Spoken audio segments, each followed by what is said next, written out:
Hello, I believe we are live now. Hello, Jamichael, chill Icelandic dude. And Chris Esterbuck, Stefan Greenmore. Feels like it's been a while. I guess I didn't stream last week, but I did the week before, but only in a limited capacity. But we're back now. Hopefully no more missed days.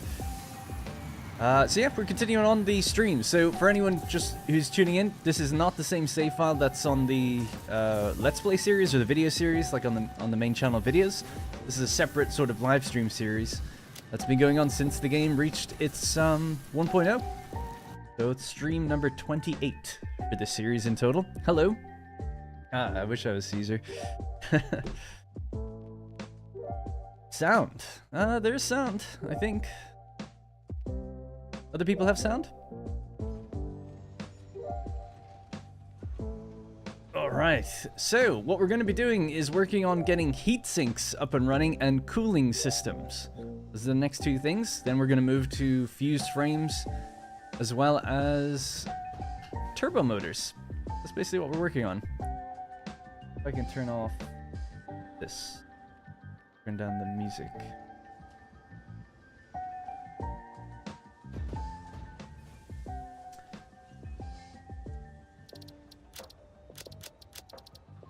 Turn the volume of this up just a smidge. That might rebalance things a bit. Alright. Let me get to work. Hello, and thanks for the nice warm welcome. Hope everyone's doing good. Sound is good, sounds good. All good? Great. Okay. Well, let me know now, because I did just change things a little bit, but it's basically, it's not going to be too different. Sorry, this is very... I'm just wearing a hoodie, but it's like complete pitch black, I guess, on the camera. I'm like, oh, it looks like I'm not wearing anything. Or that you can't see any definition of it. What is going on with this thing? There we go. Right, so I'm in the area where we built radio control units a while ago. And I was just kind of in this area because I was trying to see how much heat sinks I already make. Because this does make a little bit of heat sinks, or cooling systems already, sorry. Heat sinks are made up here. Cooling systems are here. Now, in the previous stream, we were operating in the north. And thank you very much, Bamson. Appreciate that for becoming a channel member. Kicking off the stream. Good vibes. So aluminum refinement. Right, so to recap, we worked on a big aluminum factory. It's making 1,200 ingots per minute. Those ingots are now being driven over to the aluminum refinement section where it's been merged with copper production, and that's becoming casing and alclad. People had mentioned at the end of the last stream, or maybe in the comments afterwards, that we have everything in this location just to make heat sinks right there. We don't have to ship it anywhere. We're going to make some heat sinks right there. We don't have to do anything too crazy, just figure out some numbers. But then we need to decide how we're going to use the casing, I believe, to make cooling systems? No. Well, the casing... Oh, sorry, the casing is used for fused frames, yes. So that's why we have both of them just on the right side of the screen. That's all we have listed for today. Heat sinks, cooling systems, that's it. I also just ran down to the liquid biofuel factory just to dump a bunch of material just recently. But now we can just start heading back north and get on top of it. Excuse me. Hello from Iceland. Hello from the southeast of the UK. You have automated supercomputers. I actually can't really remember. Yes, I think so. Yeah.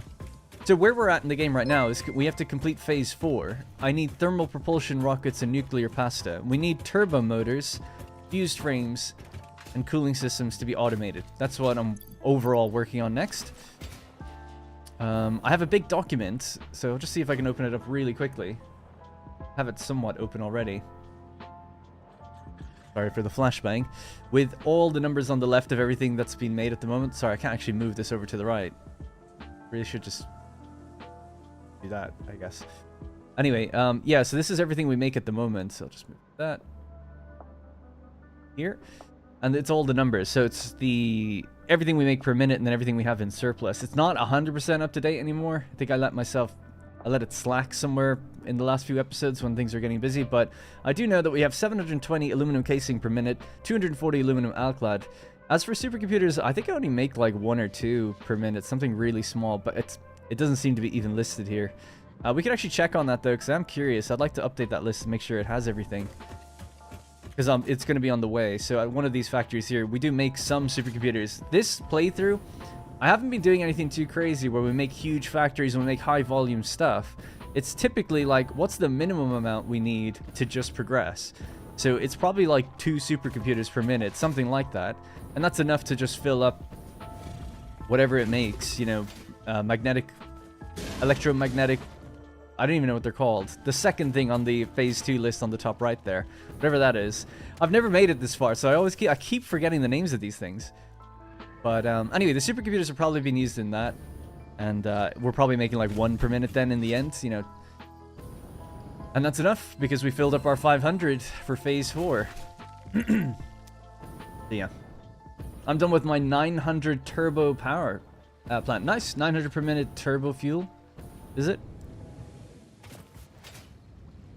What's the 900? Is it 900 fuel generators or 900 turbo fuel per minute?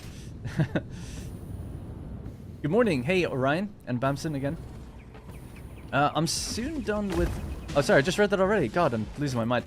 Hey, good morning from the US, says Leia. I was just watching... I hope I said that right, Leah. Old Satisfactory videos to start my day. Glad to see you streaming. Thanks. I'll be here for the next 4 or 5 hours.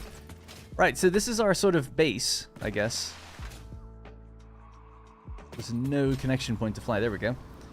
And I'll just check now how many supercomputers we make.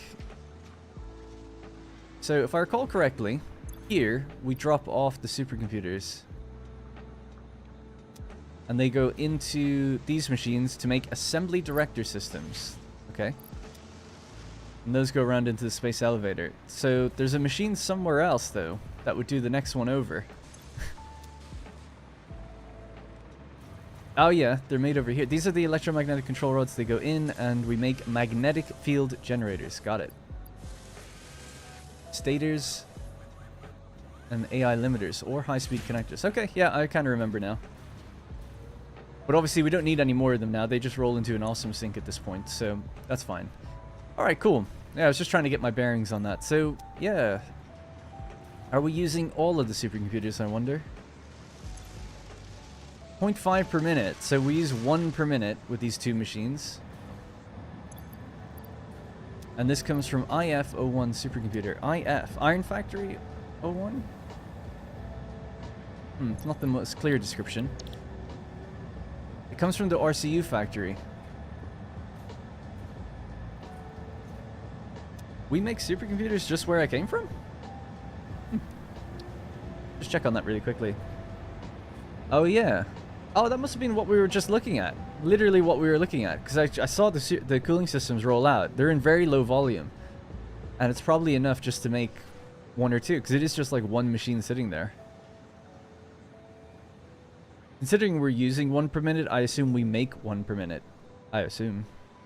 Something like that anyway. But it's all being used, so I guess it's not really worth writing down. Anyway. Bit of a... What would you call, digression? And, it's definitely another word for that. Right, anyway, we'll just head north. That's not north. This way is north. We're going to go back north. We're going to go to the aluminum factory. That's what we've been working on. And start with our heat sinks. We need heat sinks so we can make cooling systems in higher volume. We want to do cooling systems so we can get the next milestone done. But also then begin work on... I really need to write it down because I'm just going to keep forgetting what these are. Yeah, I'm just going to have to look it up because I just can't remember.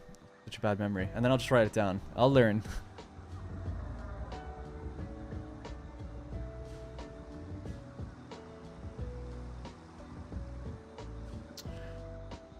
Okay, literally just going to write it on a notepad in front of me. So, assembly director systems. We obviously have them in low volume, but we do make them. Next one, magnetic field generators. Okay, and the one I keep forgetting is thermal propulsion rockets. It's the name of this video.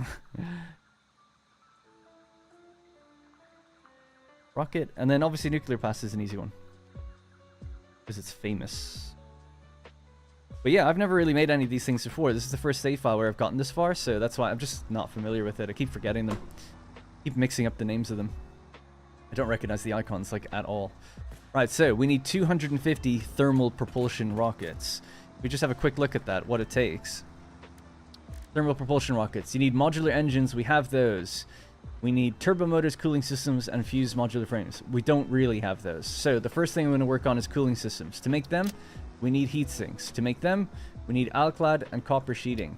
We have the alclad, we don't quite have the copper sheeting, but we have a huge volume of copper ingots. We're heading north now to go check out that factory and build those. So that's what we are doing. Why is Phase 4 so cheap? I don't know. I kind of think all the milestones are actually pretty cheap. You only ever need to make like 1 per minute of anything, and then you have it in a couple of hours. You know what I mean? Like it'll take you at least 10 hours to do any phase. So you can always just make 1 per minute of anything, and you'll always have enough. Because the amounts are always like, oh, you only need 500 or you need 1,000. It's like, okay. Now for fun in the video series, you know, it's fun to do bigger factories and higher volume. But this is something I've often talked about. It's like you're exchanging time for volume. But there's a middle point of where somewhere along that line it doesn't make sense anymore. It's like, well, if I make 1 per minute of something and it takes 10 hours to fill 1,000, that's great. If I try to make 10 per minute instead of 1 per minute, will it take me longer than 10 hours? Most certainly, yes. most of the time, depending on the thing.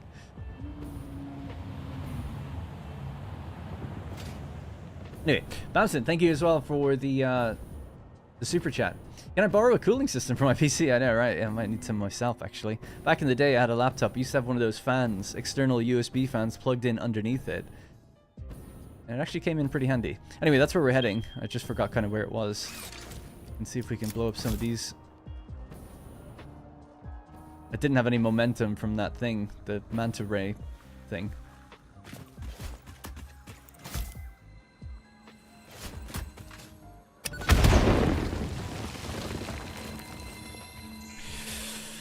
Kinda new to your streams. I haven't been here since 0.8.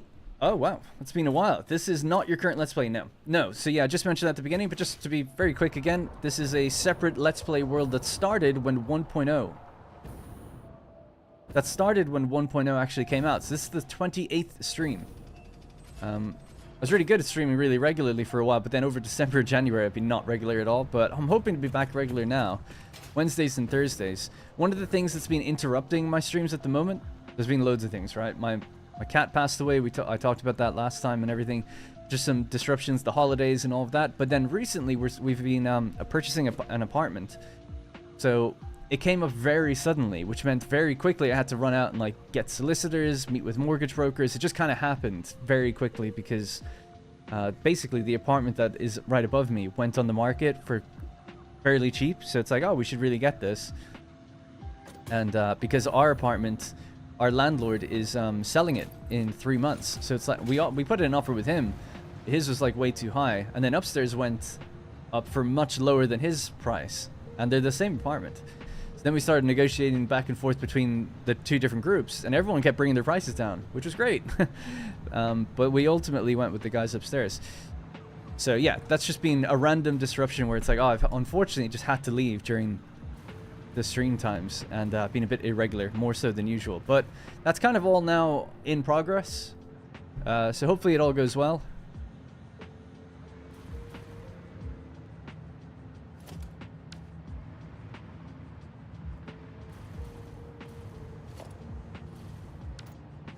This place is working okay, right? Yeah, okay. It just looks suspicious the way some of the belts are quite empty. They're supposed to be evenly divided, but everything's running at 100%. So I wouldn't worry about it. Anyways, so that's just some of the reasons for the distractions lately. How am I? I'm pretty good. I'm okay. I don't have a member server and I don't play with members now. I just don't play multiplayer. I don't have the time. I can barely get my videos out, let alone dick around on a multiplayer server, you know? I'm in talks actually at the moment, maybe with a sponsor that sponsors multiplayer servers, and we were thinking like we could run one. But I was saying to Rosie was kind of doing the deal almost, and for me behind the scenes. And I was just like, I don't even know if I can run a server because I just won't be. I won't be around to manage it at all. I just don't have the time. Anyway, and I missed Genome Cop earlier. Uploaded my save to Satisfactory Calculator and wiped it, starting over and having a better time now that I understand things better because of your videos. That's great. Great to hear. You wiped it from Satisfactory Calculator, was it? Yeah, I advise people to do that, and that way you don't feel like you lose your progression. You can just kind of start a bit further in with the knowledge that you had before. Right, so let's have a look over this place very quickly then.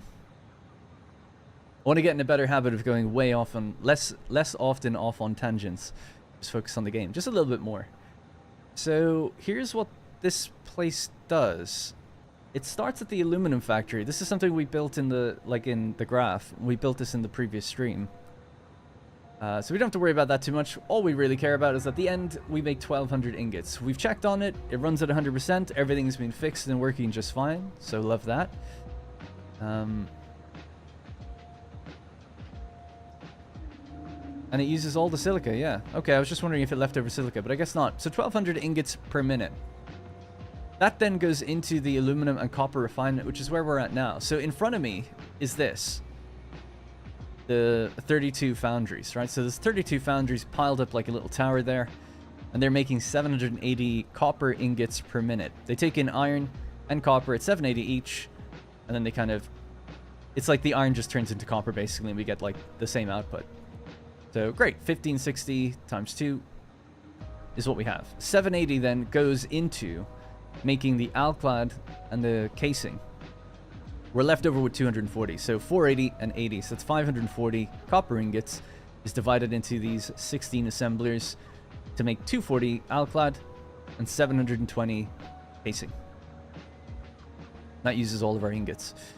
We're left over with 240 copper if we want to use that. So what we need to do now is make heat sinks. So let's have a look at the recipe. Now, how much heat sinks we need, I don't really know. I might quickly look online and see what else could we be using the alclad for. See you later, Gino. Excited to catch another live stream.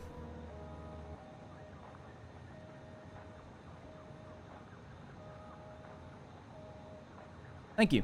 Sorry, I was just looking at something else there for a second as well. And thanks for the kind words about the cat.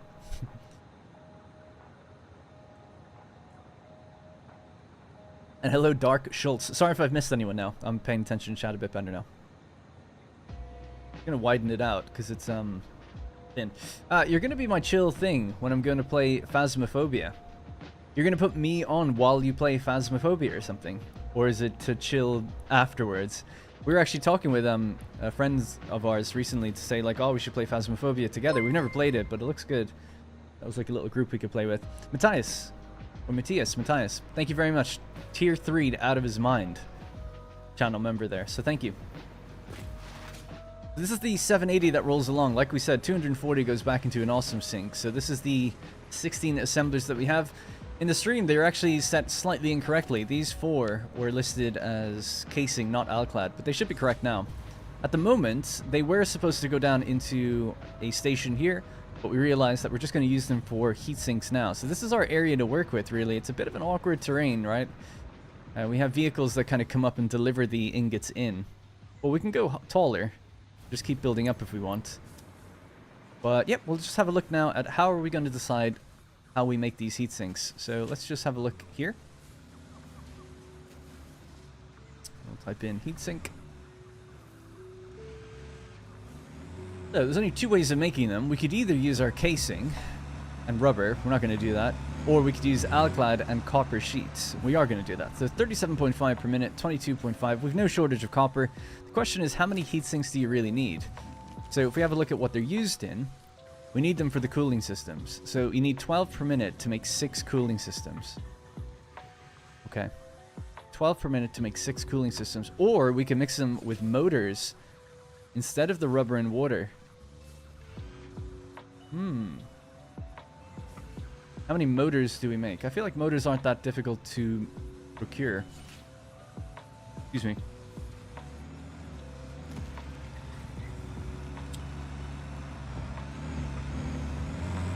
We only have a surplus of 4 per minute, so that's not very much. This is where I start to pay for my, you know, oh, let's just make as little as possible. We could just make another motor factory. I mean, how bad is it? Make motors. It's not that bad. Stators, rotors. We just did it in my other video, actually. In my recent video.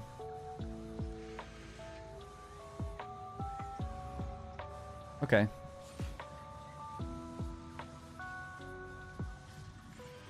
So, is it better to use motors? Is it better to make motors or just to make rubber and mix with water? It's actually probably easier just to get the rubber then, if you want to do it that way.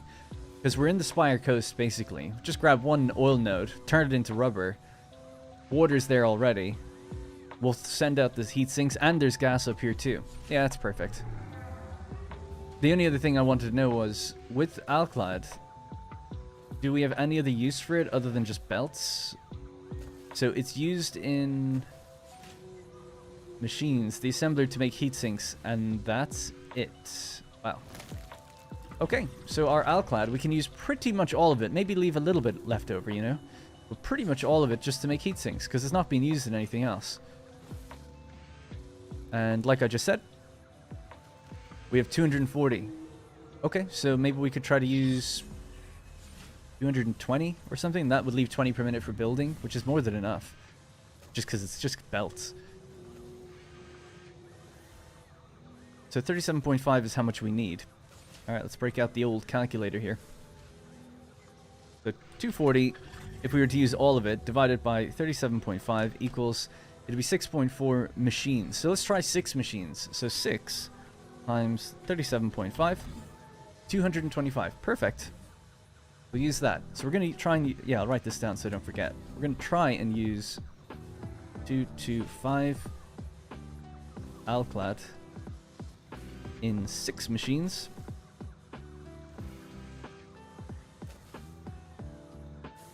So 6 times 22.5 equals, we'll need 135 copper sheet. And then we'll have a 6 times 7.5, we'll be making 45 heat sinks. Alright, so that's our first task, make 45 heat sinks. And then we'll pop it into that truck station that we have.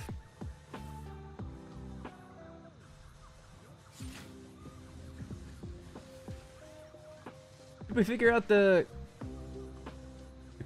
Caster thing? QUASter? Are you talking about Channel 3 membership or Tier 3 memberships? What were we trying to figure out about it? Caster? Or was it just the pronunciation? New mini motor factory? No, I don't think we need it. I think we're good to just tap some oil node, make a little bit of rubber, mix that in instead. But we'll just focus on the heat sinks for now anyway. So, we have all of these ingots. We need 135 copper sheet. What would be nice is if we could use the leftover ingots that are just going into the awesome sink. Remember, it was 240, I think. Let's have a look at the copper sheet recipe. There's 2. We can mix with water or just use a standard one. 20 into 10. Or we could use 22.5 and it would give us 22.5, which is the exact number we actually need. We need 6 of these.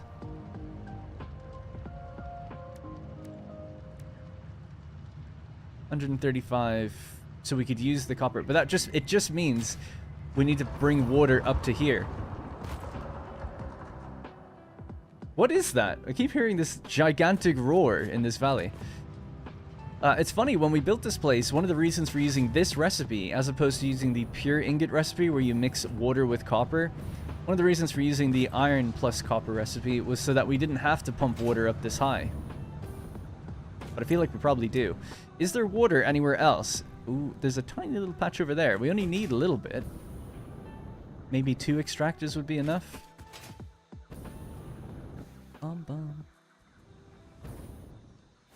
Oh, I don't think I've got this one.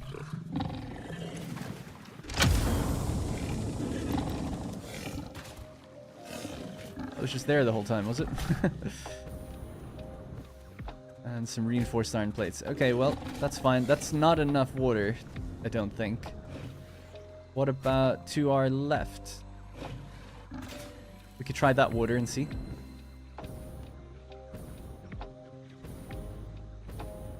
My motor factory is just stators from my space elevator.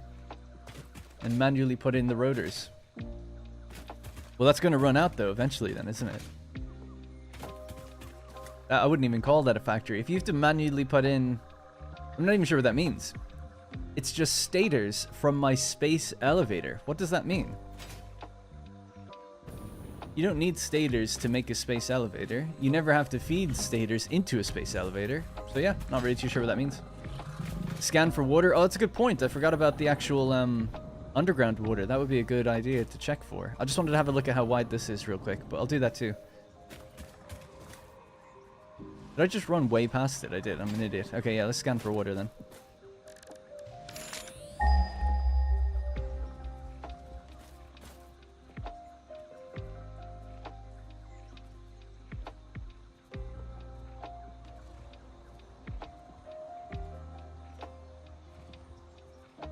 Well, that's not happening. Well, I could just build a little pump tower thing where we bring it up from here. It's not like an expensive thing power-wise. It's just a bit awkward to have to pump water like 200 meters up, but it'll work. And we only need a little bit. Unless I use it with the other ingots in the future. Oh, right, just the space elevator factory generally. I see what you're saying, yeah.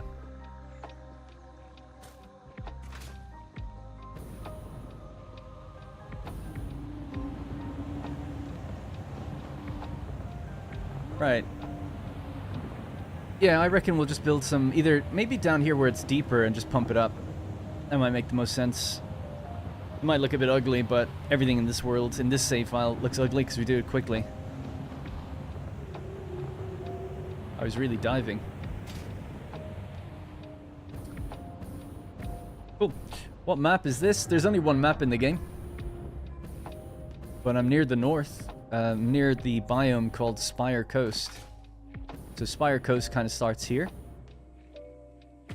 And then this kind of raised cliff part, this is called Northern Forest. And then here would be like Pink Forest, I think. Oh, well, actually more down here. Yeah, you can look up a biome map of Satisfactory and it'll tell you the names of everything. That's Rocky Desert over there. Right, so we're going to pump water up here. I just have to think about where exactly it's going to go. It's either that or we don't bother with the pumping at all and we just use the ingots we have to make the copper sheet straight up. Should we just do that?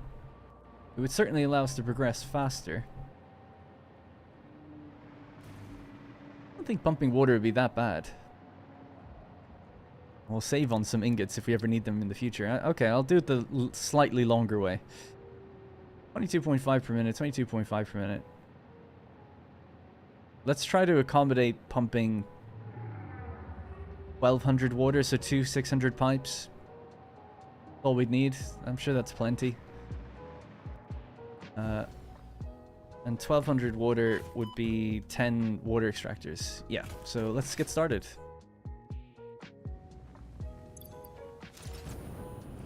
We got that one. Yeah.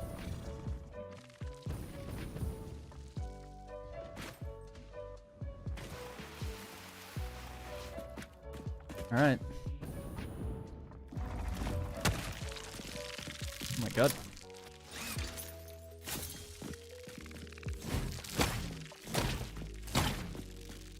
Have to get the old rifle ammo.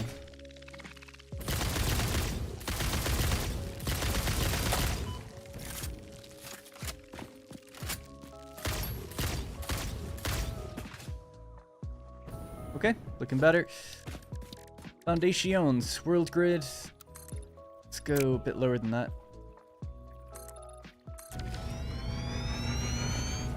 Send this back to the biofuel factory, of course. It looks like you stood right next to it and didn't look at it.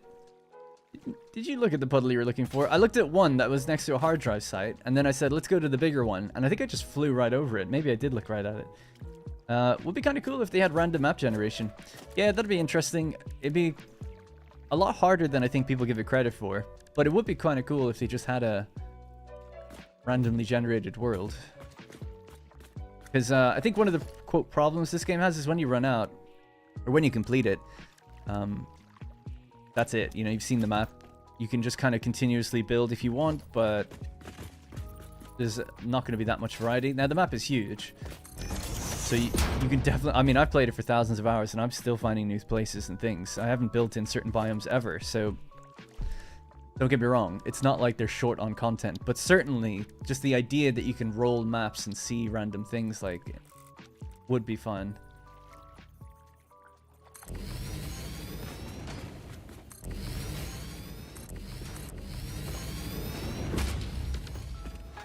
Alright, so there's 5. I'm gonna bring this out this way as well.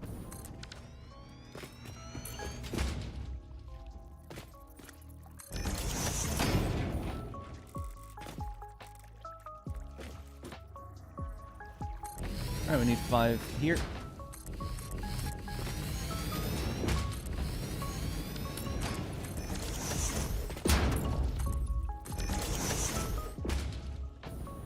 Alright, we have our 10.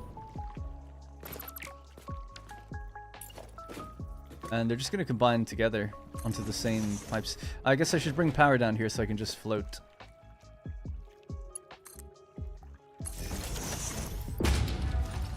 That'll help with building a little bit.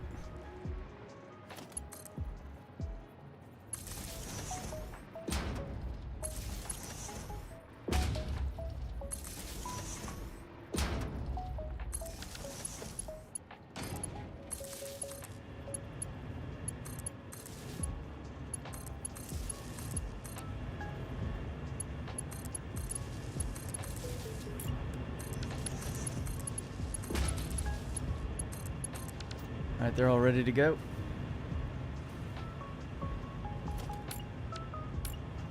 Most hated biome is the swamp. Yeah, no, I've never built there. Never will. Maybe I will sometime, but it's also, it's not just like the fact that there's creatures everywhere. It's just really dark and gloomy. It's like, I don't really want to be there.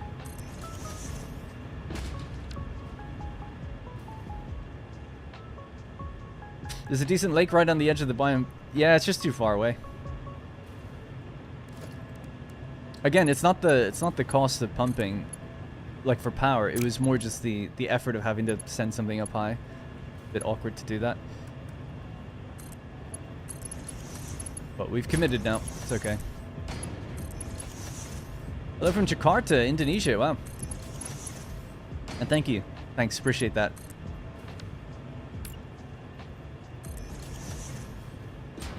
You're watching your Satisfactory... Sorry, your Anna series. How's the Satisfactory insanity?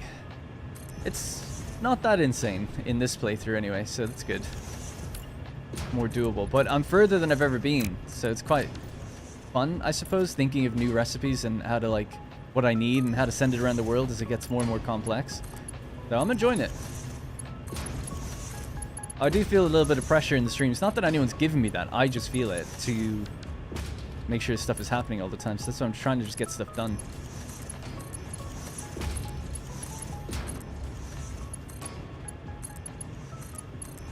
By the way, I'm sending up more than I need, water-wise. It's just to, assuming we're going to need more stuff to go up there in the future, maybe, for reasons, I'm guessing.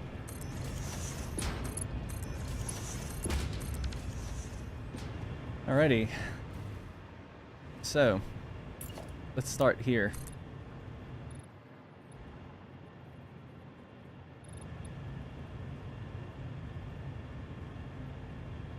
Yeah, sure, why not?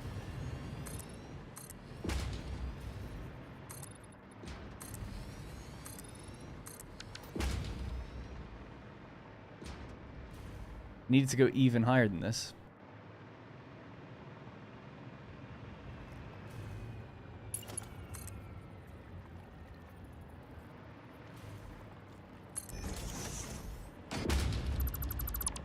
Might do horizontal to vertical, might look a bit better.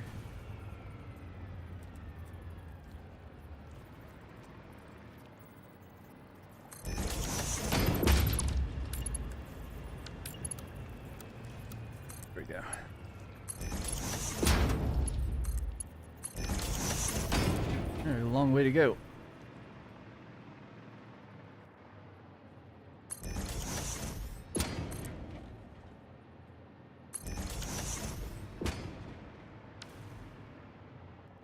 How did you do the thing where you see the stickers? You hold left alt.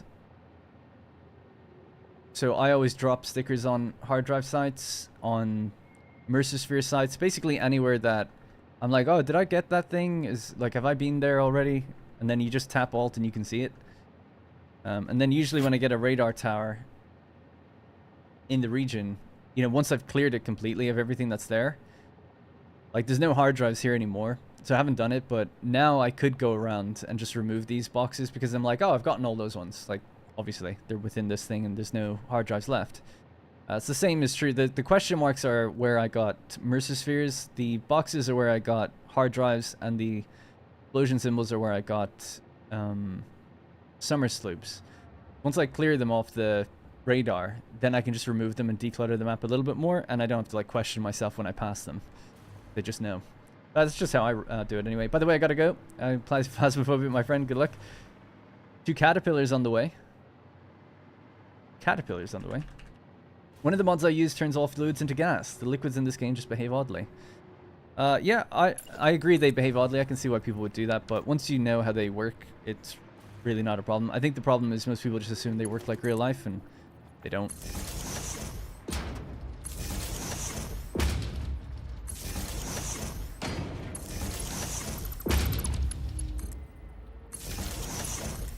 Alright, we need to go even higher. So we need to go all the way out to there. I suppose from here I could just go further over to the cliff. Might look a little bit nicer that way instead of just going straight up for too long.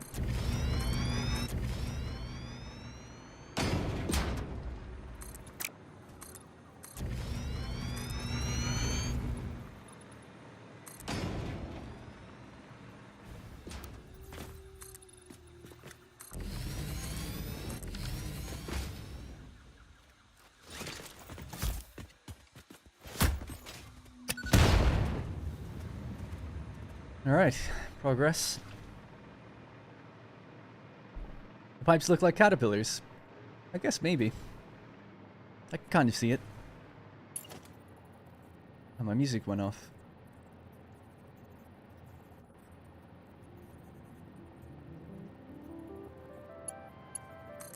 Alright, so I want to go to there. I'll put these pumps on in a little bit. But anyway, when you're dealing with fluids, if you aren't using that mod, or if you're finding fluids difficult, just always fill your pipes fully, and I find that solves almost all issues. So if you fill your pipes before turning on the machines that receive things, at least in my experience, I don't really have any issues with them. But this is after not years, after many hours of, you know, figuring out what the hell the problems were with them. And I think I get it now.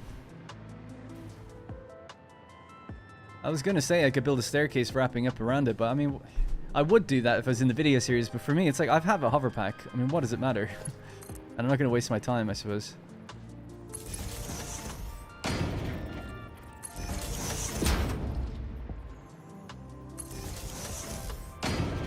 Slightly off, oh well. Now, oh, actually, the water has to go to there. Not quite even as high as this. We couldn't wrap it around. Might do that. This looks like the correct height.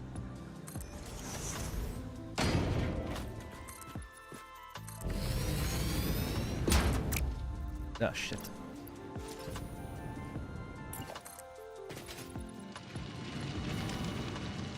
We are 1 meter too high. Okay. Not that that matters. Fine.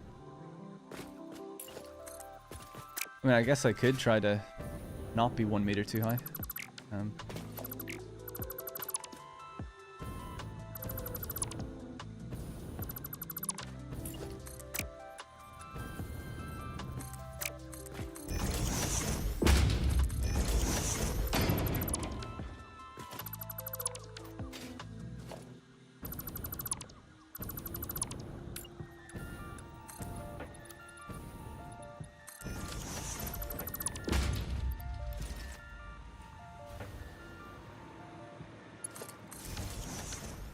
Alright, there we go. I should go up to the right height now.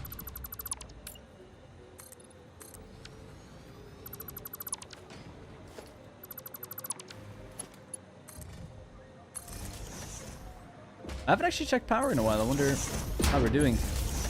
The plan was to do a nuclear power plant eventually. Yeah, not much room remaining on the grid.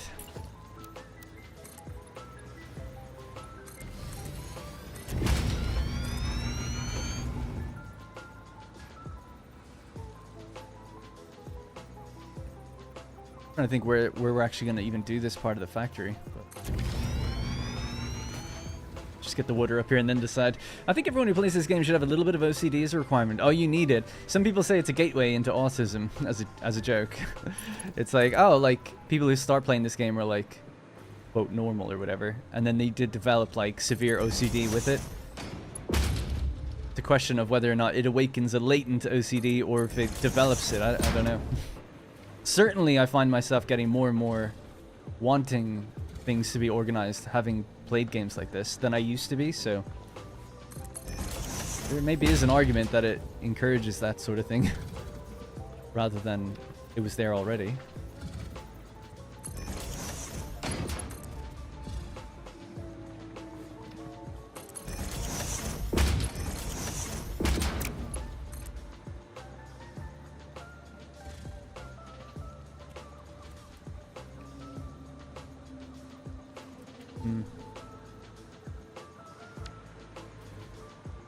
I might have to back this up a bit, actually.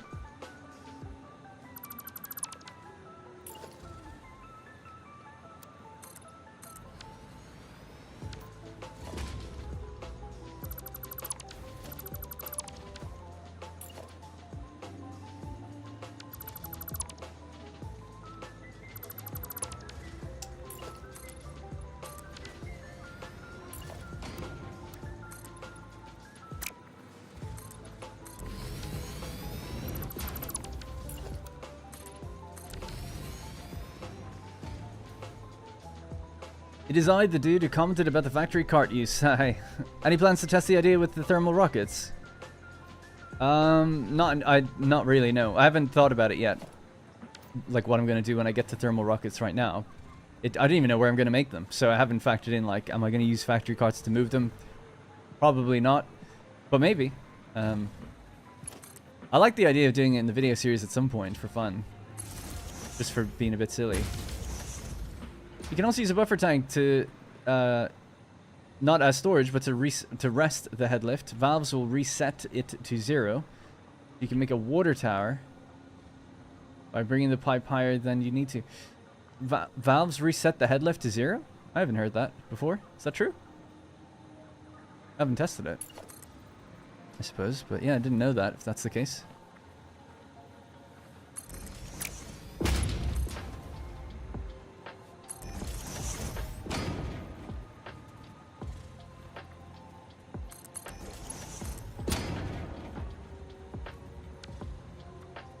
Them.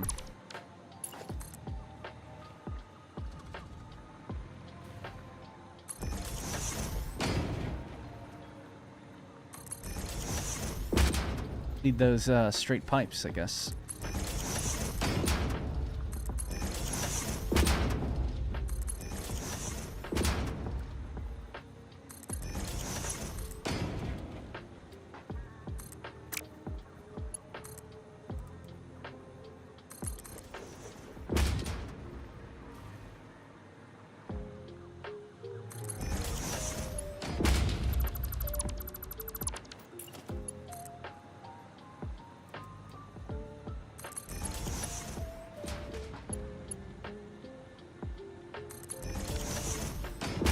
Alright, cool.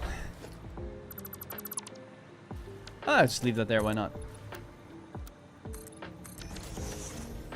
I'm cold starting Gup Satisfactory now to see I get work again. Warm again. I'm cold. Starting up Satisfactory now so I get warm again. What am I building right now? At the moment, I'm making something to get heat sinks together. So we have copper over here. We have aluminum coming in on the right. We're bringing up water because we need to make copper sheets out of just some of the copper that I have. Once we make the copper sheets, we can combine it with the alclad and then make heat sinks. I'm not sure where, but maybe there. I might make them there. Might just as well pave over this, to be honest. And this could be where we do the copper sheet refinement.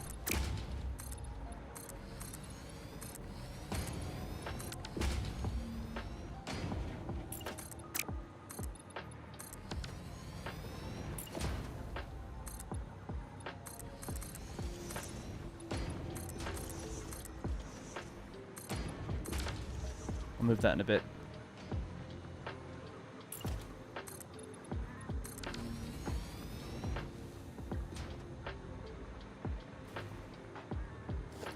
Yeah, I'll keep this on the lower level, actually.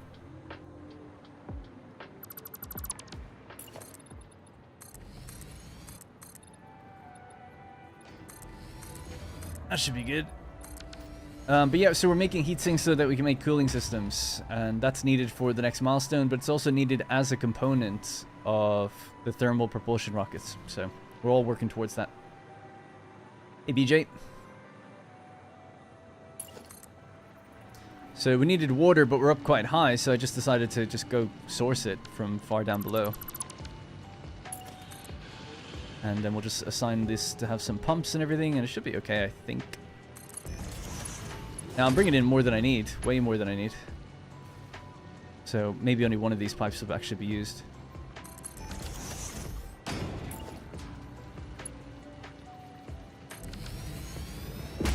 Alright, so it already has 3 connections, so that's connected to there.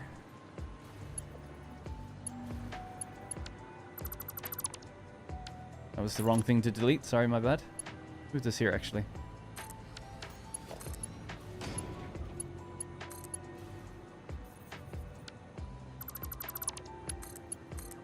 Damn.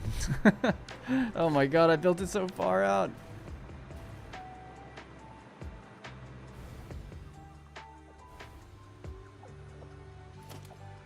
Can't even delete it until you get like way closer up to it.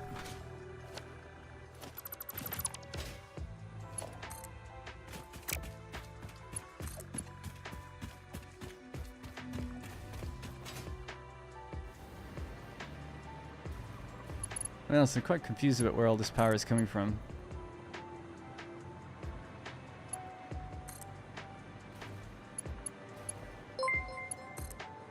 But that's not needed anymore, I think. Check that in just 1 second.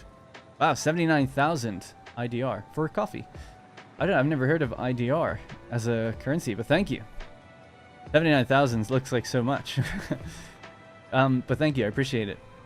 My boyfriend and I anticipate all of your Let's Play videos. We've now started watching your City Skylines playlist. Such big fans, and appreciate the work you do, or what you do. Happy to catch you live. Thank you very much, Bobby. Appreciate that a lot. Thanks. That's really nice to hear that people watch together. Power's running again, right? Yeah, okay, everything seems okay. Yeah, City Skylines, I really like the game. I just find myself with no time to play anything. I'd love to, because it's not continued. Well, it depends which series, I guess. The first City Skylines 1, I did pretty much finish. I hit the milestones I wanted to hit. Like, it never ends, but I hit it, I think, 100,000 people and stuff. But for 2, the series just kind of ended. My game is getting really buggy. And I was like, oh, I'll wait for an update. And then they did this amazing update with detailing and stuff, and I just didn't have any time. Oh well. I'd like to get back to it. The Indonesian rupiah. The IDR. Yeah, interesting. Never heard of it. But cool. And thank you. I really appreciate when people drop super chats and stuff. I mean, anything is really appreciated. Right, so 2 water lines coming up here. We're going to need at least 6 refineries, I think. So 6 refineries doing copper sheets. I'll just build them manually. It's only 6. It's not that bad, right? Actually, you know what? I always say that and then I always regret it. So I'll just get a small designer here. Just even put 1 in it with the connections that it needs and then just attach them together. And that way it does cut down a little bit of time.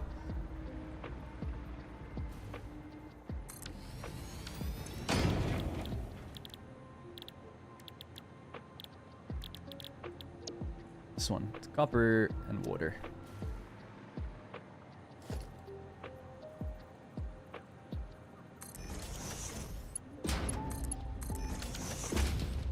That'll be the water in. Copper ingot in.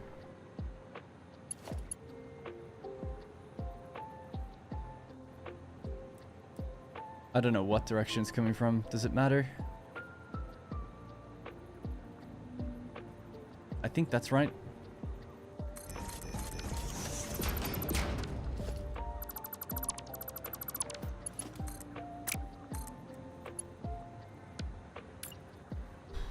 I just move this forward, I guess.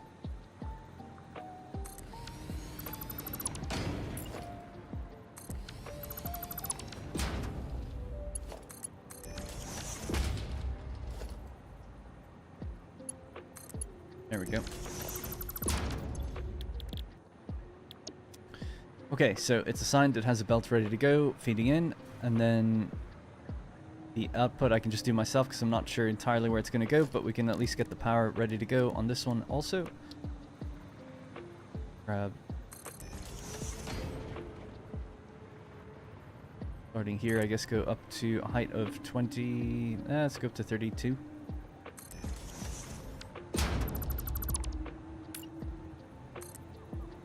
Now.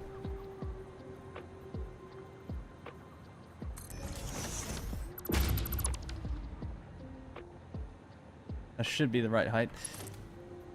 So power can just sit there. Okay, let's just save that really quickly.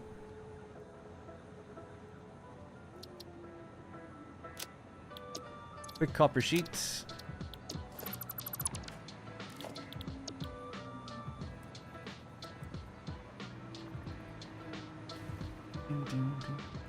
We need 6 of these. Ooh, can I fit them in? I don't know.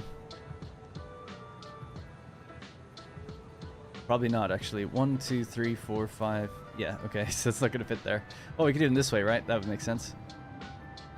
We can extend it out further. Now I can see that my direction is definitely wrong. Unless we just rotate it around, actually, thinking about it. So let's do that. This way. That'll be better. Alright, so copper sheet will plug into this side. Or copper ingot, actually. And there's a belt rolling this way, and we need... Actually, it's perfect. Great.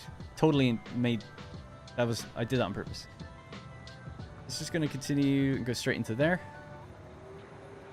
And we need 6 of these. So there's 1, 2, 3, 4, 5, and 6. What's up? Hey, Connor. Just started playing the game a week ago. Been learning a lot from your videos. Hope to see more coming. Keep coming. Yeah, they will, obviously, of course. Yeah, just takes a while, but more is on the way. Next one's going to be fun. It's going to be to do with oil, I think. Sorry. That's like about €5 in the coffee range of things, depending where you get the coffee. I don't actually drink coffee, so I'll just take it. What would I get for about 5? Every now and then I get chicken nuggets, so something like that. It's going straight in the bank. Don't you worry. Saving for that apartment, so I'm really not spending too much on random things at the moment. And my girlfriend at the moment isn't working, so we're pinching pennies a bit. In like a good way. It's like totally fine. Okay, so it needs 240, so a Mark III belt I think would be fine here. Don't even need 240 thinking about it, but almost. Nice, these lined up together, that's what we wanted to see. So it's nice and easy just to quickly connect them. And then we can send these copper sheet wherever we want. So I could go around this way.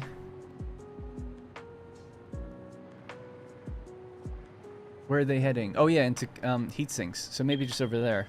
Okay.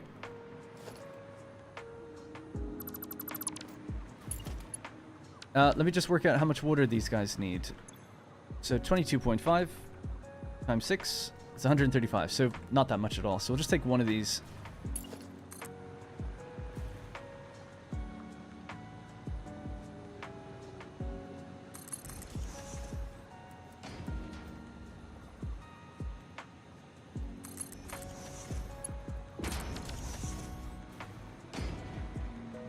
Nice, everything's working out really well. Hey Darn, how are you? Hey Ferdbist. Long time no passing by here. As well as not playing Satisfactory. Got my old time addiction back during Christmas. Age of Empires. Nice, that's a good addiction to have. Which one? Are you playing 2 or 4? Dare I even say 3? Dare I say 1, which would be a bit odd. No one really seems to play that one.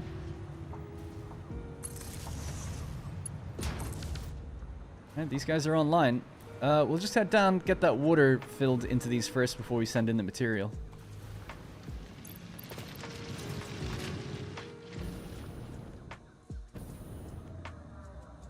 For that, we'll need to decide where the pumps go. You could use the blueprint thing to make a wall outlet exactly at the same point as the refinery's power connector, And then you can daisy chain them together. Oh yeah, that's kind of interesting.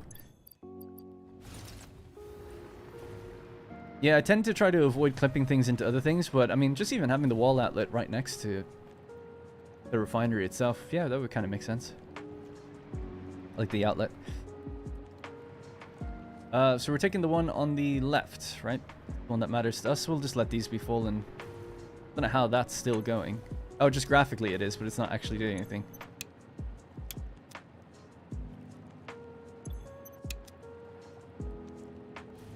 That's interesting. It just keeps spinning.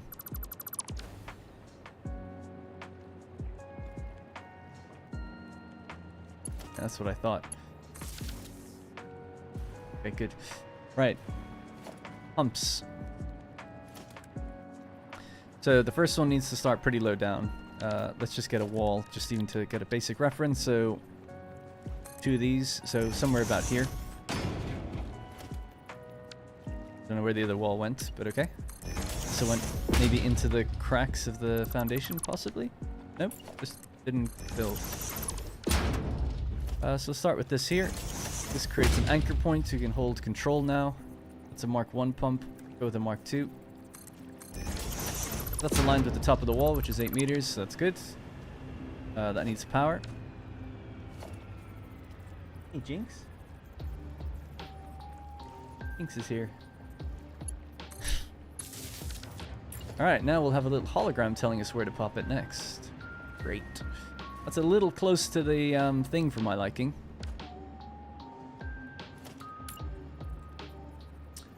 I'll just slam that in there and get rid of that and this.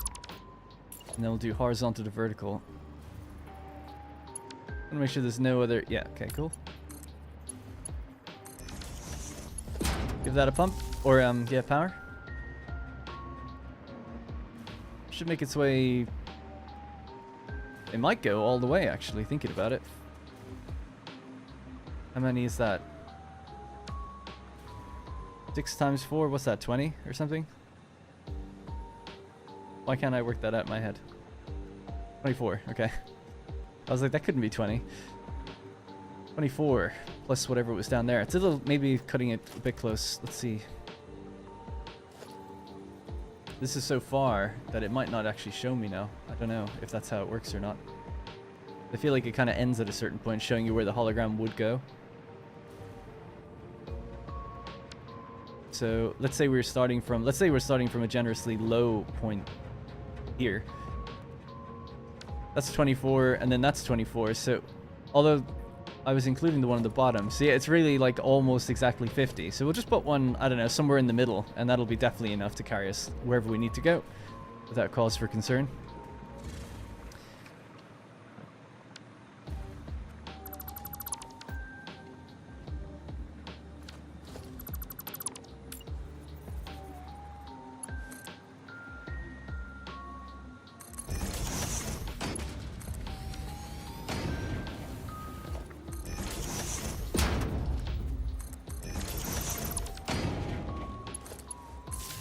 So that's good no matter what. And that should be that. That's water now feeding in there. And we'll set the correct amount coming off of the extractors. We're not overproducing too much, because power is getting a bit tight. Just a little bit. So they have their water, that's all great. I'm just going to run down and say, what was it? 135, I think. 22.5 times 6? 135. So that's all the water we need. That's as easy as that. What's the big deal, huh? With pipes.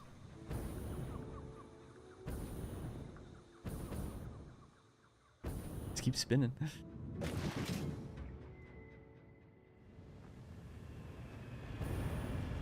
Now, 135 divided by 5, 27 per extractor.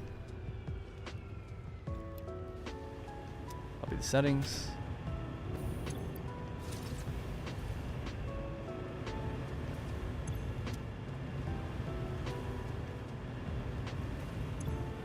There you go.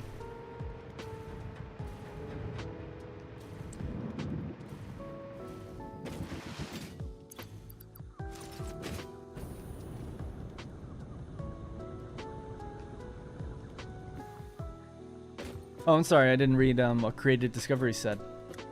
Sorry if I missed anyone else saying anything. The latest video of your desert looking amazing. I was worried about narrow roads, but it turned out perfect. Oh, thank you. I like and watch every vid. Hope we can keep it going at least to nuclear. I hope so too. Yeah, hope so too. Trying, anyway, to get more regular with it.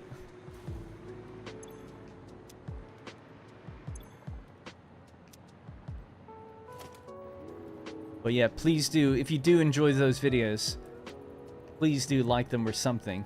Because they're not viewing that well, so for the time. They're okay, but it's just, you could just see like this massive decline with each one. So it's like, damn. But I get nothing but like high praise, so if you can, and if you like them, just click like, do something. Help them any way you can.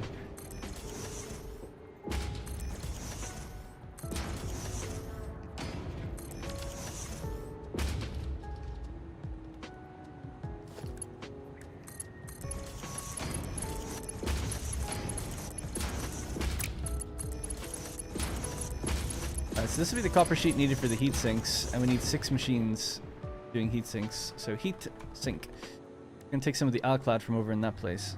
6 assemblers are needed. That should be easy enough. We could do a smart splitter here then.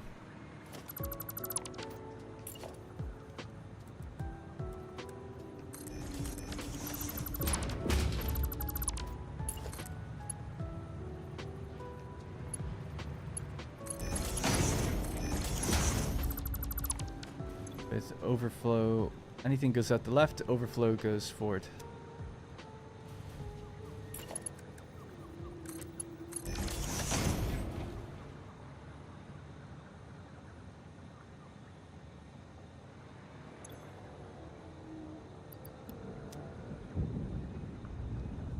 Why do you skip streaming on Twitch? Since they allow simultaneous streaming now and it provides extra revenue. I used to stream on Twitch for 5 years, and I just never really grew there. So I'd rather just tell everyone to watch here. If people are on Twitch and they want to, too bad. I don't know. It's fine. I've run the experiment long enough where I found it didn't make a difference. And trust me, I have a bad enough time reading this one chat than having 2. Which videos are you talking about? Just the overall Satisfactory videos that I do on YouTube. I try not to talk about it because I don't want to sound negative, so we can just move on from it. But I was just saying, if you like the videos, if you have the extra time, do leave a like, maybe share it, post it on Reddit, something, you know, anything. If you feel it's worth it. I wouldn't tell people to go out of their way, but like, you know, you get really nice comments about it and everything. And people are like, I hope it continues and stuff. It's like, if you really want to make sure that, you know, a few people posting it somewhere really does help. No one really does. I check other... I mean, it's actually one thing that's really nice. I check the Satisfactory Reddit from time to time, and there was a post recently where people were saying, like, oh, which YouTuber do you like to watch? And the most upvoted one was me. I was like, that's really, really nice. Just in that one particular thread. But, you know, it's nice that people are spreading the good word. So just stuff like that does help. Not that everyone has to. Just if you feel like you have the time, or you know someone that might be interested, or whatever, even just a little like on the video... Writing a comment, even if you don't have much to say, I do read them, but it does help the video, so stuff like that all ultimately helps. And if you don't like something about them and you find like, oh, they are too long, or I don't really find myself finishing them, that's worth mentioning as well. So it's all good feedback to know everything, you know? So that I can react accordingly.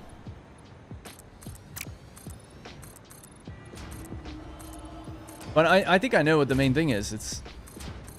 I don't put them out quick enough. That seems to be the main thing. But it's really difficult to. I know you could say like, oh, well, why are you streaming then instead? It's like, well, the streams actually perform way better than the videos, financially speaking. So, you know, if I had unlimited funds and I could just sit back and do the best video ever for Satisfactory, that'd be fine. But, you know, I still need to earn what I can monthly. So I have to diversify what I do, because everything, if I just, at the moment, Satisfactory wouldn't be enough to keep everything going. The video series, I mean. So, yeah.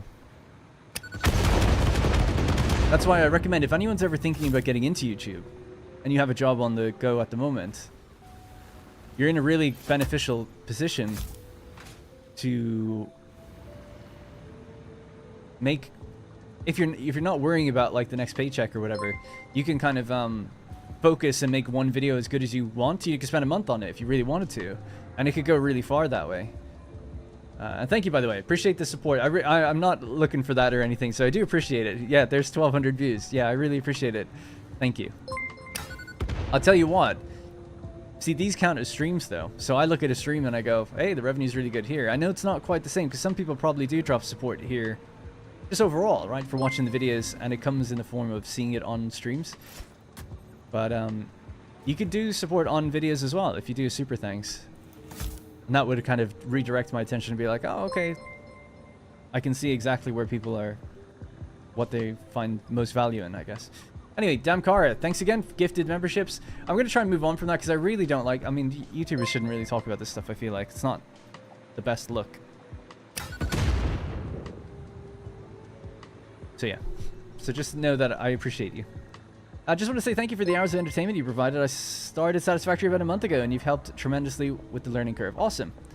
And thanks, Casey. Personally, like long-form videos. So do I. I kind of have this mindset that if a video is long and you enjoy it, let's say you're doing something, after 20 minutes, you'll just come back to it. That's just how that's how I watch things. I watch Red Letter Media, right? And they do 2-hour videos or 1-hour videos. And I rarely watch them all in one go, but I do watch them. I come back to them. Now, there's occasions where I might... Maybe it does get a bit lost, but I'll find them again later. You know, I like them as a group, so I always go back to them. So I'm just kind of the mentality that people will find it again, but I could be wrong. I don't know. So 6 assemblers is what we need. Will we do a little mini blueprint for this as well? I reckon so. I think it did speed that up over there. This is for our heat sinks directly now. So the alclad will be coming in from the left, and the copper sheet will be coming in from the right.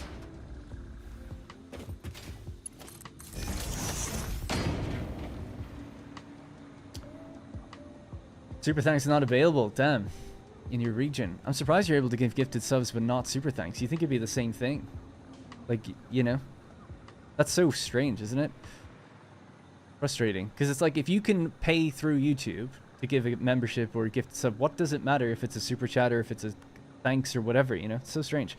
Will you upload the stream as a video later? The streams stay up as videos later. I don't edit them or anything, they just stay up. So for instance, explain that really quickly because I do get that question a fair amount. Here's my channel here. If you click the live tab, these are all the streams. They just stay there. You can watch them as videos yourself. Obviously they're super long, but at least that way you can kind of dart around them a little bit. And they just act like normal videos. There's no difference from my perspective after they become videos. So, you know, all good.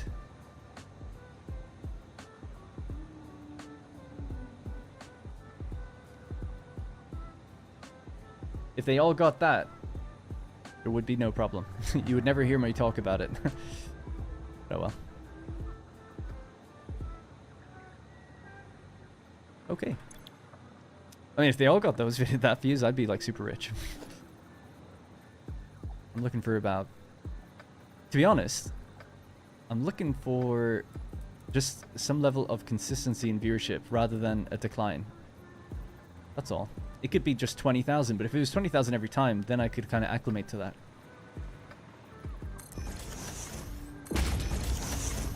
Alright, so you're being fed from that direction, you'll be fed from this direction. You'll be the one that's raised, actually. Probably won't be.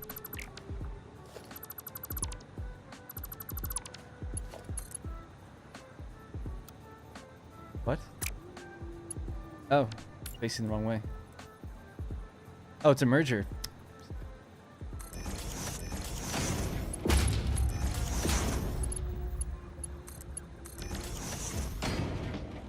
This is the first YouTube stream I've ever watched. I'm so sorry.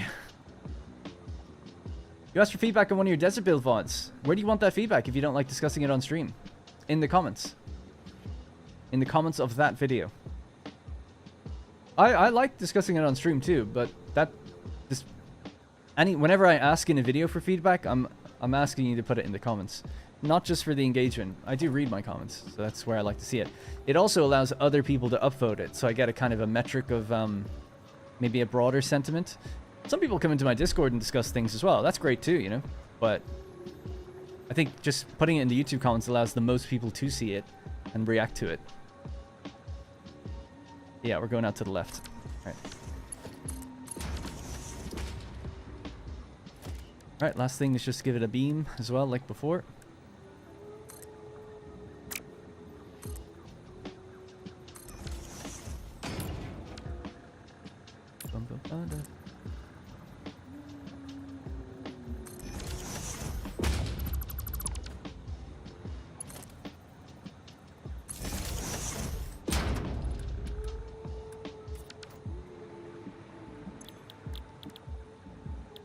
This should be 45 heat sinks per minute.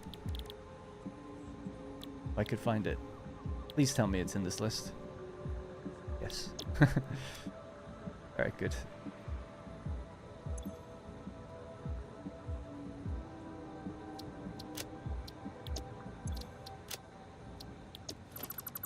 So we need 6 of these.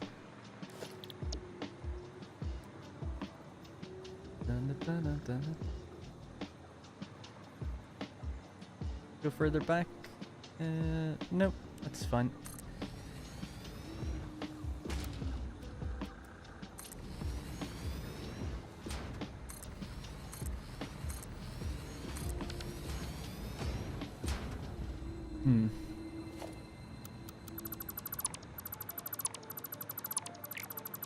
It's gonna adjust that blueprint. It's the painted beam that's taking up the most space. Just get rid of the beam.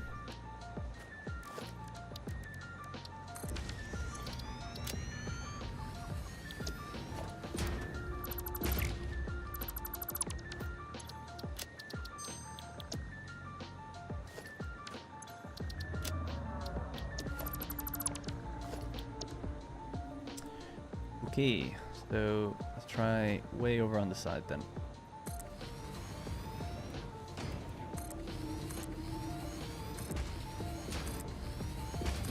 Better. Now, for the Alclad, I think everything's less than 240 per minute.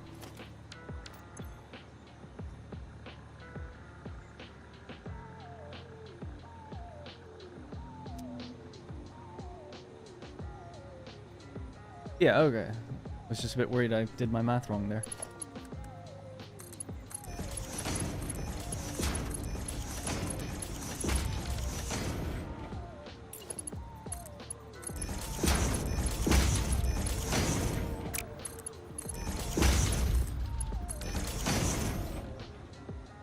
I got my stream going on 2 devices, thank you.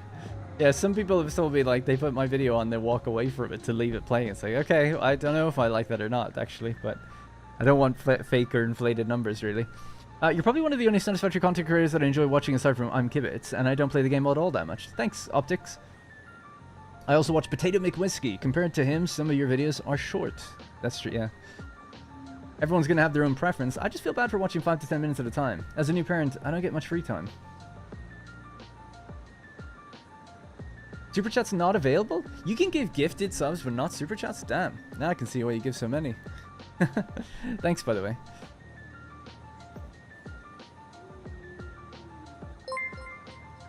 You like holding your baby and having her fall asleep to watching me? I wish you could plug in the Blueprint Designer so you could hover without the extra poles. I know, right? That would be nice, actually. That'd be great. Electrify it. Yeah, I remember actually one of my first blueprints I ever made was building 4 poles that go around it, like tall poles with lights on them that aim into the Blueprint Designer and allow you to kind of hover around it. So it's funny you mentioned that. And thanks, Bobby, by the way. Appreciate that a lot. Thank you. Me, a senator.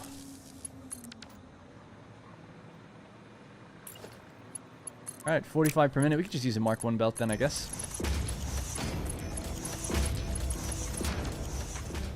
And then that'll go on and join back out that way, probably.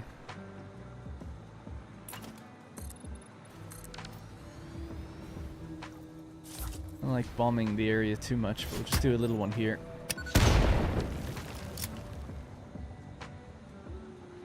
Alright, almost ready. Let's just send these guys then the copper sheet.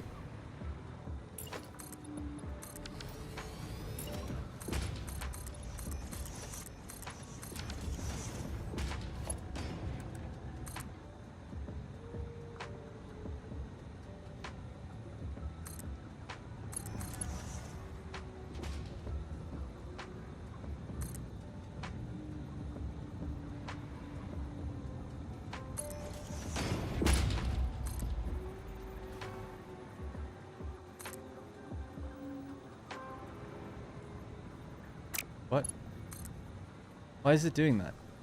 Sinking down to the ground. Oh, right. Okay. I thought I was only... never mind.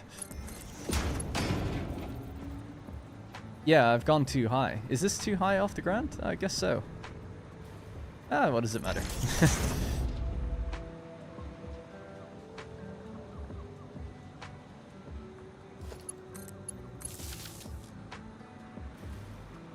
Okay, last thing is then just to send over the Alclad, which comes in from over this direction. I was going to send it along here in a bit of an awkward way, but maybe I don't have to. I could just send it around on that same track, thinking about it. Let's do that instead. Use conveyor stackables, I suppose. In fact, I'll need another one, probably.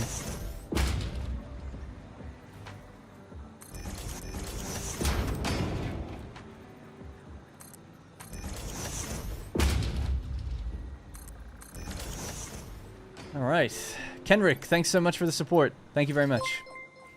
I usually have your VODs up while I work. Fluxo makes... hey, Casey, thanks. You're on the Roku, and I'm using my phone to comment. Oh, nice. Yeah, I often just watch YouTube on... I guess a lot of people do it on their smart TVs or whatever, but I just have an Apple TV. I just watch it through the YouTube app on there. And I never comment. But every now and then I watch live streams and I'll open the chat, but I don't watch it. I can't really interact because I'm... I mean, actually, it connects to your phone immediately, so you could just take out your phone and chat that way, actually, thinking about it. I've never done that, though. I don't watch many streams, actually, these days. But every now and then, adding extra stress by setting certain expectations is only going to burn you out.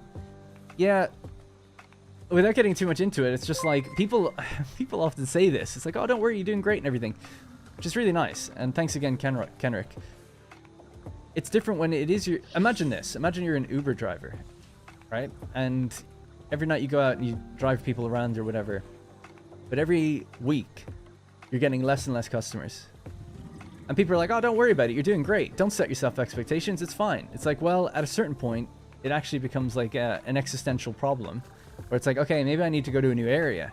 Maybe I need a different car. Maybe I need to do something different. Or maybe I just can't do this at all. When it's your full-time gig, and the numbers start going down and down, it becomes a question of, oh, it's not just that, it's fine, like, we're still doing pretty good. It becomes a question of, can I even do this anymore? So, that's why it gets a little nerve-wracking. I get about 300,000 views per month. It's really not that much for someone who does this full-time. It's actually quite low. If you want to compare yourself to someone like... I'm trying to think of a lower-tier Satisfactory YouTuber, and this means, it's no offense to them, but it's the next person up I can think of, which is like Total X Clips. Gets about 2 million views a month. That's what was that, 6-7 times more than me? You wanted to, I don't even look at someone like Kibitz, because that's like millions of views. It's like, or like tens of millions of views. It's like, that's fine, that's great. He's doing awesome, big YouTuber. I'm not saying I need to be up there. I'm just saying, like, damn, I wish I could have a baseline of 1 million a month would really be a normal living, I suppose. Now, I know it's not a normal job, so it's not like I expect it. I just need to figure out what I need to do work-wise to get it to that point. That's all. And the reason this came up at all was just because people often say, like, I hope you continue the series. And I'm not trying to hold it hostage or anything, but I always try to be realistic and let people know, like, if I do end up walking away, there's a really good reason for it. It's like, well, unfortunately, it's becoming more and more niche, right? That's just the reality. But I'm not stopping anytime soon. But I couldn't tell you what's going to happen in 2 more months. If it keeps going down in 2 more months, then it's like, oh yeah, maybe I can't at that point. But the feedback I get with every video is like, this one's better than the last one. This one's even better than before. It's really nice to hear. But it's like, oh, maybe it's just still something wrong or not good enough, or it's not appealing to a wider range of people, and it needs to be. I don't know.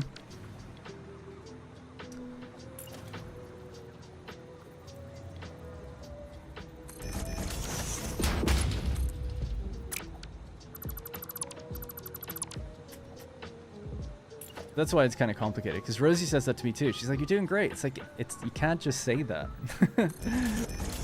Because if I keep doing what I'm doing, I won't be doing it in a few months. That's how it feels.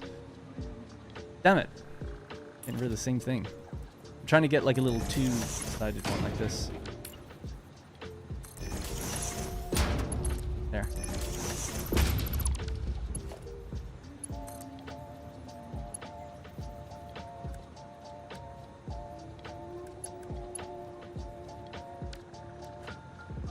I just want to make sure something can go into that. Yeah, it's better. Okay, so the heat sinks will roll along there. Now I need the alclad to roll back on the top belt. Do I overproduce copper ingots? Yeah, ultimately, yeah. I'll go over it just when we get it running, and we're pretty close to it now, and then I'll just talk about what's actually going into these machines and how it's working. We're pretty close to it now. You just need to actually feed the alclad out this way.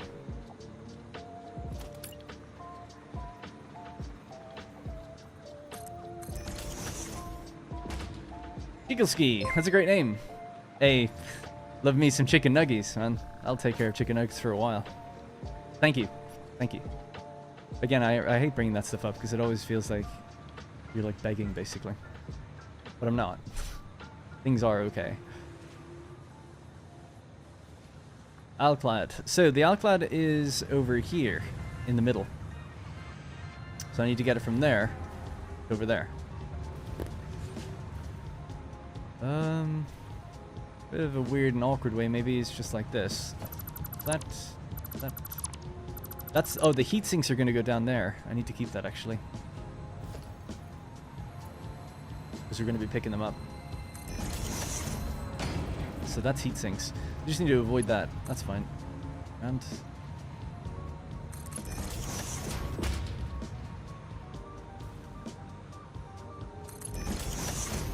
this is like a really weird way of doing it, but it's quick. Oh shit. I was gonna bring it along the roof. I think I still can.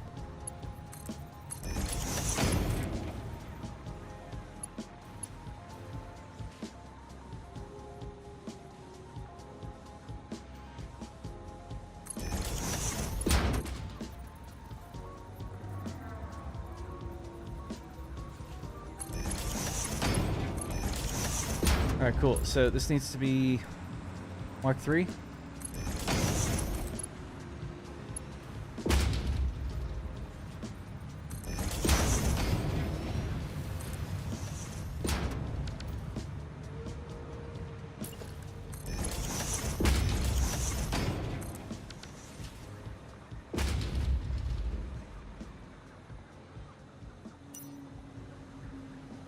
Cool.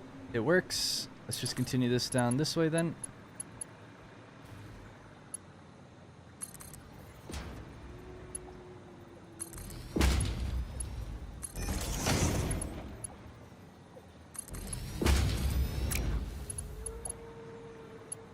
Oh, it goes on the bottom. Yeah, I forgot that.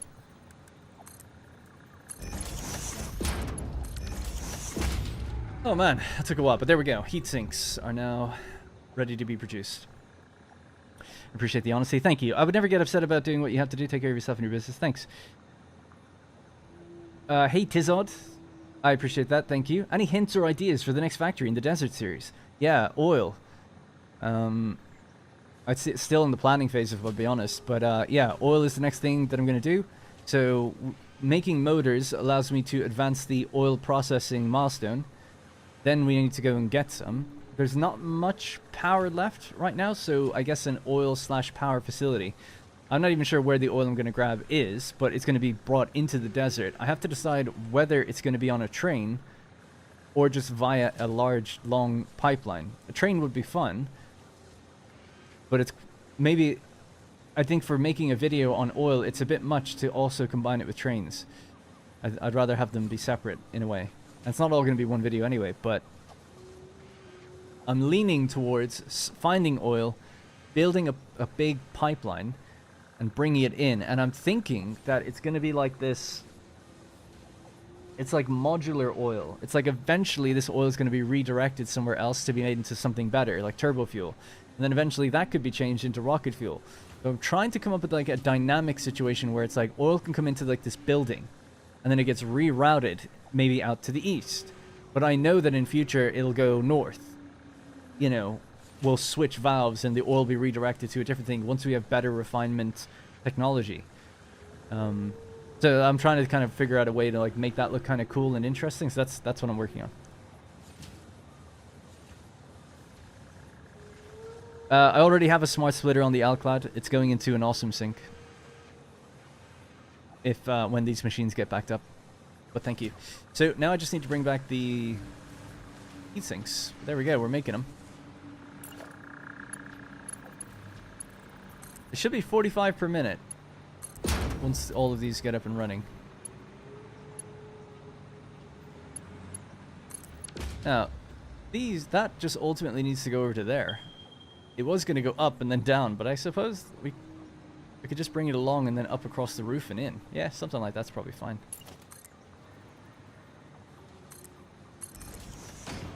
Kind of similar to what I did earlier.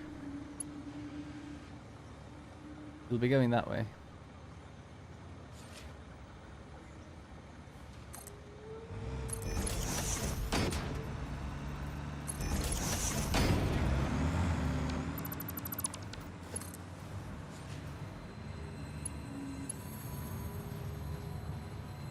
Am I off? Ugh.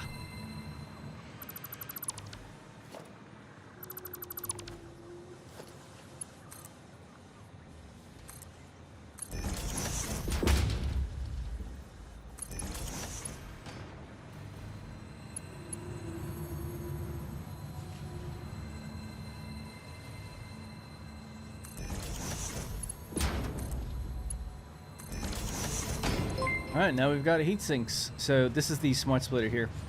So if that gets backed up, shove this stuff out to the left.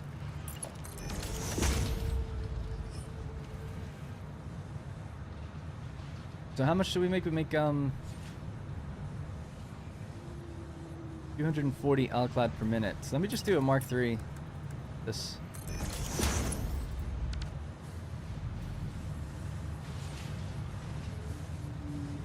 Good.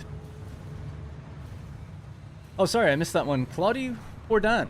Oh, Prodan. Sorry, my bad. Greetings from Romania. Thanks for the content. Which I watched since your Update 8 series. I managed to finish the Copper Caterian Factory. Nice. Just before 1.0 kicked in. Sweet. I don't know what I was doing, but I was running around that factory recently. And I was like, damn, what was I thinking? Oh, I remember what it was. I was looking at, like, the power control room for it. I wanted to see something to do with power switches. And I was just like walking around. It's so weird and eerie running around like an empty factory now. Well, it's not empty, it still runs, but like the save isn't used and it feels like it's abandoned in a way. And it never got fully up to 100% because I never needed it all, so it was just fun to run around it. But anyway, so I said I would talk through what this place is doing, what we're focusing on right now. So just a bit of a recap. We've just done heat sinks, so that's done. And cooling systems will be next. I know it's a very simple to-do list, but this will take the remainder of the stream, I would imagine. So here's the overall outline for this factory. I'll just get out of the way of that noise for a second. And let me just put on some music again real quick.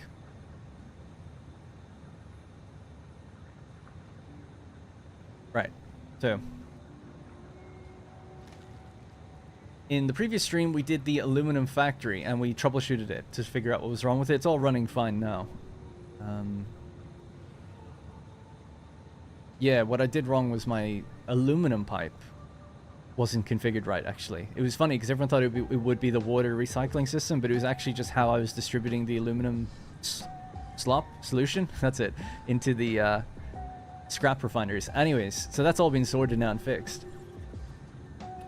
And we're making 1,200 ingots. So that's happening just a little bit further off. Down here. So bauxite is getting picked up from an extraction point here. It's being driven down into here. It's being refined. We have silica that's being driven in from over here, actually. I might run out there and put down a marker on that. So silica comes in, bauxite comes in, into there, and it gets refined. There's coal nearby because it uses the coal as well. And we get 1,200 ingots per minute.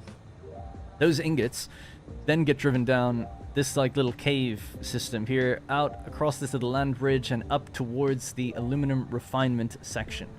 In there, we then have our 1,200 being delivered, and it's sort of like going into this part, Right, so the aluminum goes into 8 assemblers to make 240 alclad and 720 casing per minute. The copper comes from our foundries, right? We have 32 foundries. Each group of 8 is doing 780 per minute. Now, some of that 780 per minute we have just taken away. All right, 240 was going into there. Some of it's going into the aluminum. We've just taken another little piece of it, and I need to just work that out because I think it's almost exactly what we need. Just to double check this again. It's 22.5 times 6, so it's 135. So now we're breaking off 135 out of here. Yeah, okay, I guess we could just extend that up a bit further, give myself some space. We're taking off 135.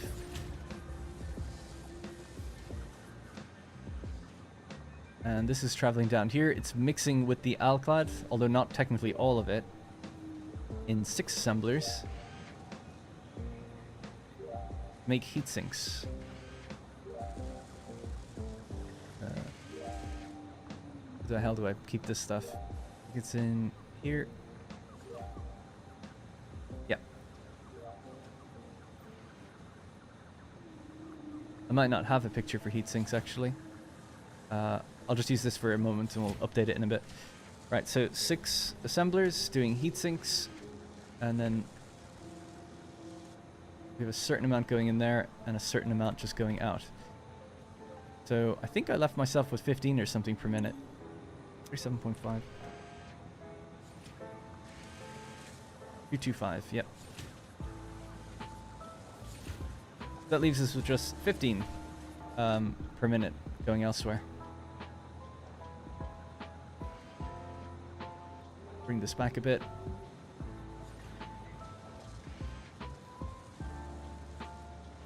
Leaving 15 indeed. Right, so again, imagine those are heat sinks, and that is 45 per minute.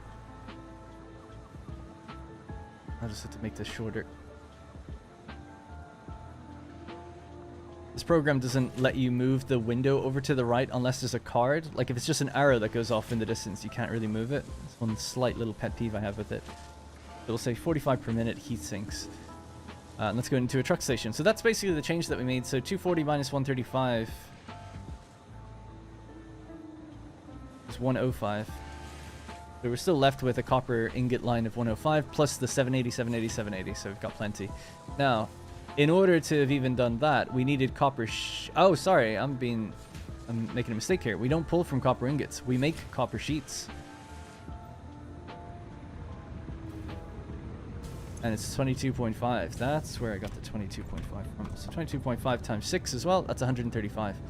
So that's funny. Yeah, it uses 135 also. Really? Yeah, I guess so. Yeah, because it's 1-to-1. Yeah. All right, cool. That actually worked out very nicely. So in here we make copper sheet. You can see this, right? Yes. Okay, I was just making sure. I had a different thing covering my screen there for a second. So there we go. 135 goes this way, and what did I say that leaves us with? That's 105. We mix in water. Comes from elsewhere. Don't have to worry about that too much. Well, we'll just check how much it is. Is it 22.5 as well? Yep. 135 water. So that's kind of done for us.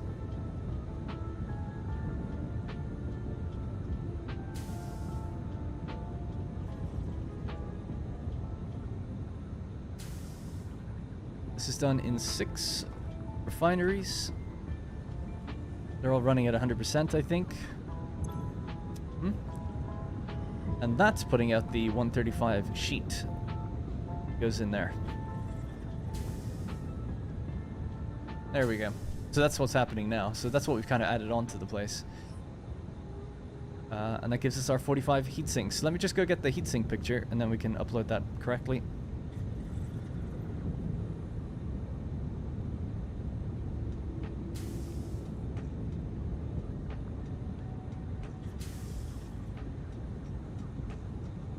I'll just have to find it again.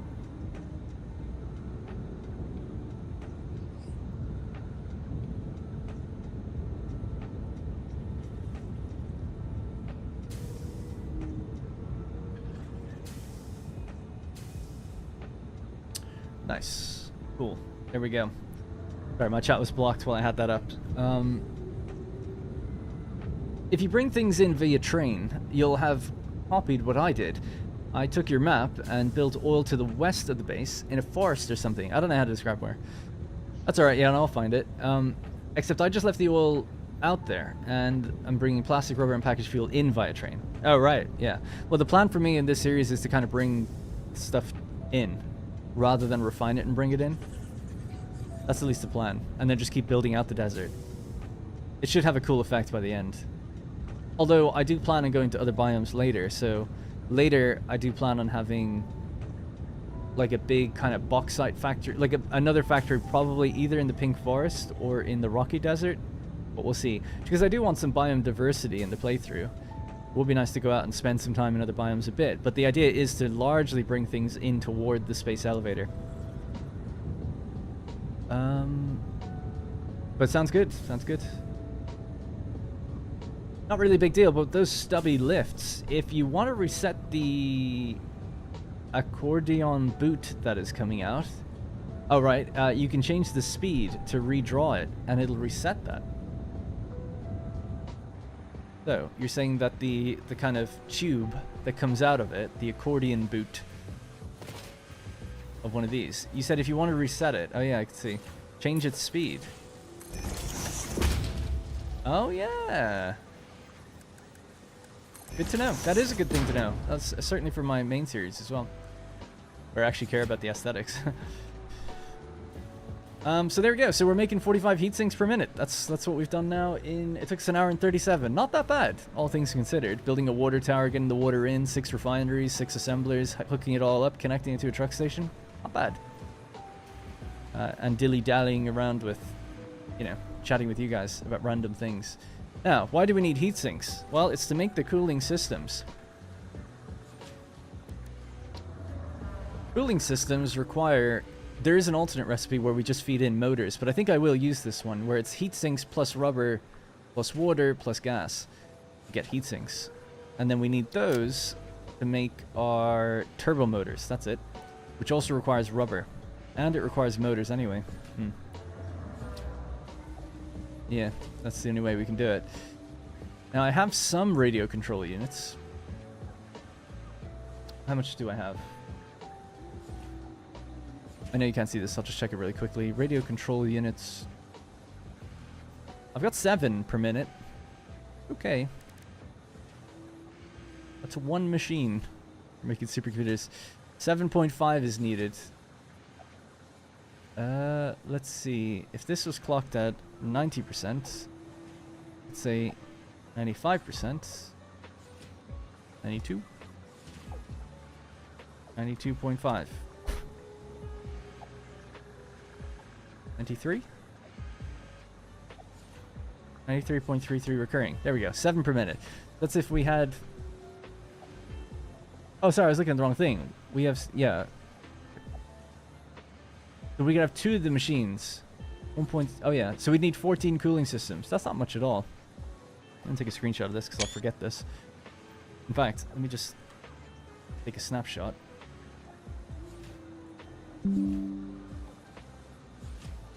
Open up Note and say that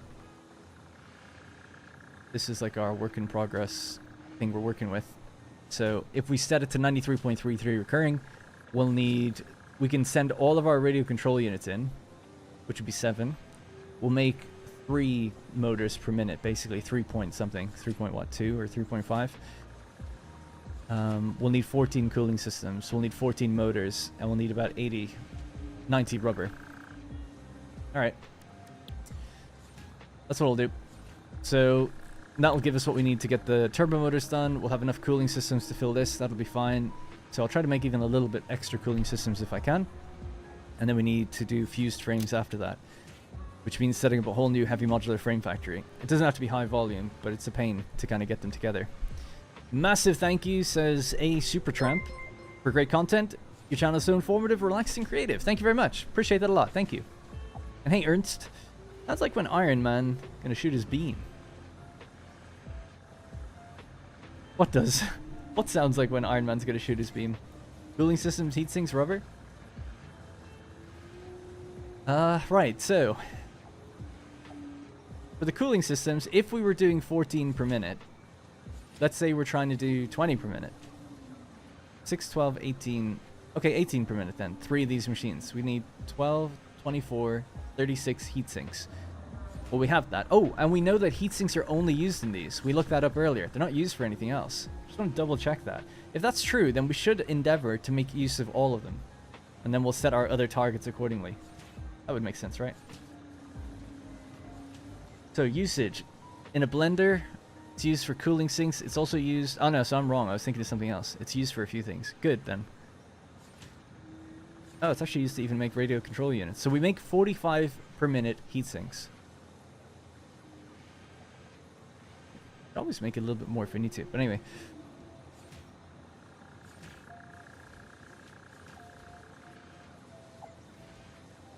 So 18. 12, 24, 36. So we need 36 out of our 45. That's fine. Okay, yeah, cool. This will be easy. Well, I think easy anyway. So 3 machines, 3 blenders are going to make the cooling systems we need. We need to build something that makes a decent amount of rubber. So we're going to go into the Spire Coast, find a place for rubber. We'll start with that. That's near water and also near gas, and then we'll fly in the sinks or something like that. We could use our drone system if we want, because we have plenty of turbo fuel to distribute more drones around. It's no problem there. Yeah, because I actually have it hooked up to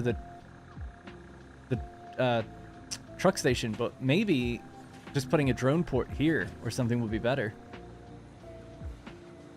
Maybe. Or even on top of that factory. Yeah. Alright, cool. Plans come together. Oh, the screenshot sound? Right. Mondarin Gale videos. Gale type Groove aus Deutschland. Hab wegen dir wieder angefangen. Something like that. I can't read German, but I appreciate those words. Let's do a little translation. See that I say something horrible.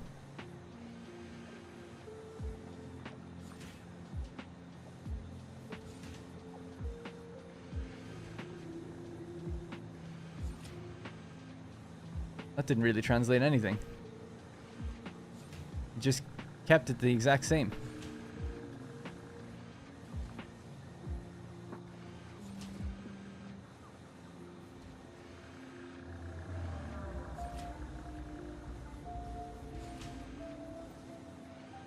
Dutch, maybe?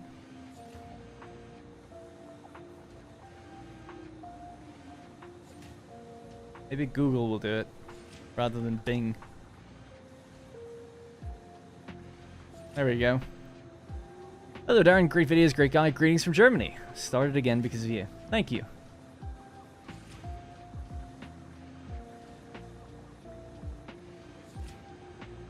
Danke. Alright, I'm just going to go to the bathroom, take a little break, and then we'll be back to do these cooling systems. So rubber is basically what we got to figure out, or where we're going to do it. I started playing because of you again. Thank you. Chat translation.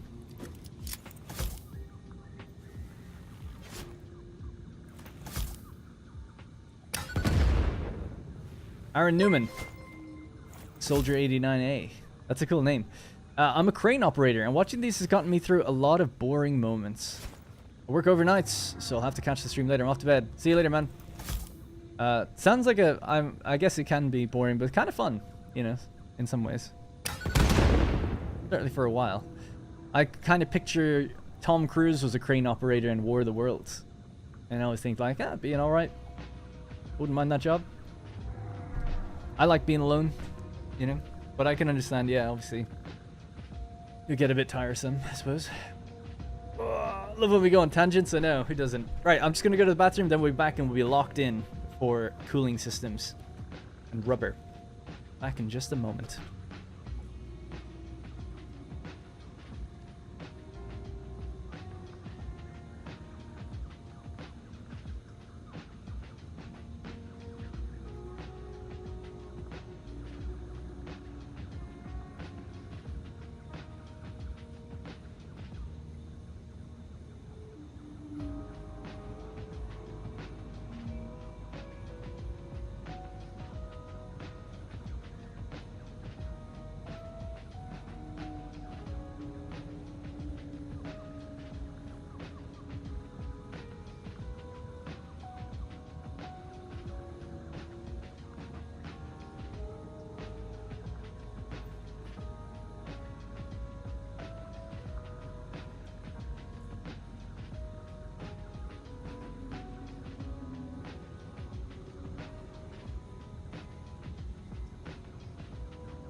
Inks ran away.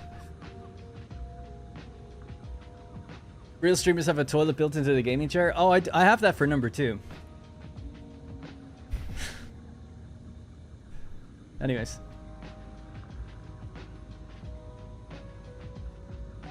Oh, he says you end up waiting on guys to figure out how to stretch a 20-inch beam. That, yeah. I like how Ryan's asking him about it. Greetings from Germany, says Morogue. Great vids, great... Oh, that's the translation. Thank you. I do various sizes lately. Been a 450 Tadano. Yeah, I've been rocking an 830 myself. I wish I had a real job. Alright. Are we good to go? Let's continue. So, Ruber. We're going to look around the Satisfactory Calculator interactive map and see where would be good to position this. We need gas, water, and oil all in the same place, which I think Spire Coast has in abundance. Excuse me. Can't stop burping today. Resource nodes. Give me the oil.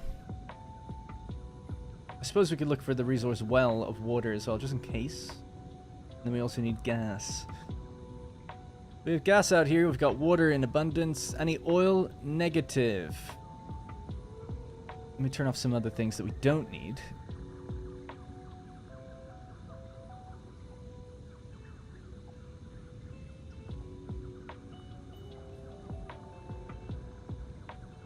So I'm obviously up in this area, so I kind of need it to be around here somewhere.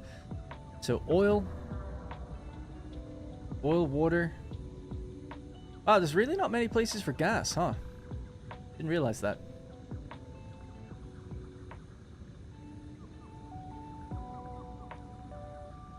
Guess we're gonna source it from the northwest. We already do tap some of that gas. What's going on here?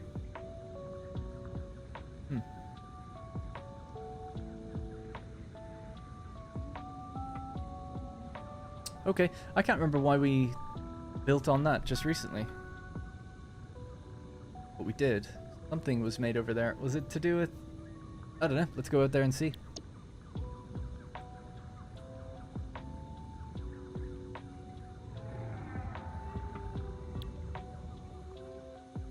Northwest. Alright, let's go.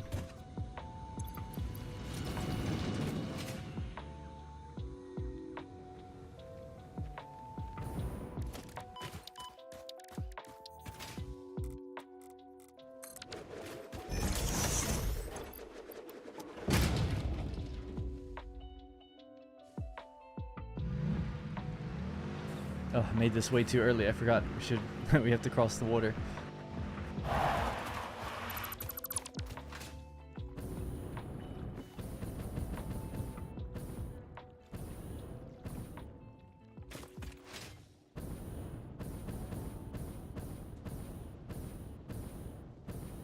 Nitrogen northwest of Dune Desert. Sorry, Dune Desert. Not Rocky Desert. Up this way. Am I safe here? Yeah. Oh, yeah. Sorry, my bad. I just assumed you meant Rocky Desert. I see it now. Well, I'm in the middle of both. So it's okay. But yeah, that would have been kind of good too. I'm just wondering, I'm kind of thinking now, do I move the oil out there? Do I bring the gas over this way? Probably the gas over is easier.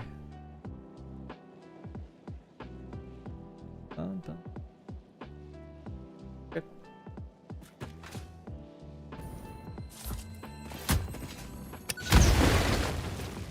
Jesus. It's okay. We'll power through it.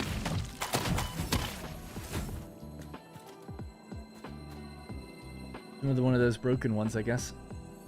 Gibbet's videos are short, but I'd recommend checking out one of his past streams on Twitch if you want more content from him. Oh, interesting. I didn't even know he streamed. I'm a big fan of Kibbet's. They're way too short, and he doesn't give any real explanation of how things are built. I think you do a much better job. He's more of an entertainer, and that's a good thing, which is why he appeals to more people. Once you've learned the game, I think people are kind of done with me.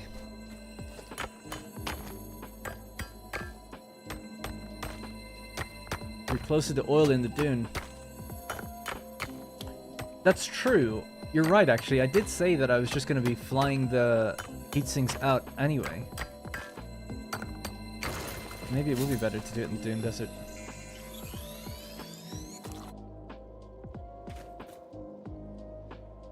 We're here. The drones would have to fly from here out to there. Or from here out to here. Oh, no. We'd have to bring a gas pipeline pretty much along the north coast into an area somewhere here. Yeah, I'll just do that. That's fine. That's okay. Because it's super easy. We'll just bring it along the water. Yeah.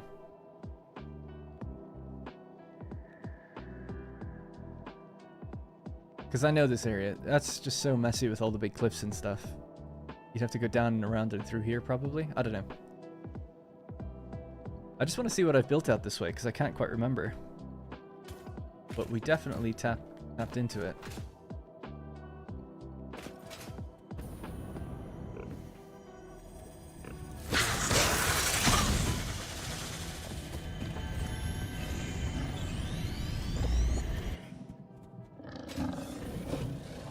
And I can zipline over there. Yeah, so it's so strange. Oh, I've got 2 yellow lights on these machines. Have to check what that's about.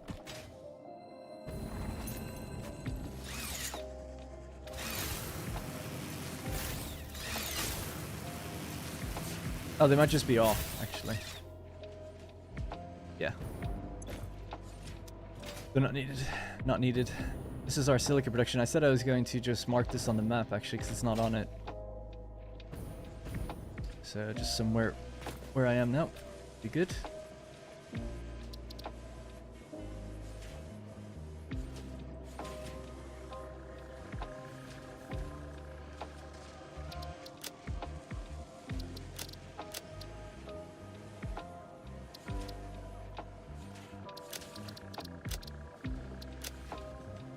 So in the production category, I've got silica production 01, so this is number 2.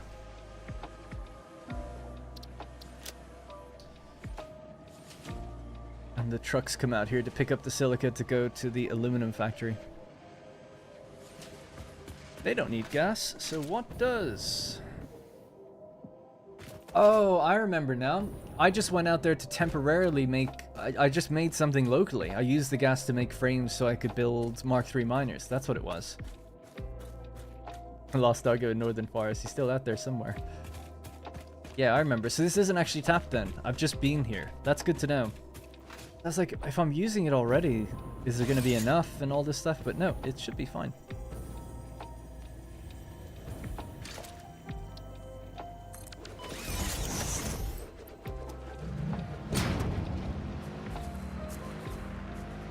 I want to know what was behind me.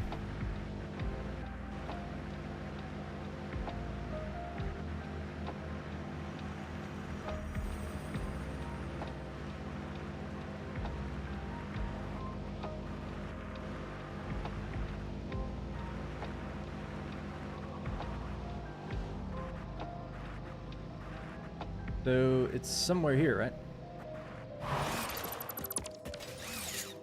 There we go. Yeah. So I had fuse frames going into a little dimensional depot being made in this thing. That's what it was. Now we automate casing. So this would be more doable. But it's just containers full of stuff. We're cheating. Time to get rid of it all.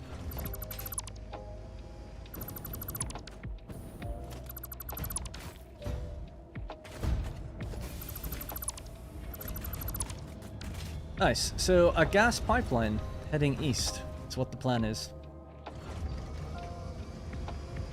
You bottle it and fly it out from here. Can you bottle gas? Can you package it, I mean? Oh, you need the canister things, don't you?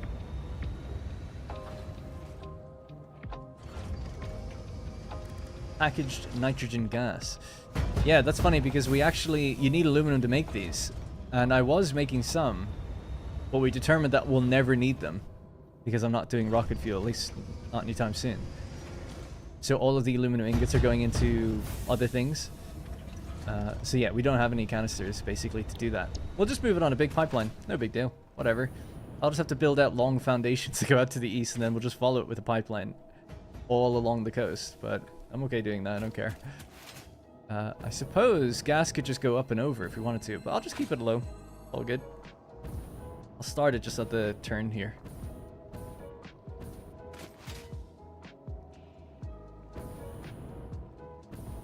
So that we've cleared enough space.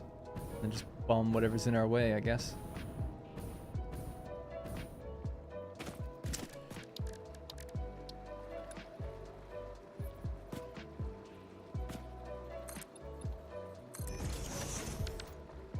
You can reuse the canister? Oh, I know. Yeah, I know. I don't make any. I'd have to set up a whole new aluminum factory to make them, so not gonna do that. It would have been cool, I guess, just to make like 1,000 and then it could just rotate, recycle them all the time, right? Like if you make a finite amount, you could probably just use them forever then. I do...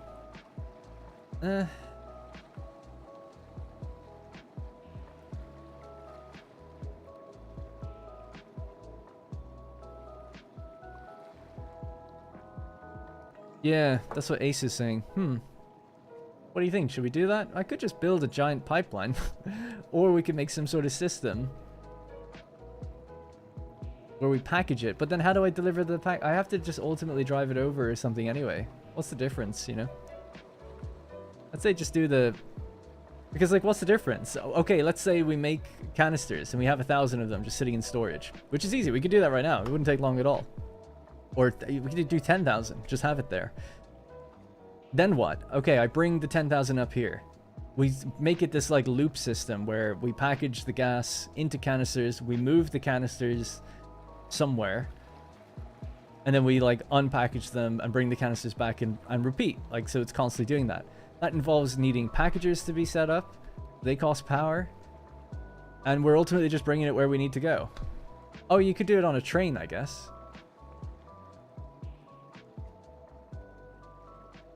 Yeah, I'd say the pipeline is just as good. And I think long gas pipelines are totally normal and realistic or whatever, so I'm gonna do a long pipeline. As I know it's a little bit boring, but there's no need for the other thing at all.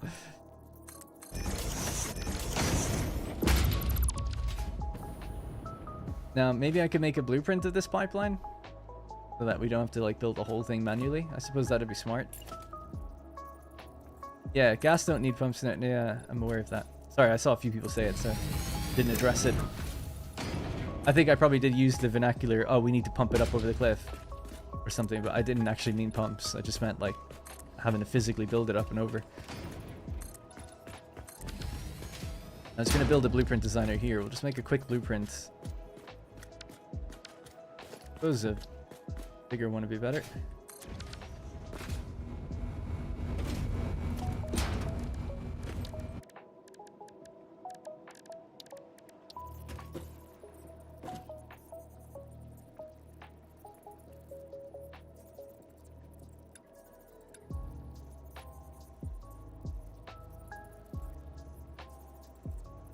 Okay. I have a style in my mind for how we do this.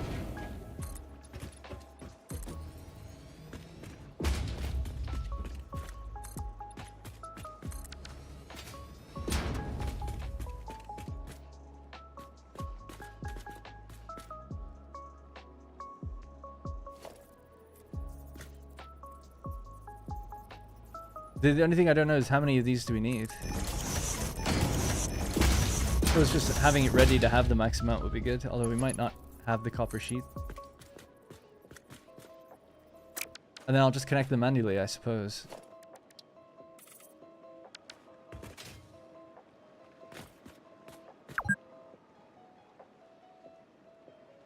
Because I'll have to connect them to each blueprint to each other anyway, so I don't really see a difference in just having the supports ready, and we'll just like line them all up one after the other. Could it be more than 4? I don't think so, right? 6, 12, 18. Let me just, instead of running back there, I can just look online.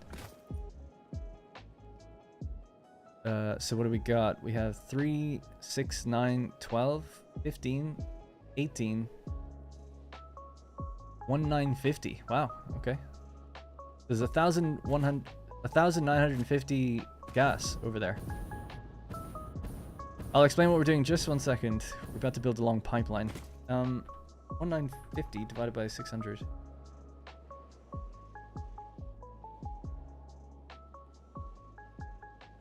We need 4 pipelines actually. So 3 that are at 600 and 1 that's at 150. That's fine.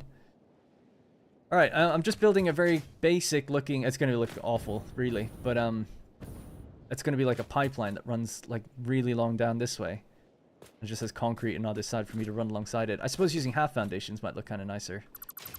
Well, the idea of using this was that we could do ramps as it goes down, and it could look kind of cool. Like you build them like this, and they go like way down to the ground, and the pipes like follow down and stuff. So I guess I'll leave it the way it is. And I'll actually just set these up on the edge then instead.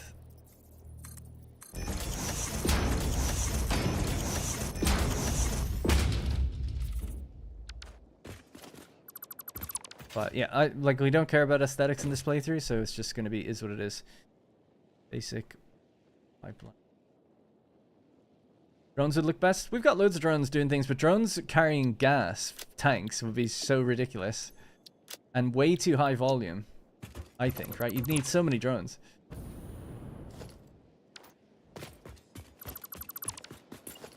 I know you probably just like, you have a silly face, so I know what you mean, but yeah, not gonna happen. Right, so we're gonna start the pipeline somewhere here. This is the Nord Stream pipeline, basically. Except it's just slightly over the water for reasons.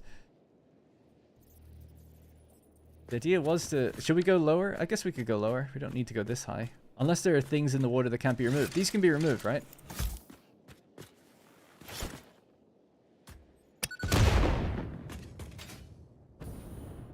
I don't see anything wrong with that. So yeah, we'll go a bit lower down then. Maybe just above the water.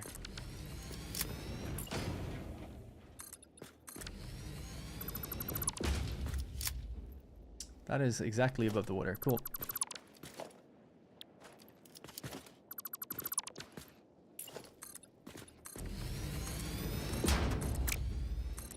Alright, so I can explain what we're doing.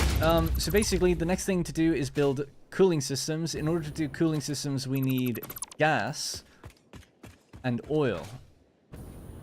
We have the heat sinks ready to go.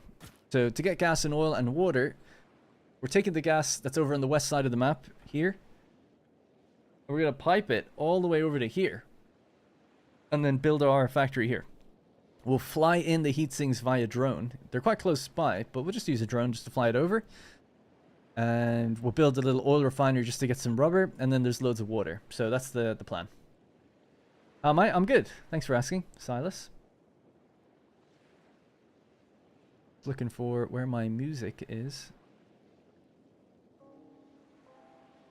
By the way, the music today is from Rifty Beats, R-I-F-T-I Beats. They do lo-fi versions of like anime series, like Dragon Ball and Attack on Titan, and also some games like Final Fantasy and stuff like that. I've just been listening to it lately and I think it's good, and I spoke with the guy briefly. Well, really, it was just a comment on his video and he replied, and yeah, he said it's good to use the music as long as you just give credit. But I also purchased his albums and might use them in videos or something at some point. See.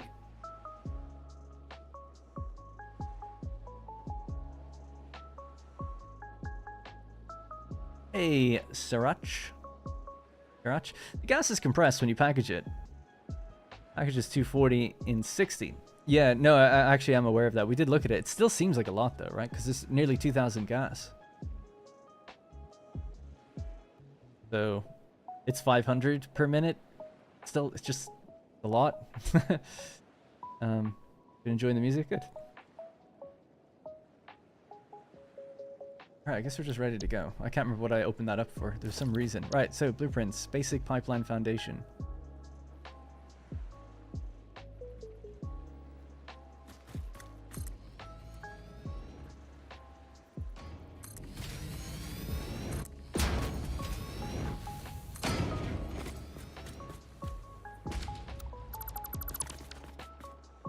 I was gonna say, would it have been good to have power alongside this? Nah, it's fine.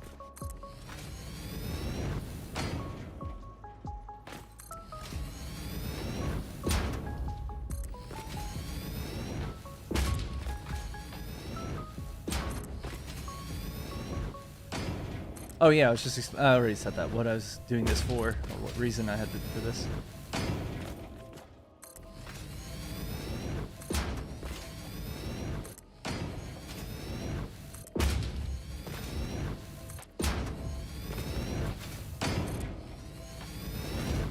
We're gonna run into that thing.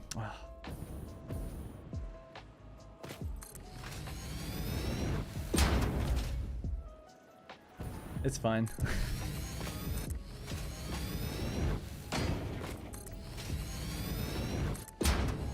Alright, we're out of concrete, so we can start laying out some of the actual pipes. Let that fill in the background. That's gonna take a while. Right, and then yeah, well, let's do some bombs first, and then we'll put the pipes down. So just get rid of all the things that are in the way here.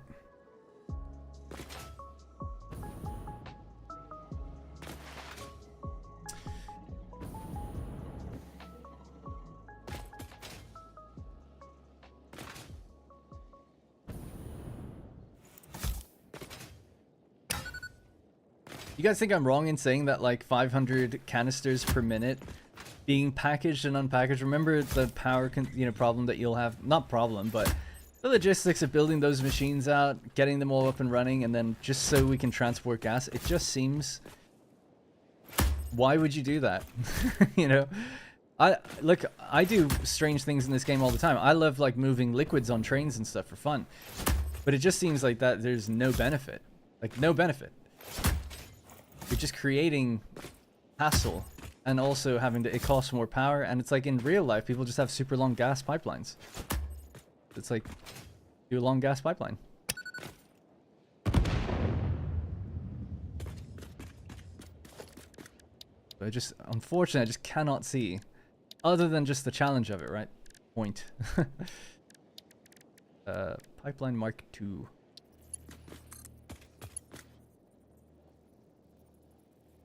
Oh yeah, we need plastic as well. Interesting. Alright, well anyway.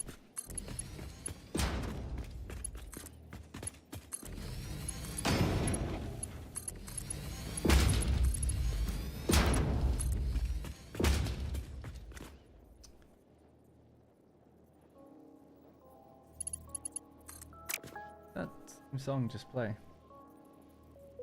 Oh, it's playing the last one. Anyway, for your SAM site in the Desert series, any idea how you're going to manufacture SAM fluctuators? Yeah, we can use like, well, I haven't really thought about it, to be honest. We could go into a different place later in the series to get SAM from somewhere else. Like, there are other caves, but ultimately they're often in tight, cramped caves. So you either just got to bring a belt and try to bring it out elegantly, if you can. You could use factory carts to cart it out in a little small vehicle that could fit through there, which would be a bit silly, but maybe.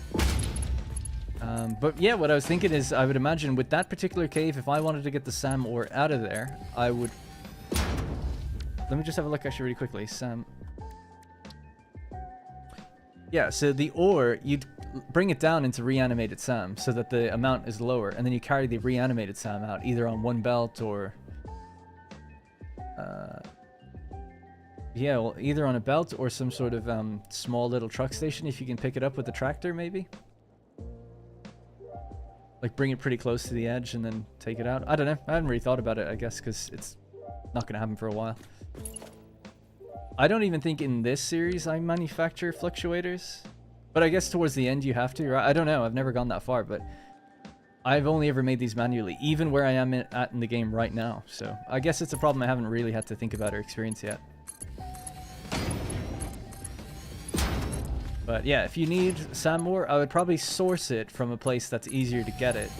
Is there, the one that's in the desert series is an impure node. There's one south of the desert as well. It's like desert biomes here. It's like somewhere here, I think. And that's in a cave, and it's really awkward to get to, but it's a bigger cave, so you could probably like refine it a little bit in there and then take it out.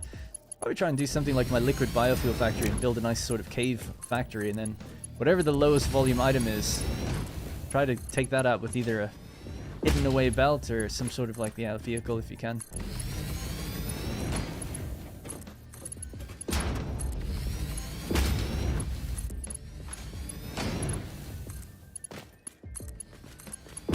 I can't see the construction costs anymore. It's just gone from my screen now. Oh, again, there we go.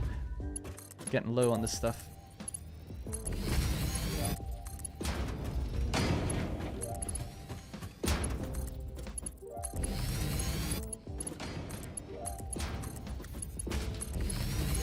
If I had loads of time with this, I would love to have designed like a really big, like kind of painted beams and stuff that go around it, and like branding on the pipeline and stuff would be really cool, but oh well. Everything takes time. I knew that wasn't going to be right. I don't know how that happened. Loving the video series so far. Are there any planned schedule for new episodes? Nope. I don't know how to plan for it. Like impossible to, for me anyway, to say like when videos will come out, because I just don't know how long things will take. Still working out what the next one's even going to be. Like I know it's going to be oil, and I've got a loose idea of how I'm going to do it, but how long is it going to take me? You know, I don't know.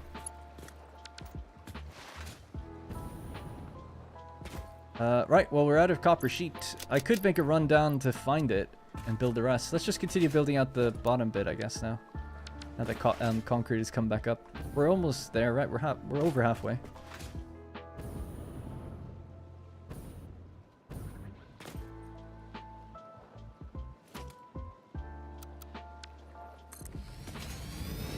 You braid them? No, I'm not going to do that. Maybe in a blueprint designer you could have, yeah. I've seen people do that though. It looks great when they do. Pretty cool.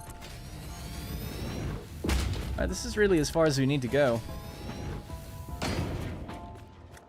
I have to decide the site. I actually think it's going to be over there somewhere. It looks straight over. Maybe we will just keep going. Let me explore just while we wait for our resources to build up in the background.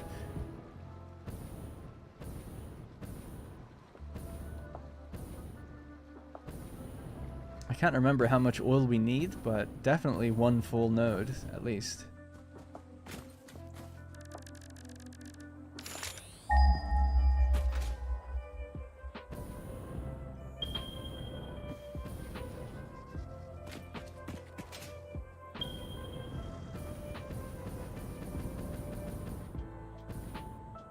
If you build the pipes into your blueprint, would it connect? No. Blueprints can't connect together. Which is why I decided just to put all the pipes down myself, because otherwise you're just doing it every second blueprint, basically connecting them.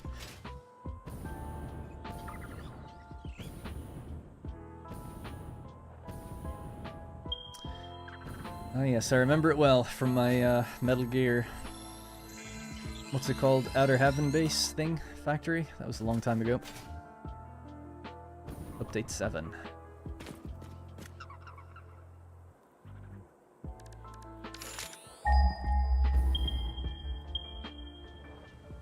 So ultimately we need to get the gas in here.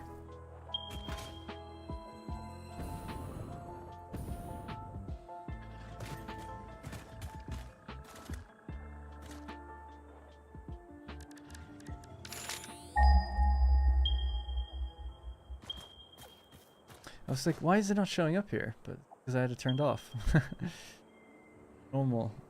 Impure. Here.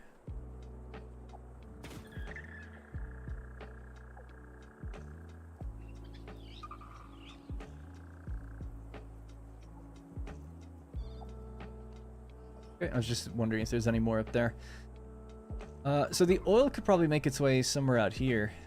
And we'll just build kind of out in the ocean. It's not a big... we only need a handful of machines. Either that, or we do just pop it in somewhere here. But we need rubber refinement. So I guess I'll probably just build out in the ocean. Because it's all just like a giant hill.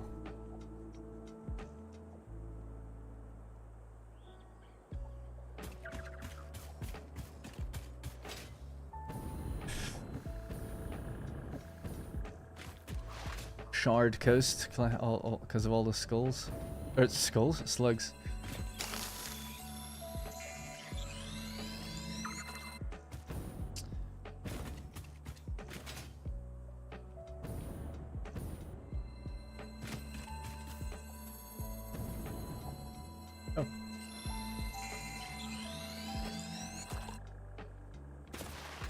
Alright, let's go back, finish this pipeline.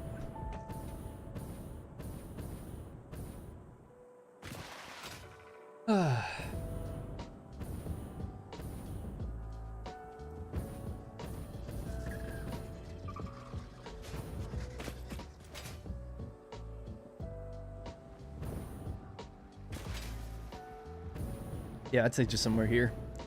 You know, I try not to do the cop-out thing of just building over water all the time, but in this situation, it's like, well, what are we gonna do?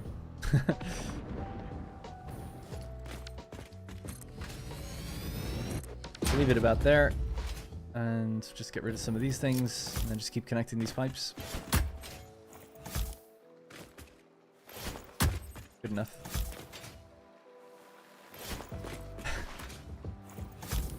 Someone blew up Nord Stream.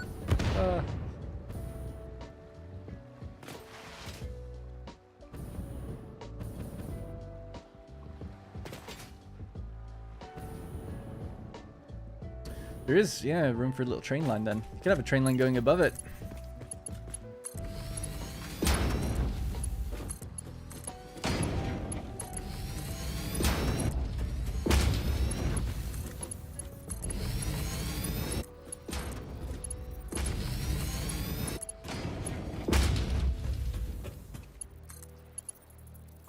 Yeah, I'm gonna have to run and go get some copper sheet. We're gonna need a considerable amount.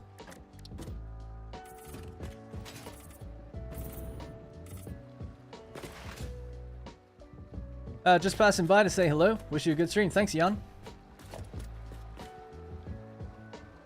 Got an idea, actually, just to give a bit of variety to the color. 3 gray and then 1 blue. 3 gray and then 1 blue.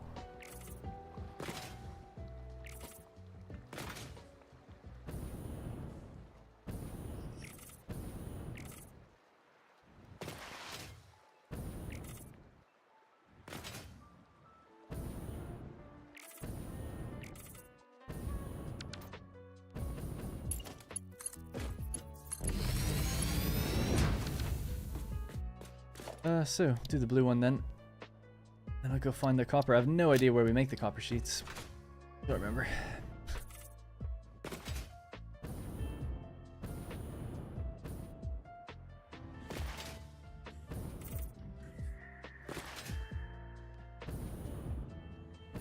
Yeah, that spitter almost got me in the distance. That was funny.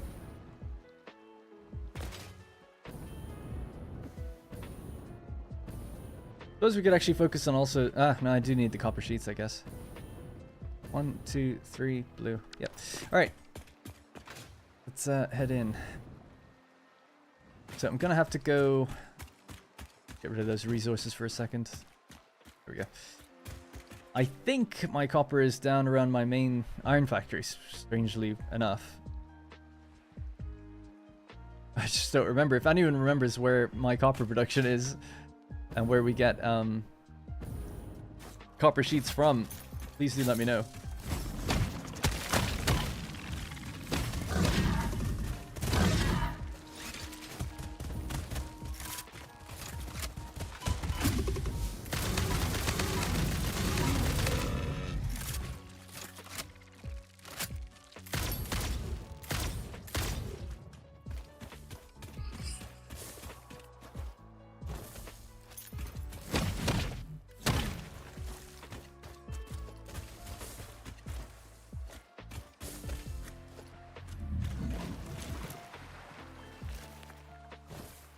Well, isn't that ironic, huh?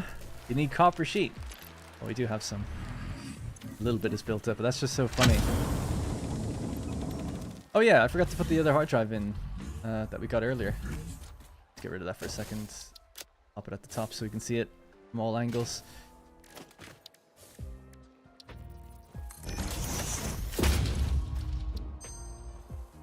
Oh, we got something new. Leached copper ingot and turbo heavy fuel.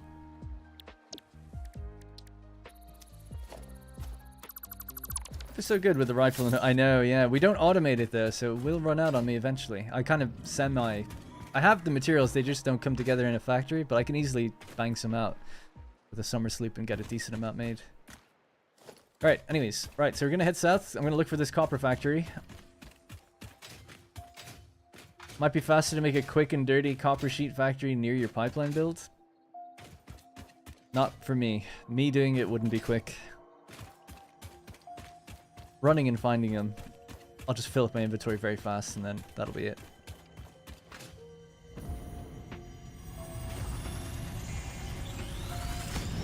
Because I'd still be waiting for them to be produced, you know. Whereas I'm sure there's a container somewhere with thousands in it. It's probably back at base. Zip line over there. Shouldn't take too long.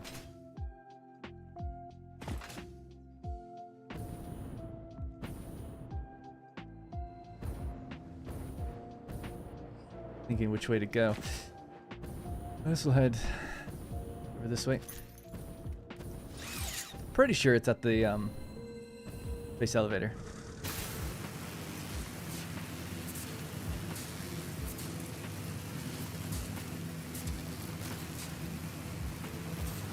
Yeah, I'm not a big fan of hypertube cannons. I know I've been running around a lot though lately. I guess I kind of need them. Now that you can actually teleport in the game later on. I don't know. Hypertube cannon, I just don't like hypertubes. Never have. Don't like going into third person, glitching at your screen just so you can fly across the map. It's just a bit weird for me. Like, I don't know why I have such a hang up with it. It's like at that point, just use a mod to fly.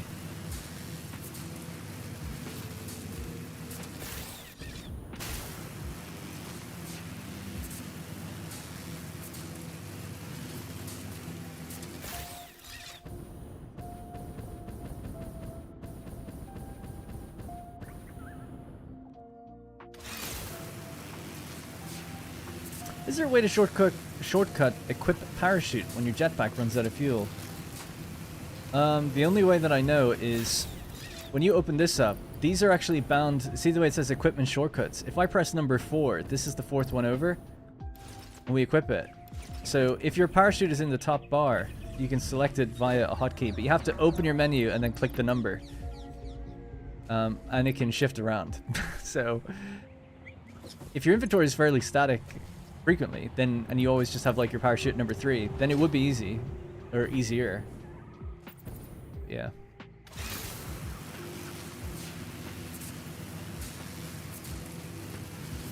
Are there a set number of recipes?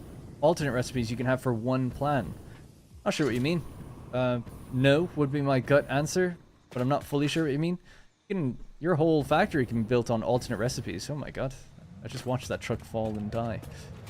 He'll be back. He'll be back. Yeah, you can use as many as you want.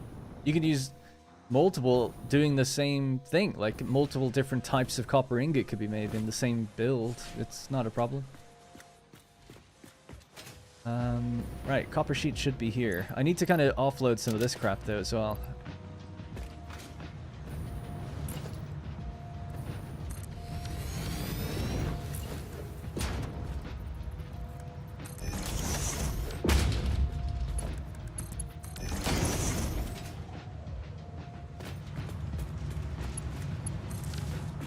Alright, let's just dump some of this stuff in here. I don't really need it. Just take one of them for now. I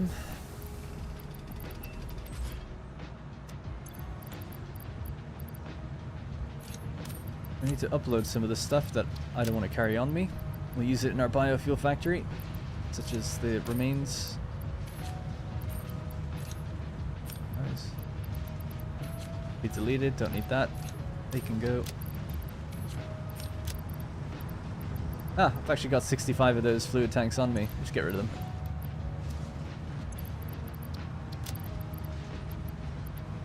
Suppose the sloops can be gone.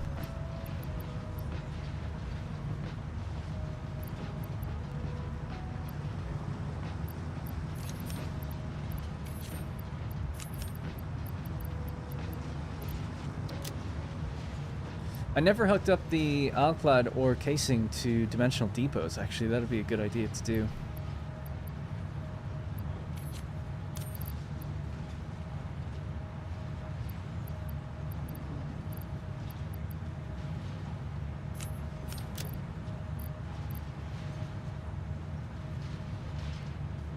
Right, it's probably clear enough. We'll get back to it in a second. Upper sheet. There we have it. There's 4,800 here. That'll make it go a bit quicker. This is done now. Alright, back we go.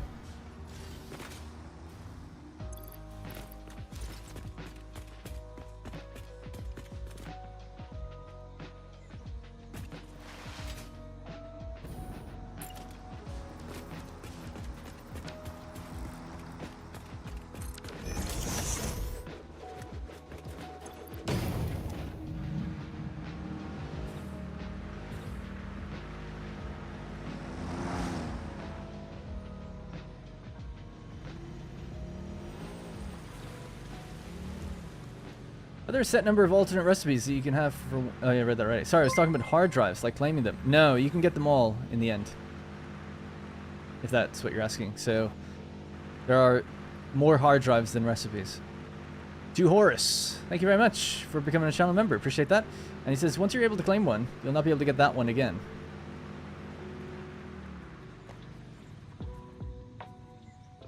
I don't think that's true.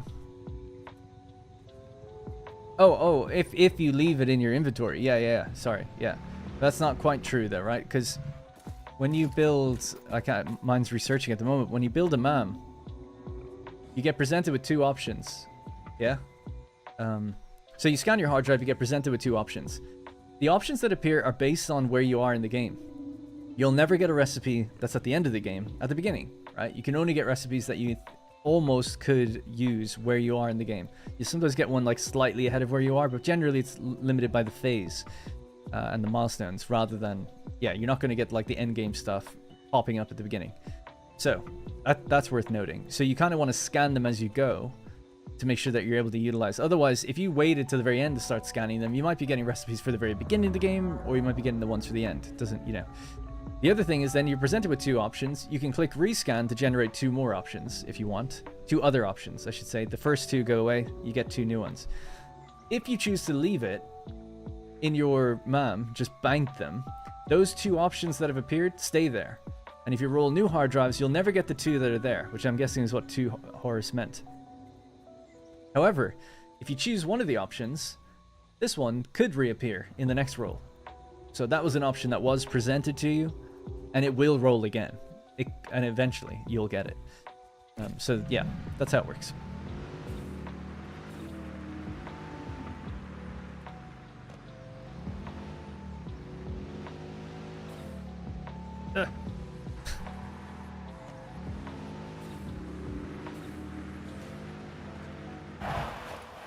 So, this is where our heat sinks are now going. That's what we set up earlier today. And I've got the copper sheet. Yeah, I guess I was just trying to think if is there an easier way to drive out that way, but not really at this point. Alright, give me this back.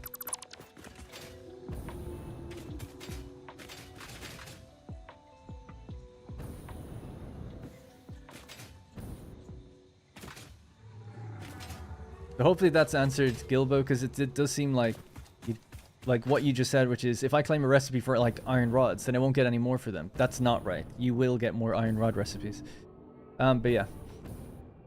You know, I never tried having a blueprint for the Explorer with fuel already in it. I don't know if you can even do that. We can have a little test, see if it works. That'd be interesting if you can build vehicles with fuel in them. I would just hotkey that then, or hotbar it.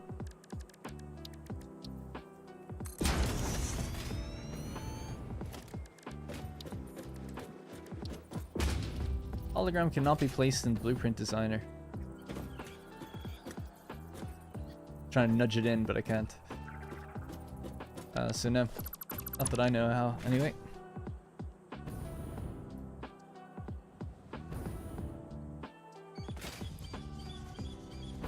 How long did I play in this save? Sorry, I'm not sure. I'll check in just one sec.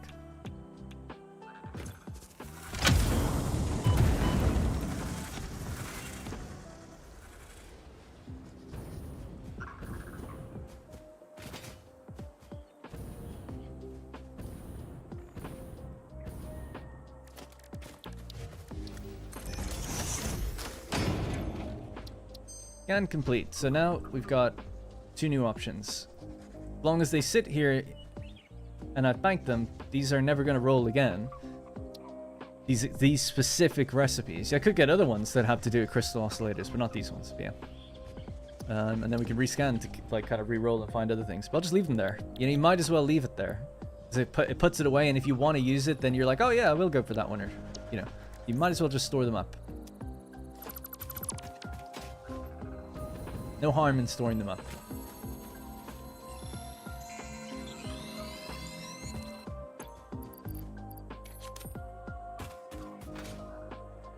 Sorry, and you asked for the how much saved playtime do I have? 169 hours so far on this one, and this has all been streamed, so there is nothing I've done off camera. At least no more than an hour.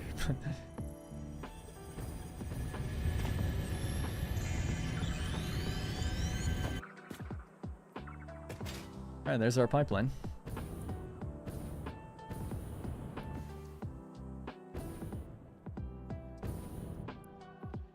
Doesn't look that long when you zoom in like that, but it is pretty big.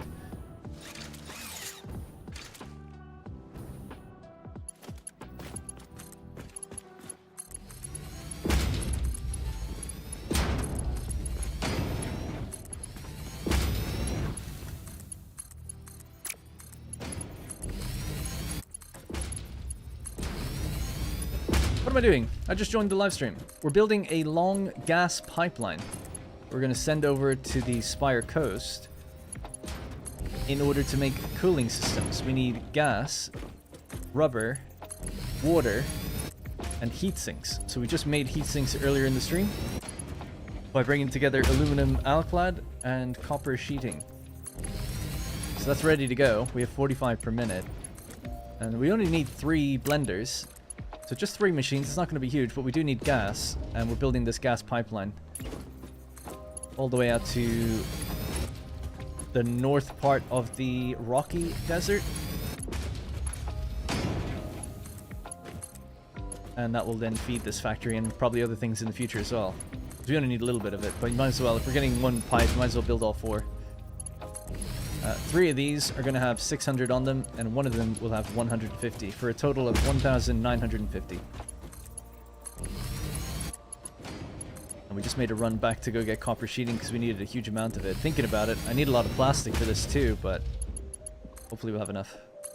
I could get some of it back actually, because the pipeline on the right really doesn't need the plastic. It only needs to be a Mark 1. Maybe I'll just do that real quick. I'll do it on the way back down, yeah.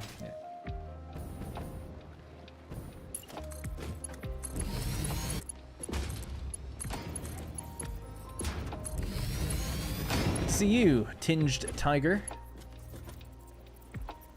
Nice. What are you having for lunch? I'm curious. And I'm hungry. Can gravity help with liquid flowing? Would it flow faster traveling down a pipe? No. Don't think about it. Don't anyone tell him that it does. Don't do that. It doesn't. Just assume it doesn't. Pretend like pipes are just bottles of water. Literally a bottle of water in the real world. There's no vacuum pressure in the pipes in the game, so it doesn't operate like a pipe in real life. It's kind of just like a container for water or whatever liquid. Well, I say that's like real life, but it isn't. If you tilted it, technically, it will feed from the bottom up. So if you have a pipeline going flat, and then you have a raised section, the bottom will be fed first before it goes up to the raised section. But it doesn't flow faster if you tilt it or tip it or bring it down a cliff or something like that. So hopefully that makes sense. Yeah. Does it make sense to place valves somewhere along the long pipeline that you're building? No, not really. I don't think it would do any harm, but there's no real need to.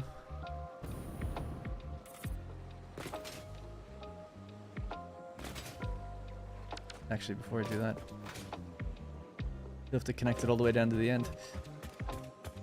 Yeah, there's no harm in it. Valves help with direction, and but gas is much better than liquids. Gas, this is a gas pipeline, so it kind of just fills up and it doesn't slosh back and forth. It kind of just is a number that fills up in these segments, so it's kind of fine. Yeah, downhill is free head lift. Alright, we'll keep it as a Mark II pipe then, just for the uniformity of it. Seeing as I have enough plastic right now. Take some into my inventory.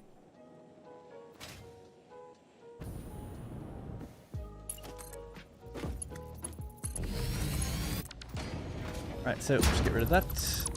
This. We're aiming for just before that, over there, right there, 400 meters away.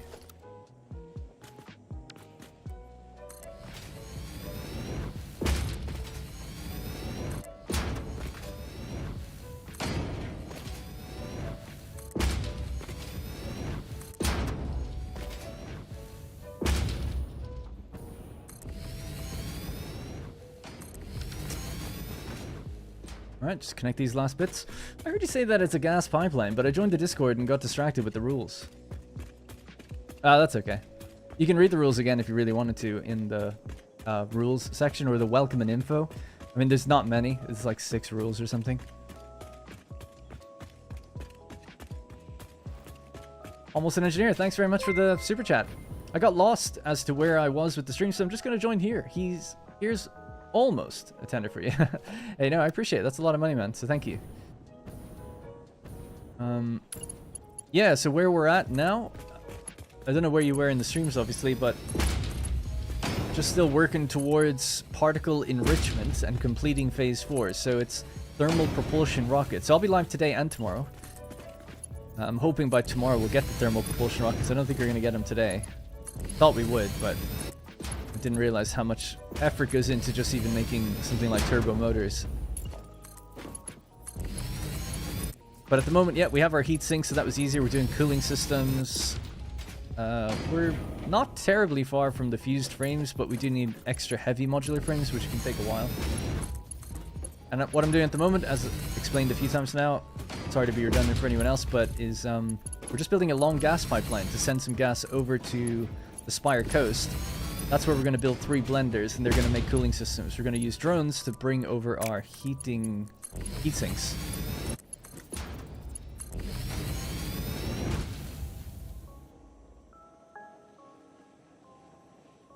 Sorry.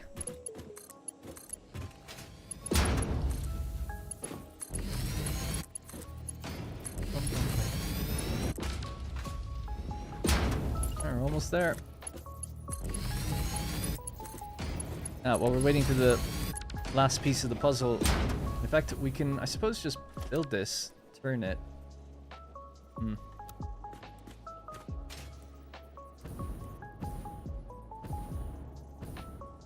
on, game. Yes, I got it.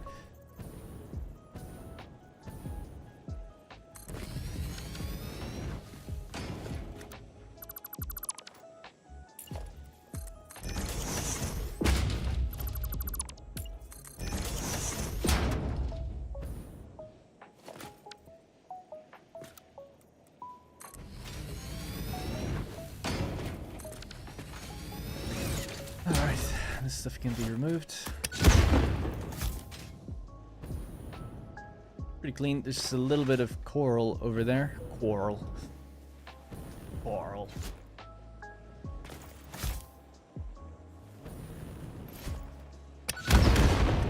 Almost killed myself there.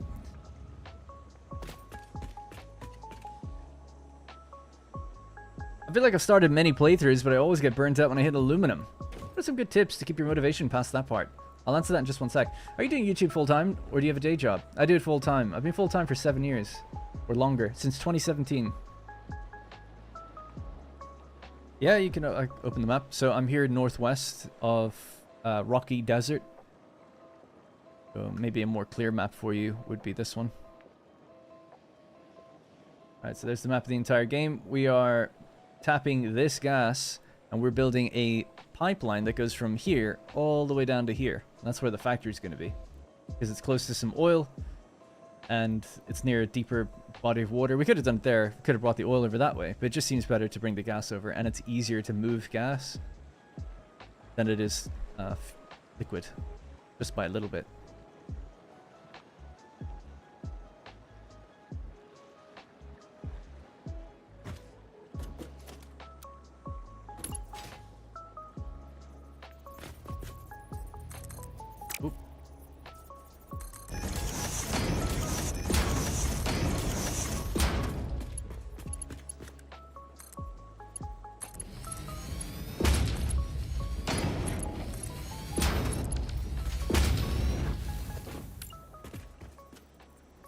we don't have straight pipes in the game, so I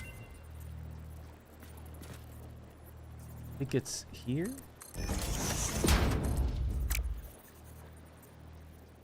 Can't remember how this works actually. Let's just see.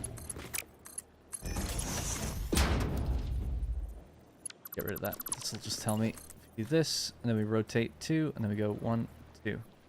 That's it.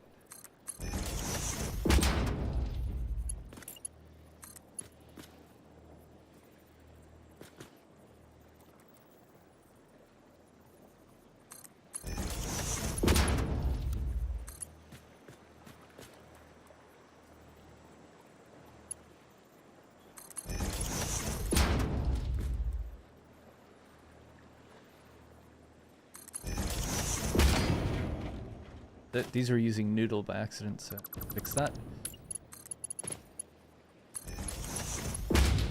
Oh no, it's too far over. Whoops. Should have looked at it head on, it would have been easier to see. Basically, you just look at it and then you go 1, 2. That's it. Not that bad. There.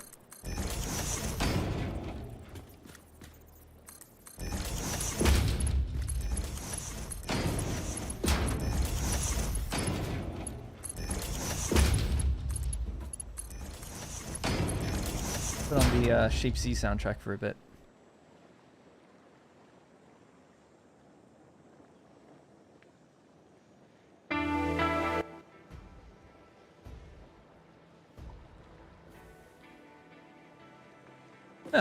Oh, sorry, I did say I would answer that question. What was it again? Oh yeah, how do you avoid getting burnt out? I'm not the best person to ask because technically I've never finished the game and I've like 2,000 hours, so I have been burnt out myself. Mine's a bit different. My burnout comes more from the YouTube side. Not being burnt out doing content, but losing views to the point where it just makes more sense to start over. And then you kind of start a new series, you get more people looking. If I was a regular player, though, I did, as a regular player, I did get burnt out once, and it was actually really early. It was when I hit trains, and I just didn't know what to do. I'm not very good with trains, and it's one of the reasons I just don't use them very much. I find them awkward. Like, you set something up, and they work fine, and it's great, and then maybe you make a mistake somewhere down the line, then all trains stop, and I'm like, this sucks. And then you spend ages trying to fix it. At least I do, because I suck with them. And I understand the principles of blocks and signals, generally, but it seems to always happen. But I'll avoid it in future. It didn't happen too much in my Update 7 series, but still. Anyways, that's why I like trucks. You can, a truck can hit another truck and they could deadlock for all you care, and the other ones still keep going. So, but typically on a train network, everything breaks. At least when I've had things break, it's like the whole network shuts down. Factory's blocked, it can't get in. That blocks the track. That blocks the junction. No train can turn. It's like, oh my god. Anyways, so yeah, how do you avoid burnout? Well, you said you had a problem at aluminum. I guess I would have to ask what the problem was with aluminum. Did it just seem daunting, like too complicated? Because if that's the problem, then I'm not really too sure what you can do to help that, other than just try to break it up into smaller pieces. In this save, I've been trying to just do the bare minimum to get to the next point, to keep the streams moving. So not doing big factories, not making big cosmetics, not making things look crazy. In the video series, that's what that's for, a bit more, right? But my first aluminum factory was here, and I called it Baby Aluminum. It's very, very small scale aluminum, but it was enough to progress for quite a while. So maybe something like that could be what you could tackle. I can't remember exactly what the Baby Aluminum numbers were. I'll just see if it's here in my document thing. But it was low, whatever it was. Yeah, I have it here actually. This was it. This was my entire aluminum setup. Quite simple. So we started with water at 300, and then it says negative 180, because I think, yeah, you remove 180 when you start recycling it back in. But let's forget that for a second. But this is just a simple way of saying, like, you could do aluminum. And this progressed us for quite a while. I didn't have to build aluminum again for a while. Tens of hours, really. And then maybe when you're more prepared, maybe you can understand it better and do it then. But it was just one water extractor, 300 bauxite, 180 coal. And then this is the entire thing. I suppose something you could do if you're feeling burnt out is watch YouTubers as well. Maybe if you find it complicated, maybe the planning aspect of some of the more advanced factories is a little too much, and you could watch like Total X Clips or On Kibitz or someone who does like aluminum or whatever. I'm even my streams, I guess, and just find a way to do it. where someone's taking care of the math for you and you just have to build it. That could help, and then maybe you'll learn from that and then be able to do it in future. For me, though, in keeping... Two ways I can kind of avoid burnout, let's say, is I keep track of everything I make everywhere on this little document thing. I wouldn't play with this document normally if I was just playing on my own. This is so I can show things back to you guys, like how things work, right? And it's a nice graphics and stuff, or generally it's easy to read. But I would keep something like this, like just something in Excel or in a notepad, anything. Even in game, you can build signs and just write it down somewhere. Write down what your factories make. And you don't need the two numbers, just one number is fine. And being a bit diligent with that keeps things really clear in your head for when you take a break from the game and you come back and you're like, what was I doing? It's like, it doesn't matter what you were doing. Everything's written down for you. You look at a factory and it'll say on a sign somewhere like, this makes 400 and it's consumed 300 somewhere else. And you should be able to have a total number of what you have available. I know it's a little extra effort. It's a bit like, I have to keep track of what I'm writing down, write stuff down in the game. It's like, if you kind of, for games like this that are really long form and you might want to take breaks and then come back to it, if you don't want to feel like you just need to restart all the time, that really does help, I think, in just keeping a little bit organized. Yeah, there's another main one that I'm struggling to remember, but it's another one that's really great for avoiding burnout. I'll think of it in a sec. Hey, Blue Arden.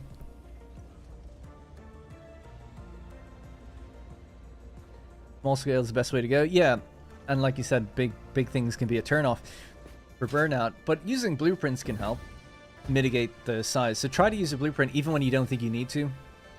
It's like you'll probably find use for it eventually, and try to keep them organized. I think organization is probably the key.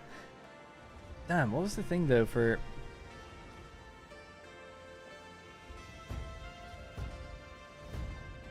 I can't remember, but another good one is using the in-game to-do system, to-do thing.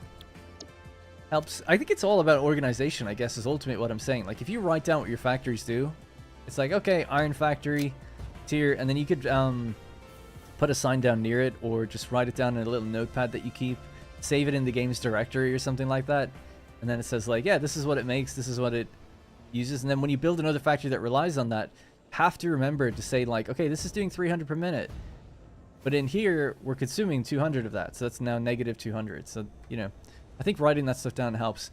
But I'm blanking. I had another one in my head that I just can't think of right now. Often people ask me, how do you avoid burnout? There's something I always mention, I just can't think of it right now. But anyway, too focused to think about burning out. Alright, well anyways, I'll try to keep it in my mind just for a moment, but yeah. I think even with that though, it's a decent enough tip that you don't have to build extreme. Just build what you need and write stuff down. Either in-game. In-game is usually the best way to do it, so you don't have to worry about ever remembering where you saved it or anything like that, but building little signs. I saw actually a really cool blueprint where it was like display signs, something like this. And the blueprint was, you know, stacks of them like this.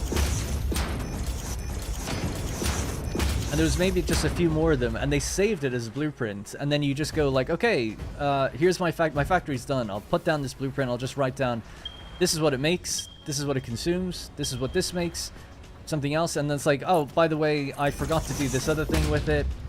You know, it has a little issue, so just remember that. A little note to yourself, I think, can help. And it's kind of fun putting those down anyway, even if you don't like end up using it in that way. Right, so let's get these orientated. I suppose actually what I need to do is see which ones are the pure nodes. So every pure has to combine. And then the one that's normal or impure stays on its own. So where's the impure? That's the normal. Okay, cool. Alright, so we'll put them into pairs. That's the normal one, right? Yep. So they could be paired, they could be paired, and they could be paired. Doesn't have to look good, I really don't care. I do deep down, but like, you know, life's too short.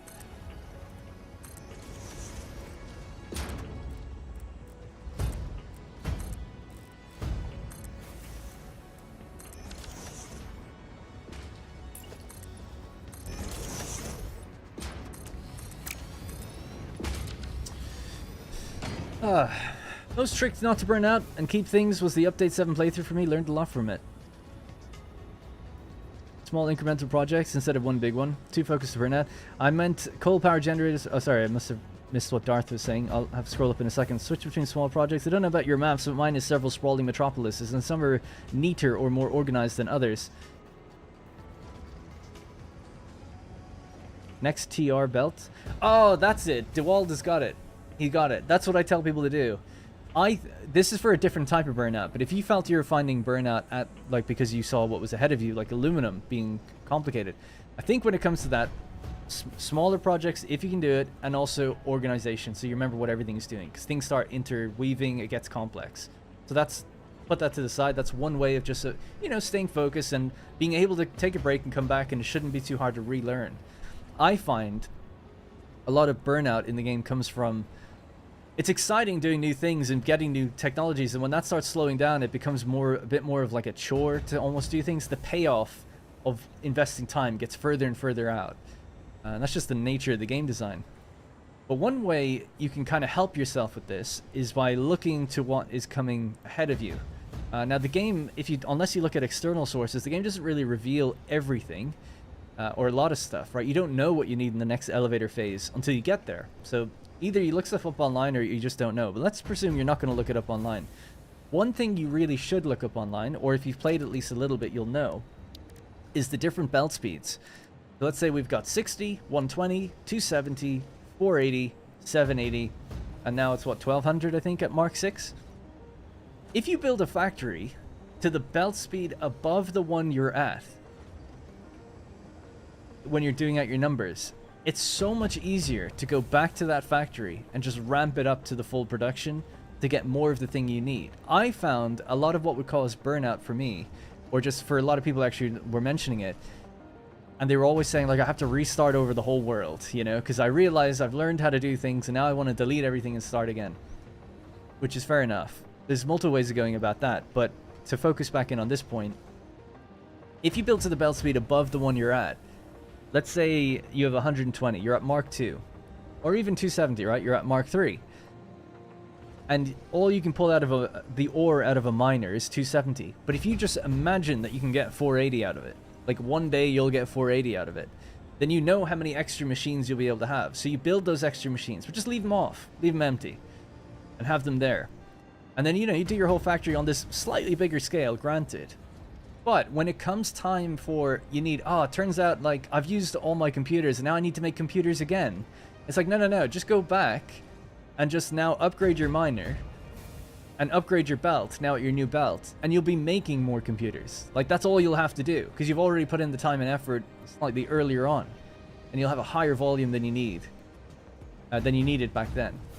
So I find that is a really great way, and I think everyone should do that, especially just in the early tiers, because you kind of advance quite quickly out of them, and you don't want to go like, oh, I have to redesign I have to tear down this iron factory. It's like, you shouldn't have to tear down anything, ever. There's more than enough deposits on the map to find interest in going elsewhere and building elsewhere, or upgrading what you have without having to redesign everything. So I think that's really important. Design with the belt speed ahead of the one you have in mind.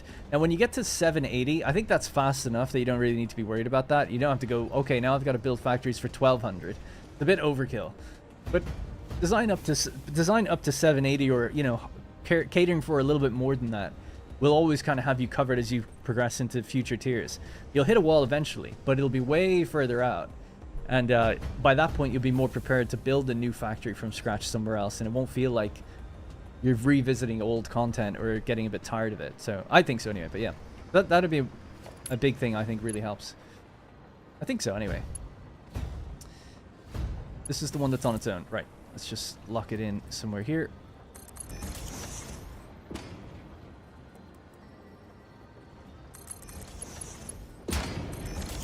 Alright, so that's activated.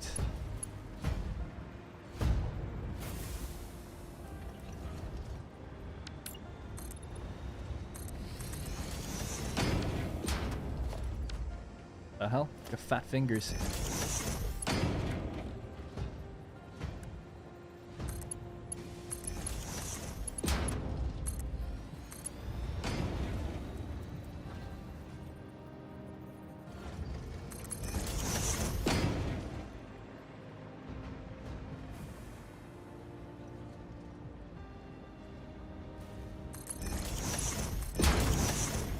2 more.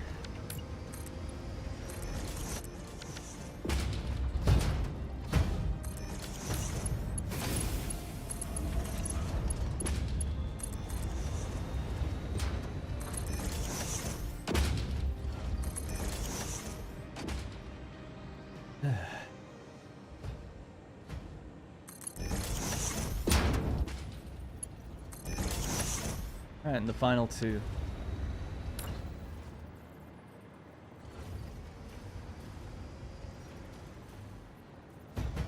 I'll just give it some space.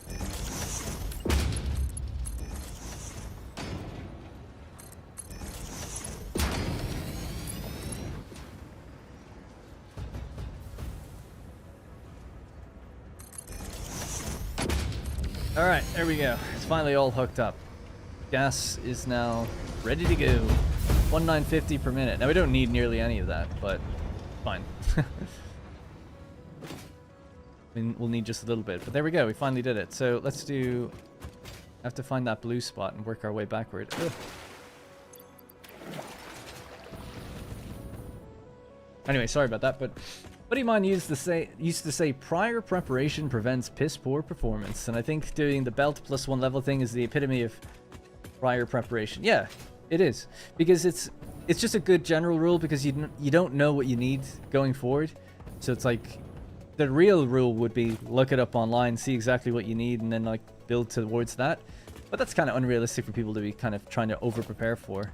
So this is more just like, well, it's a general rule. Go ahead, go with your belt speed, but like just go with the one above it. And you don't know that belt speed, but if you just look that up online, it's a very small Google search, like what's the Mark III belt speed, and then you'll find that, and then it's like, yeah, okay, I'll build with that in mind.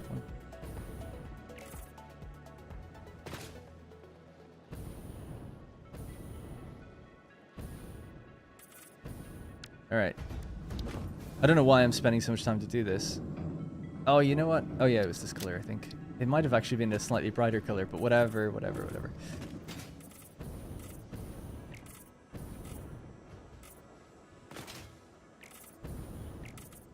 I do think the concrete either side is probably a bit overkill, to be honest, but whatever. Oh, whoops.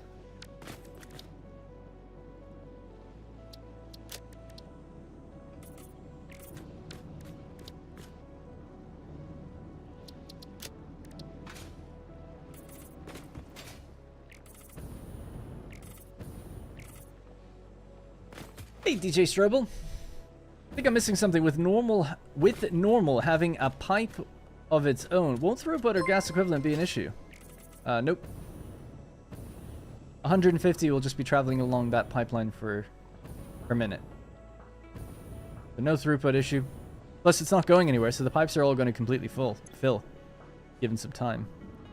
So there's 600 moving along this one, over 570, but it's building up. The current segment is almost full. It's got nowhere to go, so they will completely fill up. But you'll always just be getting 150 out of the one on the left. These ones are all doing 600. That one's doing 150. That's all.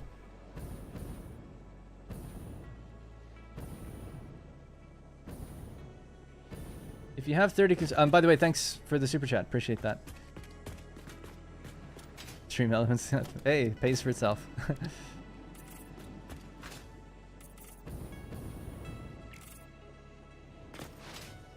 Oh, sorry, chill, Icelandic dude. Your message was retracted. I saw you say something about being ignored. I actually saw it, I think. I'm sorry, I try to read everything. It's just hard to focus sometimes. Question, how do you calculate... And then people ask me questions that take me a long time to answer. How do you calculate, like, how much you can scale your power for an example? Like, if I had 800 fuel per minute, how would I calculate how many fuel power generators I can use off that? Yeah, this is a slight failure of the game, actually. But if you build a fuel power generator... Unfortunately, you don't know what it consumes. You know that it's going to make 250 megawatts, but how fast does it burn through fuel? You don't know until you plug it in. Or, look it up online. So, you want to know by looking it up online. You go to Satisfactory Wiki GG. Sorry, you can't actually see my search, I guess. Satisfactory Wiki .gg. There's a different wiki. But you want to use the one that's .gg in the address bar, okay? Anyway, go to that. Go to fuel generator. And then you'll have a list of the different fuels and their burn rate. The standard burn rate is 20 per minute for fuel, let's say. Is that what you asked? Was it regular fuel? You just said fuel, so I'll assume 20 per minute, right? You said you have 800 fuel per minute. Well, then it's just a simple 800 divided by 20. 800 divided by 20. You can have 40 fuel generators. Now, each one of them does 250 power. So you get 10,000 power. That's how you do it. So again, you have 800 fuel. The generator consumes 20 of that per minute. That's 40 generators. 40 generators times 250 is what they make. 10,000. Now, if you want to use less generators, you could use power shards. So let's say 250 is 100%. You can go up to 250%. So 250 times 100 divided by 100, right? Percentage. So that's 250%, I think. Something like that. Times 250. You can get 625. It happens to be 250 being used twice here, but 250% out of 100 times the regular amount of power it would make, which is 250, gives you 625. So actually, if you put overclocking shards in there, you'll get 625 out of them. But the same amount is going to be like consumed overall. There's no changing that. But it allows you to kind of work out then, I can't remember how to do it right now, but it allows you to work out then like, oh, we could use less of these. Again, the easiest way to do it though is to just go into game, plug fuel into one, throw 3 shards into it, and then it'll tell you the burn rate. I know that's a weird way of doing it, but at least then you just know the number without having to go online or anything like that. And you're like, okay, there's the number, and now I know how many I need. But yeah. Yeah, power overclocking in a generator is linear. You don't lose any fuel or gain any benefit. Either way. It's just efficient. You're just scaling it up. Unlike machines where you actually do save power if you underclock them, or you spend power the more you overclock them. Generators don't behave like that. So generators are really the only thing, along with miners, that you should put power shards into if you wanted everything to be equal.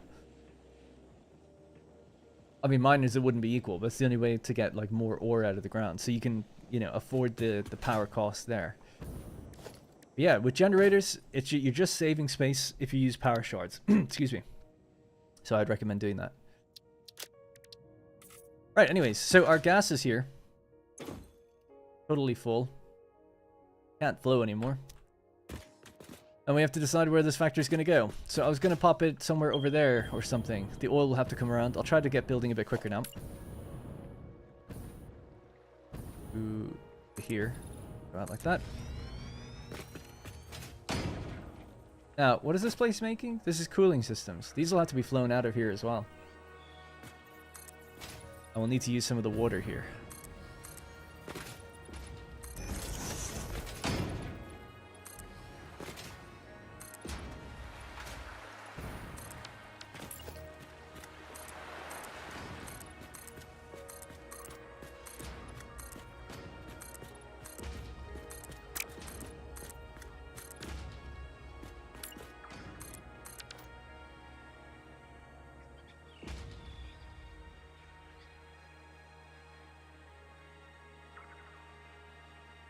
Oh, that's interesting, Ace.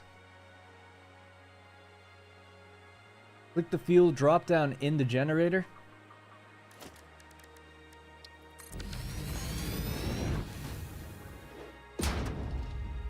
Well, there you go. I had no idea that was there. Nice. Does it update accordingly? No, but if you can do, if you're okay at math, you can figure out what 250% would be. It's a linear burn rate, so whatever 250%, 250 of 20 is, you know, will give you the number. So liquid biofuel and regular fuel, both 20 per minute. Turbo fuel 7.5, rocket fuel 4.167. They all give you the same power amount though. Just their burn is different. Great tip, by the way. That was great. Does that tell me here then as well? No, you just pick your fuel type. Anyway. I get rid of that. Apparently so.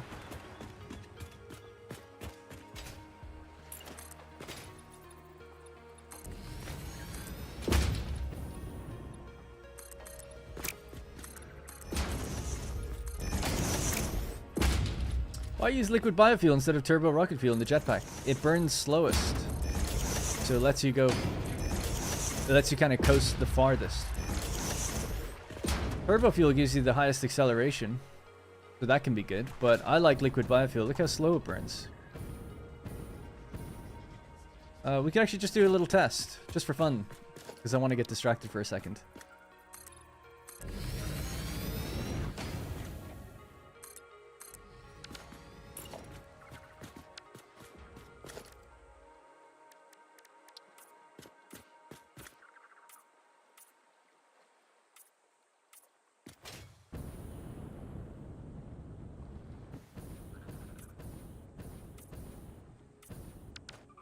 Right, so that is 20, right, in total? Oh, it's 18. Oh, no. Yeah, it's 20. Cool. Right, so just using liquid biofuel. Obviously, you can feather it to go further, but I'll just hold spacebar. I'll see how high we go. And when I start to fall, I can count the walls on the way down. So really at the very top of that one. That was 15. So 15 times 4. About 60 meters, just holding it down straight up.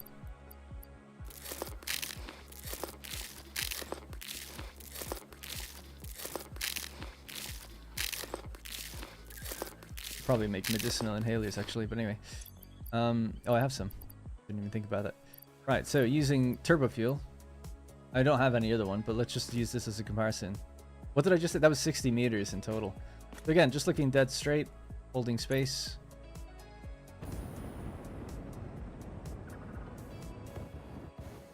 So, that one. It was at the very bottom of that one, so that's 14. 14 times 4, 56. But we could say it's not even 56, because there's the bottom of the 14th wall, so maybe 52, 54. Yeah, about 54 meters. So even just holding space with liquid biofuel, we went higher. You can go way higher if you feather it. So there you go. That'll be the reason. But you saw how fast it looked like I was going with the turbo fuel. It looked like we were going to go way ahead of it, but turns out no.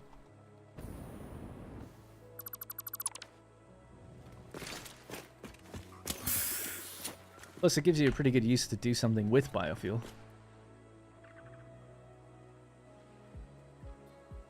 Ionizes the bomb, lift off like a rocket, duration of biofuel. Yeah, I haven't looked into it. Again, the wiki will probably have the information on what everything does, right? For how high you can go with all of these. I like biofuel though. I use biofuel in all my trucks now because there's just so much of it in the game. Right, so gas is going to come in. We only have 3 blenders here and then we need a drone port. So quite simple overall, and then we have to make a little oil refinement section and bring the rubber over here somehow. Maybe drive it over. I don't even know if that's possible. There's a way through these. That's probably is somewhere. Let's just presume that this is where the blenders are going to go.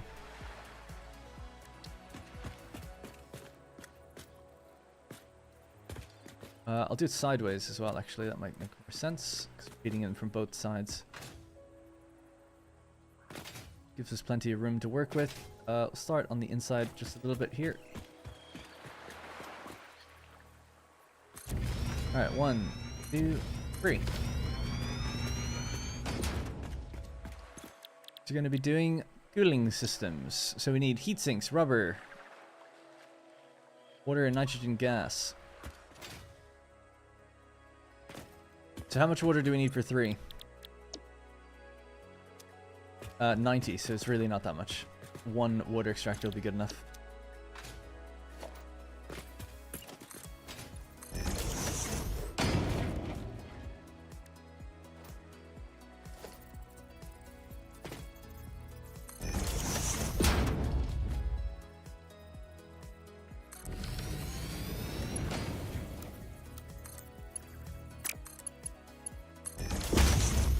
Set this to be 90.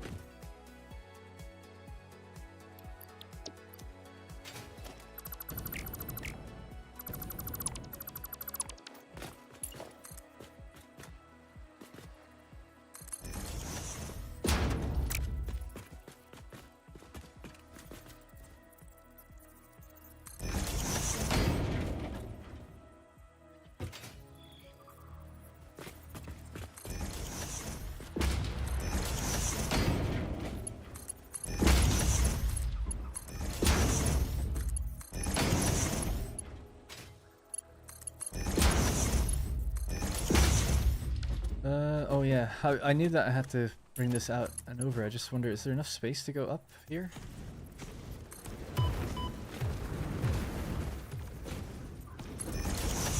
Bro, not cool, man.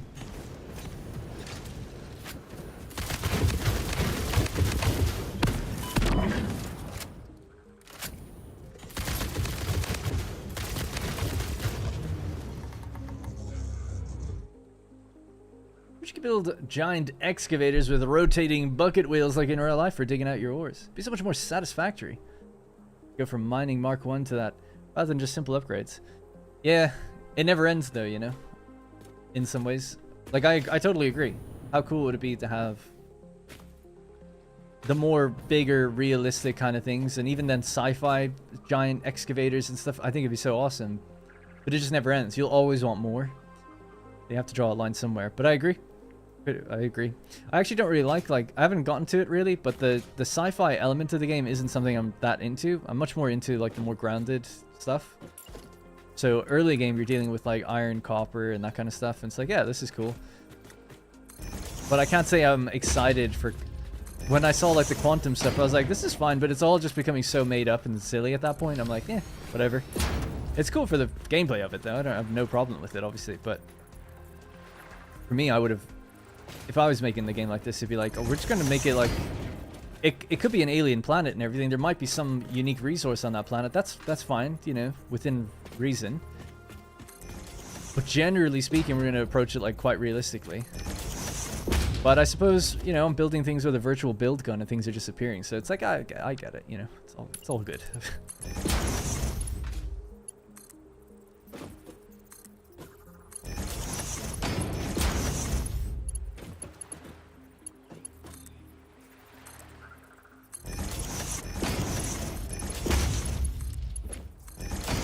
That's our gas line.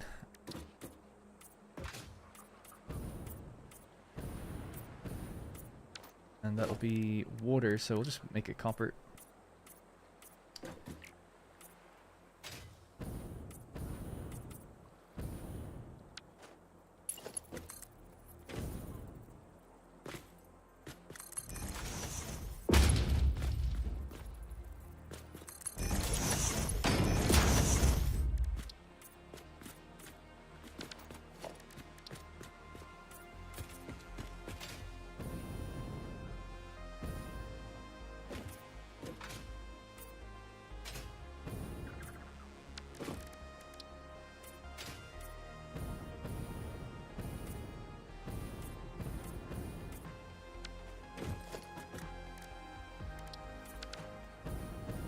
Alright, cool. I'll just get rid of this. This is just temporary. I saw some really cool video recently. I actually think it's kind of worth showing. It's a really cool YouTube short film. See if I could just find it very quickly. I liked it recently, I think, so.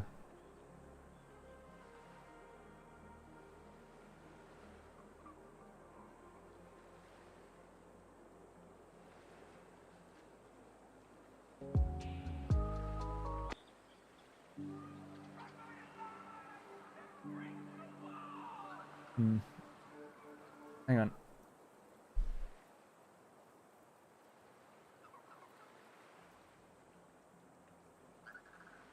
Wrote it down in this. My brother, for Christmas, got me a book of great game ideas. And it's just a notepad where you can write things down. And every now and then I have like weird dreams and stuff, and I actually write them down in here. But one of them was it's just an idea for something that I had, and then I actually ended up looking up something, and then I found a video where I was like, this is really close to what I had in mind. And I feel like I wrote down the name of the video. Maybe I didn't.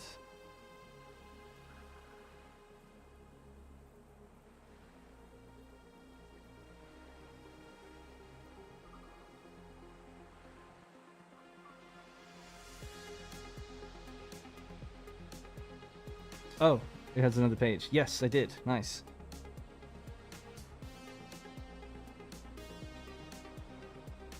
Oh, I think I wrote down a different one, not the one I was thinking of.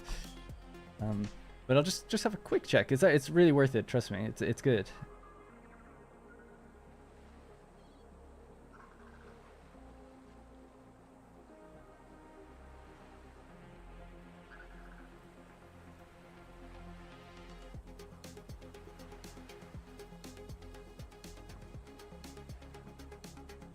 Yeah. This is it, actually. Just bear with me one sec.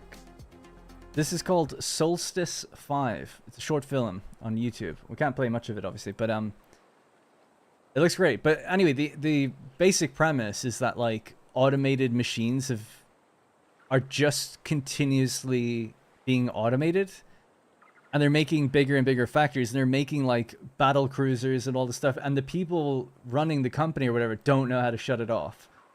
And then it talks about the workers, and they were like, Jesus, like we just can't keep up. Like, and they're bombing the factories to try and stop them. But like the automated procedures just keep doing their thing, and they're carving out resources out of an alien world.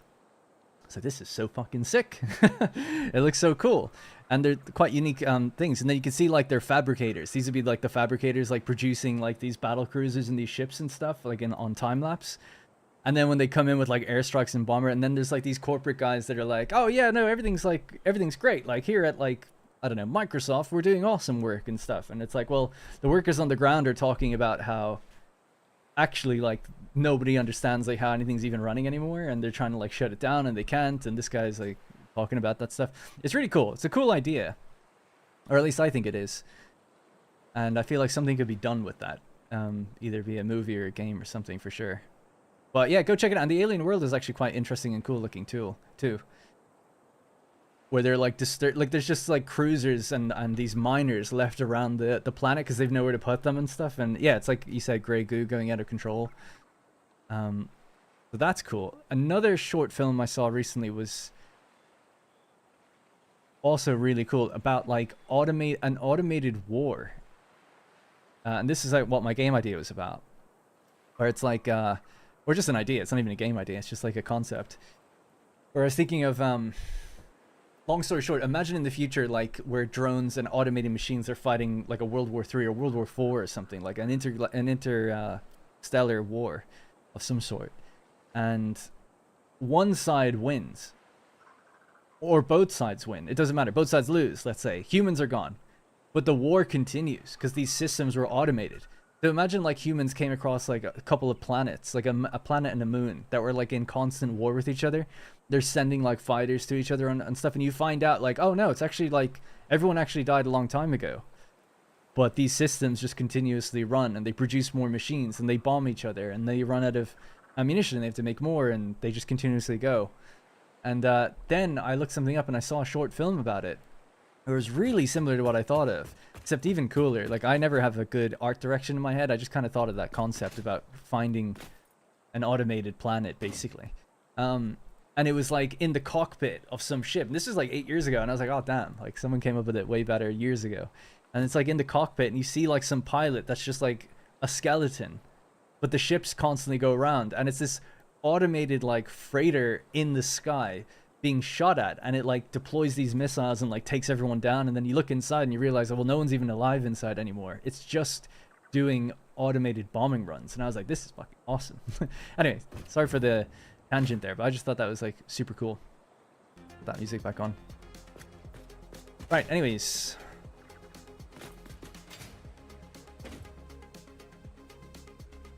I can't remember the link to the other thing. That one that I showed was called Solstice 5. The other one I don't remember. I definitely added it to my likes, but I like things all the time, so it's, you know, far down the list now, so I'm not sure what it's called.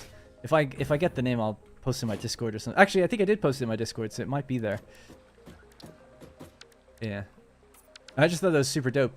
The automated warfighter thing was only like 3 or 4 minute long videos, something like that, and the sounds, the sci-fi sounds were so cool in the warplane, and it was like all these alerts are going off to let the pilots know, but the pilots are long dead and stuff, and it's all just on autopilot. I was like, this is so cool. So yeah, I feel like there's something that's really interesting that can be done with that. 150 times 3 is what we need. We need 450 gas. Maybe I could rearrange the gas. Yeah, actually we could do that. If I head back to the pipeline, we can merge a 300 with a 150, pump it in there on one pipeline, and then it will be exactly what we need coming in. I'll have to go run back and do that. I guess it would make sense to have some sort of power line here so I could at least zip line my way down. Jeez. There was a movie about that, Screamers movie, 1996 in a way. That's like Planetary Annihilation or Nier Automata. So Nier Automata is a game I just played recently, and I think this is probably why I'm having these dreams. Yeah, it became a top 10 game of all time for me, actually. I really, really liked it. Loved it, in fact. Anyways, but yeah, hit me in the feels, that game, in a few ways. Oh, sorry to spam a couple times. No worries. If I miss you guys, just write it again. I'm sorry. What are you doing, says Bamson. We've just built this long gas pipeline. We're going to be making cooling systems. Is it correct that you have the first episode of the 1.0 on your Update 8 YouTube playlist? If not, needs fixing. It is correct. It's to encourage people who finish the Update 8 to go into the first episode of the 1.0.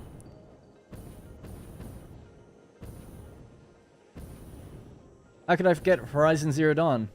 Yeah, I love Horizon Zero Dawn. I just finished Forbidden West 2 months ago, maybe 3 months ago. Got the Platinum. Beat all the DLC. Loved it. I love Horizon. I think it's like really underrated. I listened to Last Stand Media, and Colin Moriarty always says that he loves Horizon too, and he says that Horizon's kind of like Avatar, where it's like seen and played by millions of people, but no one cares about it or talks about it. It's like somehow it's like this really successful, like 20 million sold game, but nobody seems to care. And it's like, yeah, I guess so. And then the second game didn't really sell that well, sold like 10 million or something. Right, so the idea here is that we will change this pipeline to have 150 on it rather than just 150. So it's got 150 right now. So I'm gonna, I suppose, cut this for a sec.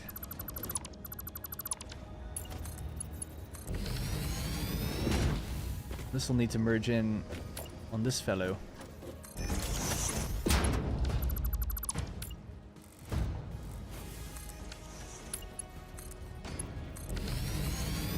Alright, so it's 150 per minute, and that should be 300 per minute. And we're good to go. So that means we now have 450, 300, 600, 600.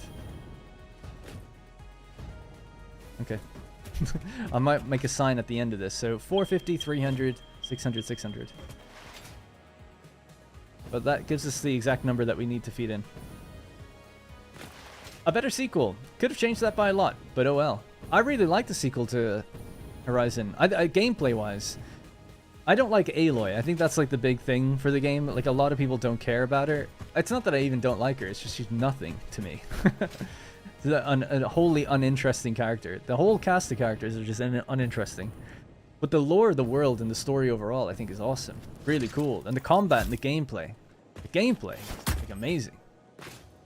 So I can easily look past the story because it's just not even or the character story. It's just not about that for me. But man, yeah, all the different machines and the elemental kind of attacks and what they did in the second game, how they expanded that, I just think they made it so much better. But anyway, there will be a third one, and it seems like they're going way off the deep end with where it's going, I guess, but we'll see if that works out for them. And it's probably one of the best looking games I've ever played ever as well. Oh, you're right. I could have just driven over these with the Explorer. I think the Explorer could probably just drive right over it, actually, rather than... Yeah, next time, if I have to do this trip again, I'll remember that. Alright, I'm just going to pop signs down here on each one.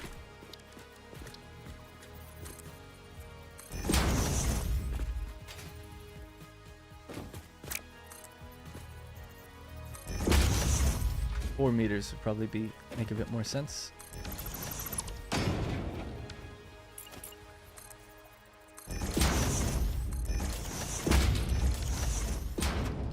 Right, signs. Organization. Display signs, I guess. Actually.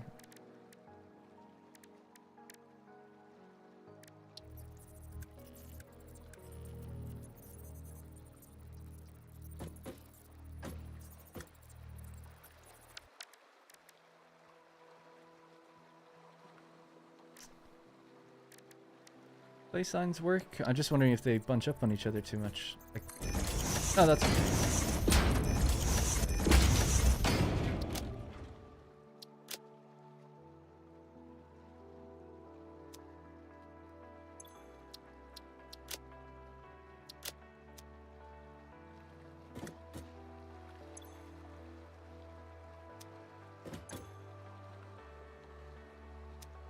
There we go.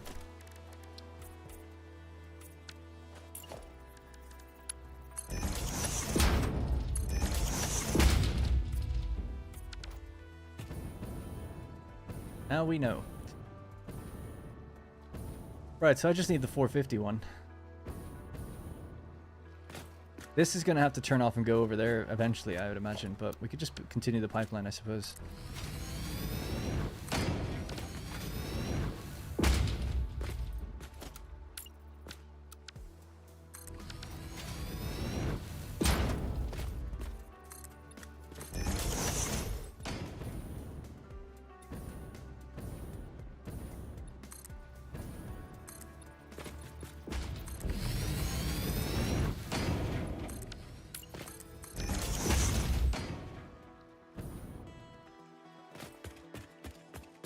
Find the nature of Gaia utterly fascinating. Mother Nature is an AI. Yeah, I agree.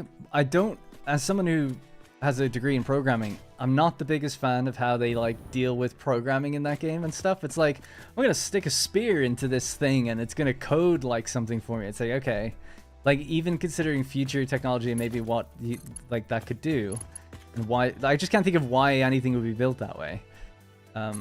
And the idea of an AI like escaping through the air and stuff, I'm like, okay, like it's a game, it's fine, and I can look past it, I suppose, to some degree. Although I say that and I'm bringing it up, but it's like, would Gaia be this like thing that you just, the way she looks and everything? I don't know, probably not. You know, probably like, I just don't think it would be displayed that way. But maybe that's just me. I kind of wish they dealt with that in a more normal way, like how it would actually be designed. Because a lot of it just seems like impractical. Like I don't know why humans would stop using things practically, or using technology practically, but maybe they would. I don't know. Maybe it just does not matter. All right, that's the gas line in.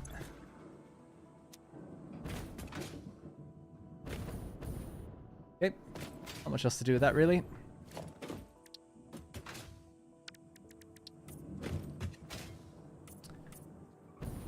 And, you know, it's obviously just an artistic choice. A bunch of very smart programmers and designers make the game, so they know. But I remember just thinking, like, isn't there a different way we could have handled that? Like, I'm not saying she has to break out a USB and start coding on a keyboard, but I don't know, shoving a spear into some machine with a giant slot on it so we can override it. Like, I don't know, man. The save is from 1.0 launch, yes. This is my 28th stream on this save.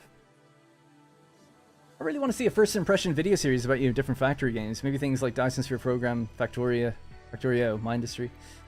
That's never going to happen. The amount of time that it takes to invest into a factory game, I don't think anyone really wants to know first impressions of a factory game.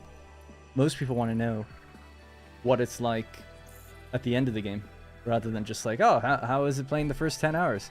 I don't know. I'm just not a reviewer or any like an opinion person anymore. I used to be. And if you want to see a video that's just like that, that video is mine. And it did well. 350,000 views. A 7 to 8 minute video. And it's kind of like a first impressions. I mean, I think it was 30 hours I put into the game. Or something like that. But I didn't, like, beat it. Got really far. Or pretty far. And then I made a video. But I couldn't sustain that channel either, so... Not doing that anymore. Reasons I won't get into. Do a video, put as much time into it as you do that one. One of them gets 250,000 views. Amazing. The other one gets 5,000. It's like, okay, I guess my life is over. So I stopped doing reviews after 4 to 5 years because it was just too unpredictable. I couldn't build an audience. It would just rely completely on the algorithm.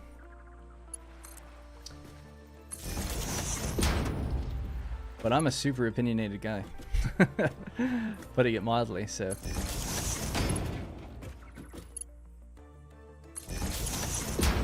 I have lots of thoughts and ideas and stuff about games. But it doesn't really matter anymore. Now I'm like working on a team that makes games. I'd rather make games anyway. And critique them. I think you critique things when you can't do the thing that you're critiquing. In like a nice way. It's not everybody can. You might not be able to for whatever reason or be in that position. And things are worth critiquing all the time. Helps people. But I would much rather be the person who creates something and have other people critique that than be the one telling other people how it should be done. Anyways, didn't know you live streamed. Just getting back into Anno 1800 and watching your playthrough again for the 5th time. Thanks. It's a 5G spear, yeah. The override's a bit silly. Aloy just straps a dude out to a wooden spear, then sticks it in the side of the machine. It's the whole thing with Aloy being like a genius or whatever. Like, she doesn't... How could you possibly, as a person who's been uplifted from the tribe, and she shoves a spear into something and it works, and she's like, yeah, I need to... She's talking all this like weird terminology as if she understands everything. It's like, how could you possibly understand anything? So her character just like... It just bothers me in so many levels. And it really is the epitome. I know this term is kind of loaded for some people, but she is like a Mary Sue type character. It's like she does nothing wrong. She's completely selfless. She has no flaws. She's powerful in every way. Everybody loves her. And she's like somehow able to like program and code and understand like futuristic machines, even though she's from like a tribal era. I don't know where I'm going with this. So it's like, okay, like whatever. Her biggest flaw is that she admits she has like no friends or something, because her task is too big that she can't slow down. It's like, all right. I want to see her have like a meltdown. Maybe I can relate. Heat sinks. Rubber. Okay, I really need to focus. How much time do we have? We still got lots of time. Yeah, rubber is the next thing. So heat sinks have to be delivered via a drone. So we'll build a drone port.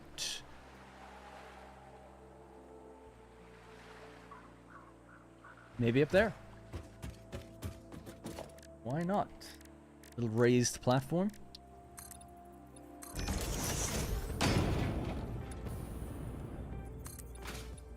Go higher than that.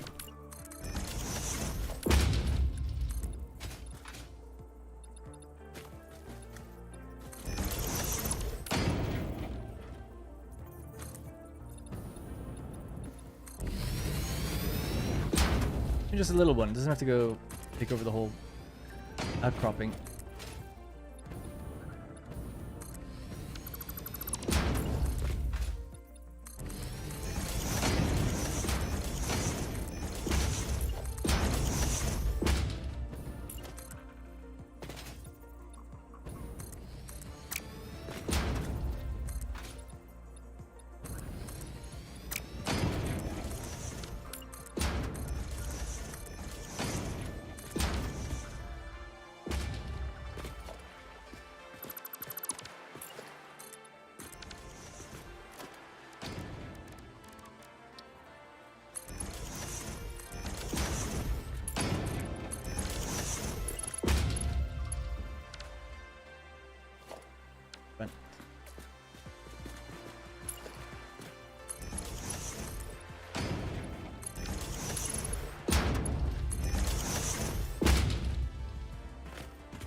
Okay.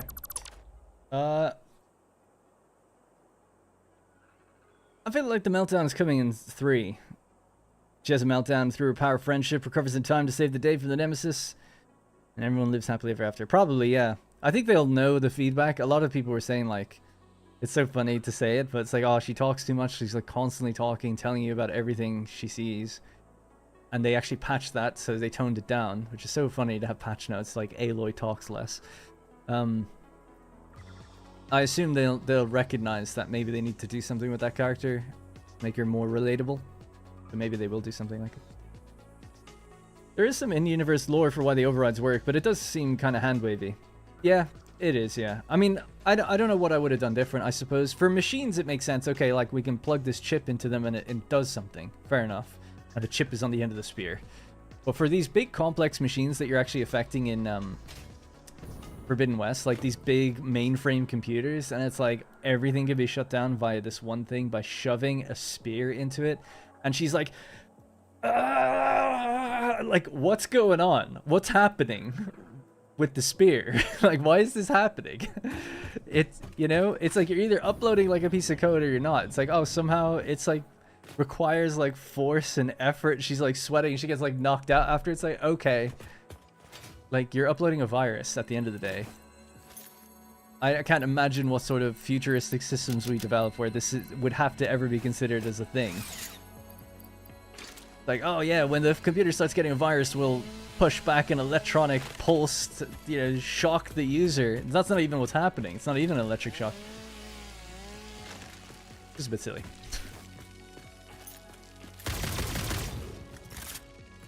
Faulty connection, yeah.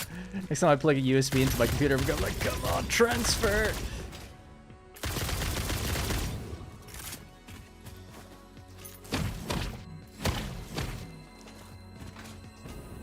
Anyways, being a bit hard on it. Everything else about the game is great, though.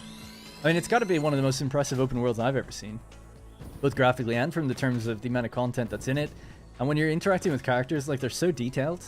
The other characters in the world like, are vastly improved over the first game. Because of their animations and the things you can do and how they talk to you and the writing and everything. So much better. Interesting lore with the different tribes, I thought. As well. Trying to think, so this is our drone platform, right? It's a nice little platform.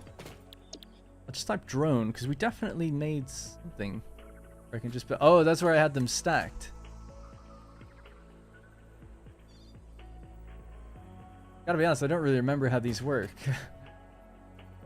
The reason for having them stacked was so they could refuel. We'll have the fuel at the heatsink place. So this just needs a regular drone port to receive. It's not, although it might send, I guess. Yeah, we might send this. We will probably send this stuff out. We'll have 2 drone ports then. One on this side. As the output here. That can just come down as a floor hole here and then feed into these machines. That could work. And then maybe this, sorry, that's an input, I should say. Input for those machines. This will be the output.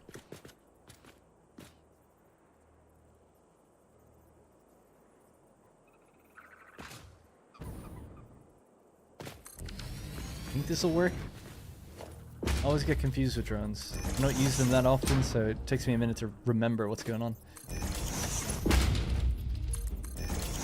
You're taking in the 45 heat sinks per minute. We'll need fairly raised platforms. And then they need rubber as well. Rubber's gonna be made here though, yeah.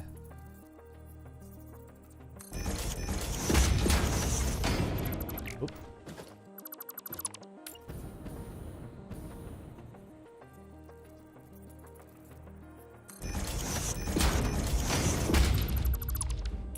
Alright, just one more.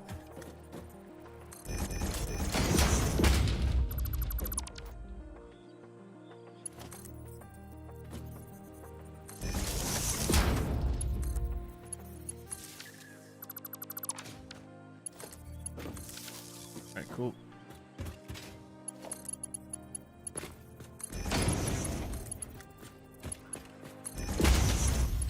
And then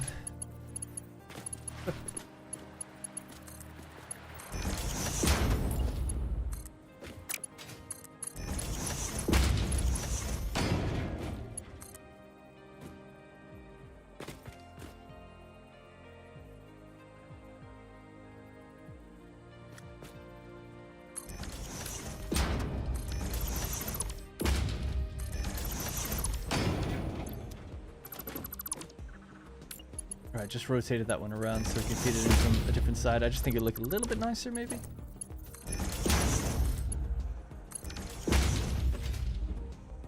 Alright, there we go. That'll be the heat sinks plugged in, so we'll have to run out to the heatsink place and tell the drones to go to this place. And give it a name and stuff. We have to fuel power this place also. 1420, so this is going to be cooling system. Oh. Cooling system.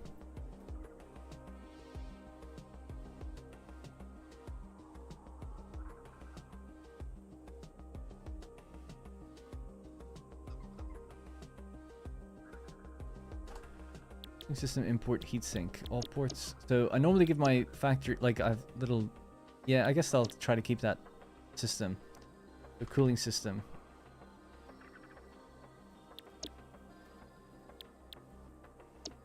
Then it's heatsink import.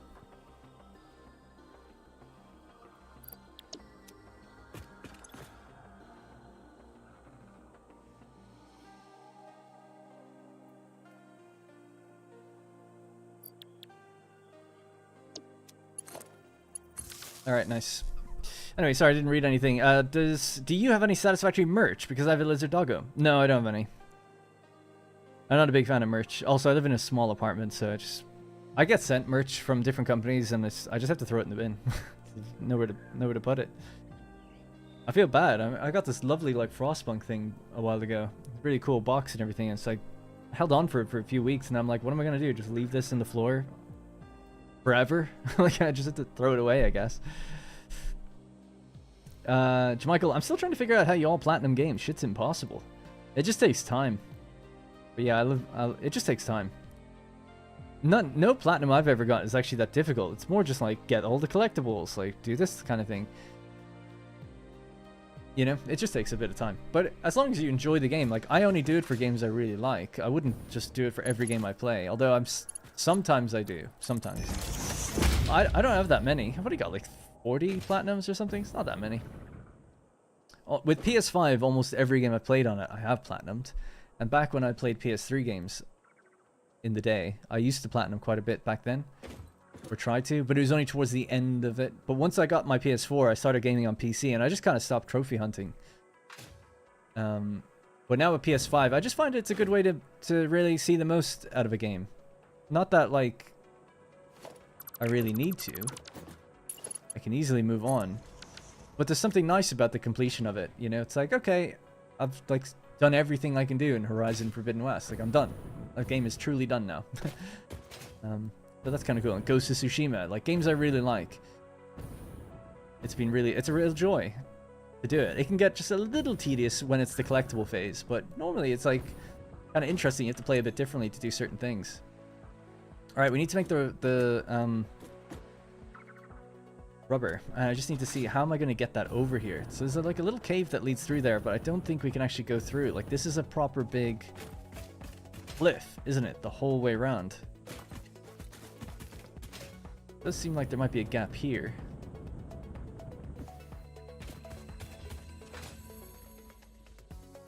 It's such a shame there's no, like, way through here. There is. Okay, cool.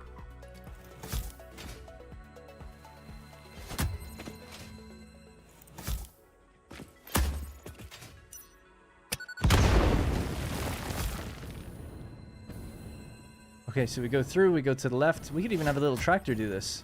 Maybe. Oh, there's a big wall here. And then we're out. Nice. Actually, yeah, cool. This could work. I don't know what's behind this.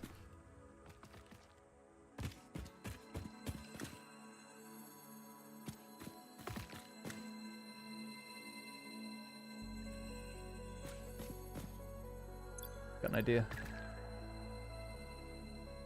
Buster Nobelisk, eh?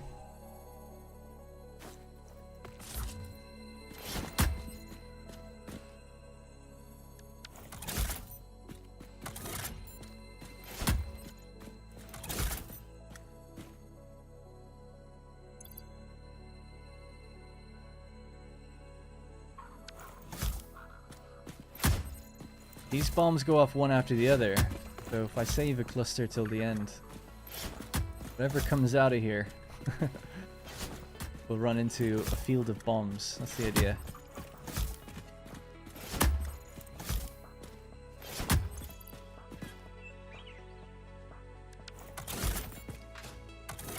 We brighten it up a bit. This is the only mod I'm running, by the way. It's just to change the time of day.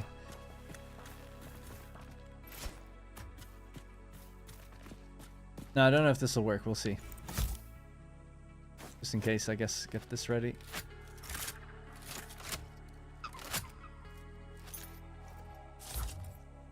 Alright, here we go.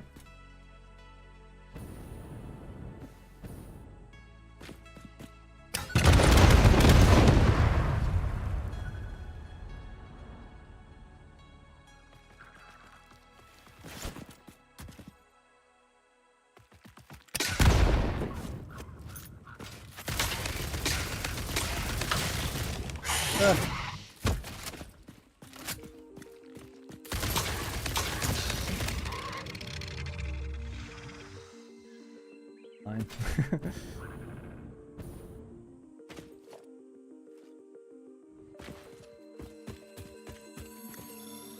One purple slug and a spider.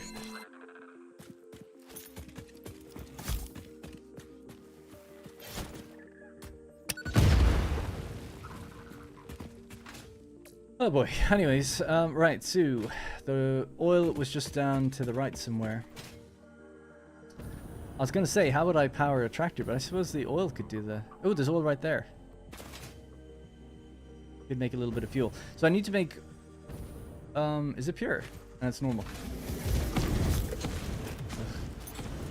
Need to make rubber, and I need to see how much is actually needed in there. But ideally, we need even more than that, but I think I'll just get what I need for now to make more rubber in the future with other oil nodes. So let's have a look at the cooling system. And it requires just 12 rubber. Wow, okay. So 36. Alright, we'll just tap one node completely for rubber. Maybe one little bit of fuel, and then we could drive it over or something might look a bit nicer.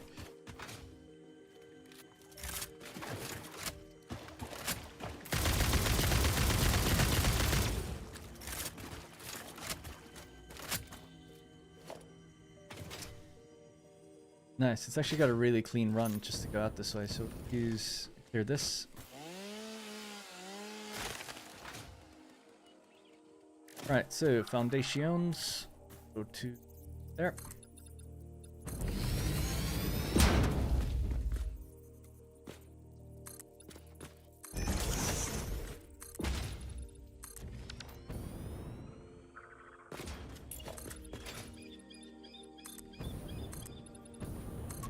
We are sort of rode in. I'll clear this for vegetation then as well.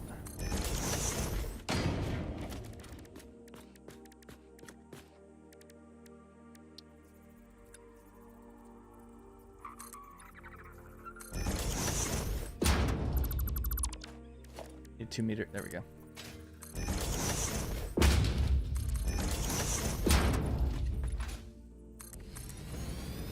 Oh wow, still not high enough. Oh no, it is. I just went too low.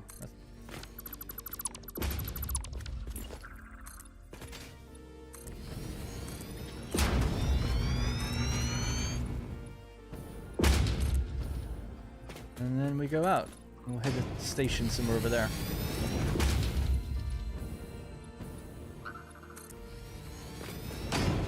Thanks.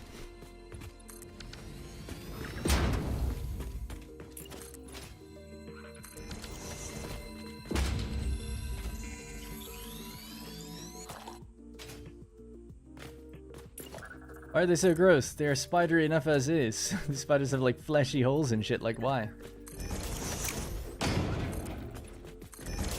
It's their version of... Well, technically spiders have holes all over their bodies as well. That's how they breathe. They breathe through spiracles. They don't have lungs. But anyway, yeah, I don't know. They've got like tubes that are leaking goo. Maybe it's kind of the same thing on a bigger scale. Actually, the reason spiders can't be bigger than like 1 or 2 feet is they wouldn't be able to breathe. Thank God.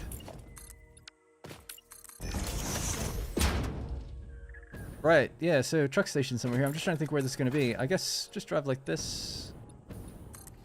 Would it be on the right side? Truck station here, unload, and then we just wrap it into... Yeah, that's fine by me. Have to be up a bit higher.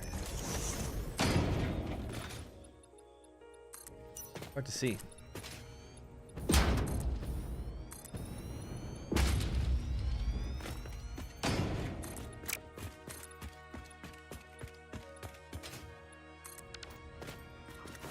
Be a bit lazy, we'll just bomb this.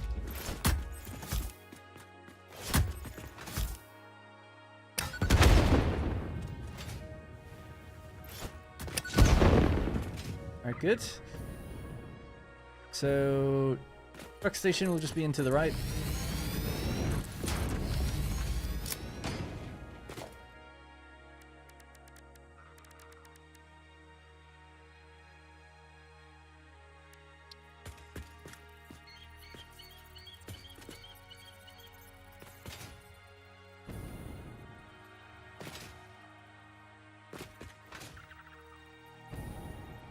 Sure. I don't really see anything wrong with this. Make it look a bit nicer if we do that. Alright. And yeah, I'll just actually extend this. I was going to build a ramp down, but there's no need for one. Just do that.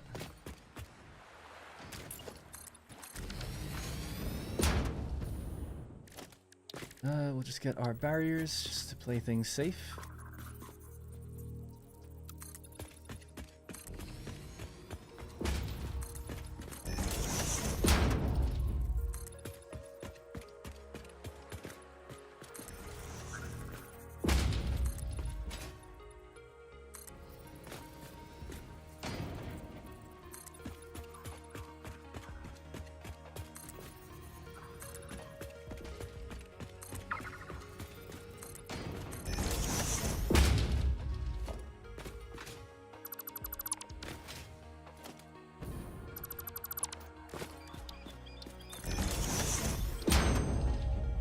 What do we get? Caterium wire. I know it well. Quick wire cable. Do we have any more? Is that it?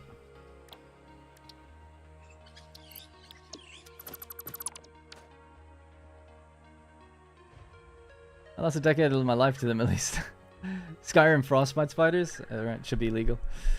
How many megabytes per second do you use for stream and internet speed do you have? I have 950 download, 100 upload. I actually don't know. I'll just check real quickly. Settings, output.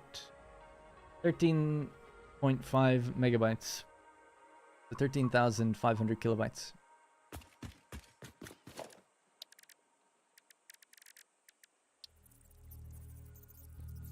Did you just say a 2-foot spider? Yeah, the biggest they can get is about 1 to 2. From what I've heard, about 1.5 foot. I can't remember exactly, but there is some limit. There's like a limit of how big they can get. It's the same with like beetles and anything like that, really. A spider the size of 1 or 2 feet would actually, I'd probably die on the spot if I saw it. I'd be so terrified.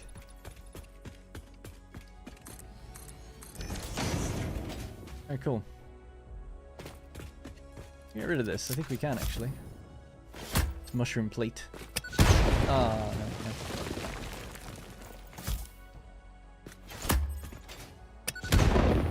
Anyways, let's just hook up the logistics of this. So, basically need this thing aiming that way, and then we need to go 1, 2, 3, 4. So, 1, 2, 3, 4.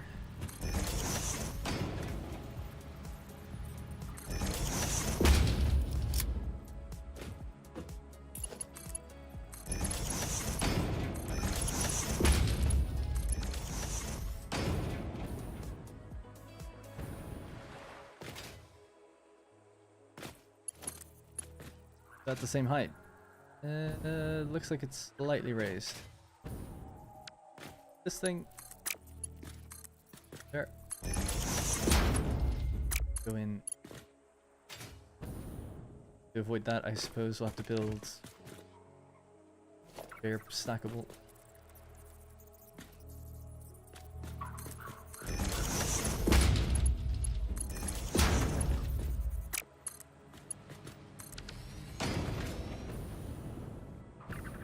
That's too high now. Oh, it must be 1 meter difference. It's annoying. Oh well.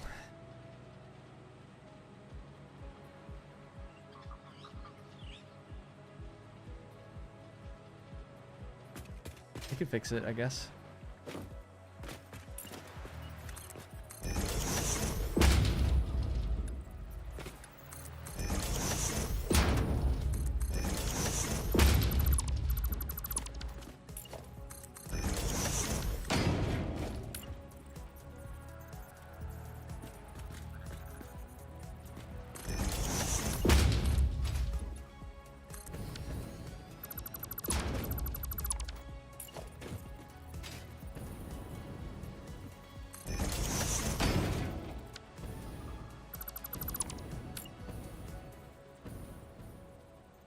I don't have a hover pack here, by the way. I have no power up here.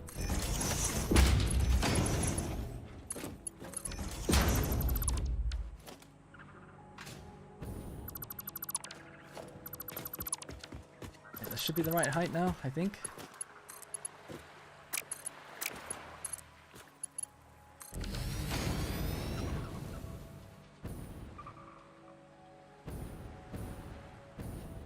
It looks like it's not, but I think it is. Okay, anyway.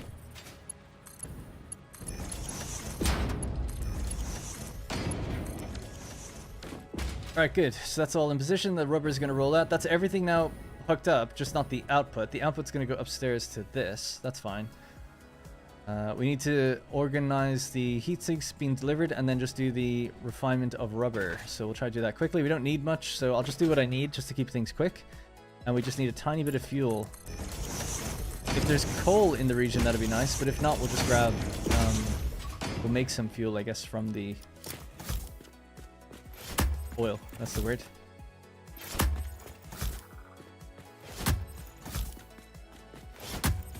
I'm not scared of scorpions or millipedes. I mean, 8 foot obviously would be a little scary, but I'm not afraid of snakes or rats or anything like that. It's just spiders.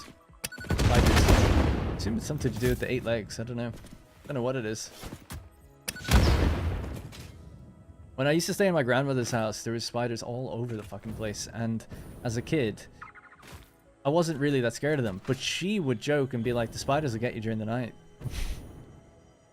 And me and my brother are terrified of spiders. We put it down to her. She certainly didn't help anyway.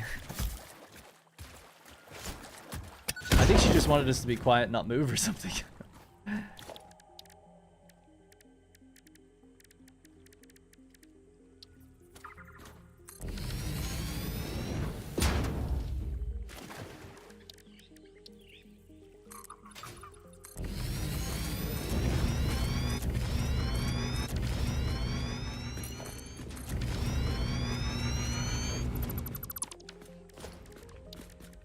Right, so I need most of this being oil, but a little bit just for fuel. A little bit for rubber, sorry. No.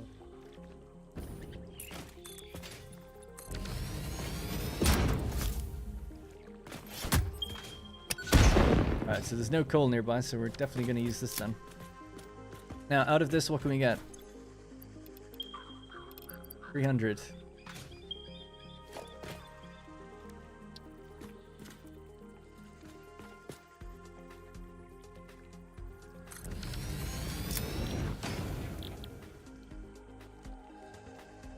So you can get fuel out of the residual oil, right? Ah, no, you get polymer resin. Oh, no, you don't. Yeah, sorry, the heavy oil. Nice. Sweet. That's perfect then. We only needed 36. That's great. This is just going to be so easy. All right.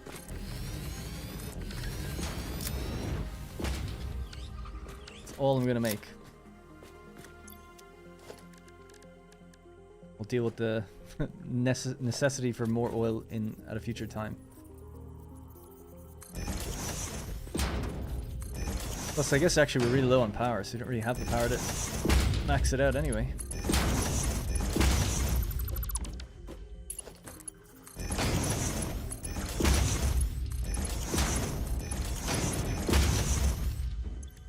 Alright, so you're doing rubber. And so are you. And then how much are we getting out? 60 heavy oil residue per minute.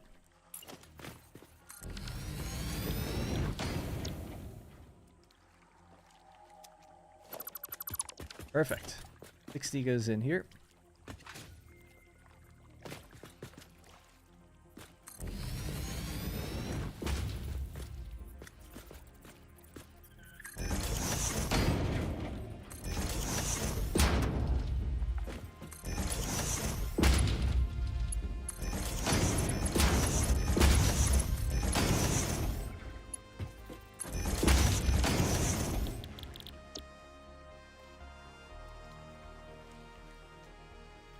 I need a packager though, don't I?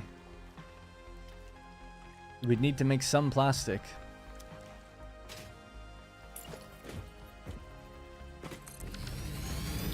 Yeah. Alright. Plastic it is. So we'll get an extra 10 heavy oil. That's fine.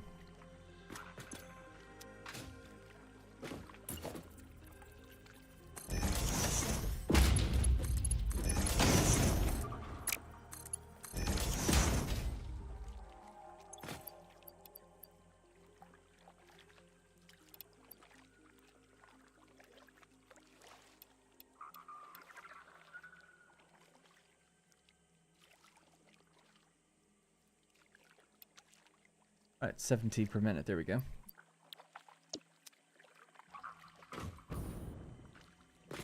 Okay, so the rubber will go on one line out of here, and then the truck station will just be somewhere here, I guess. We'll need a packager.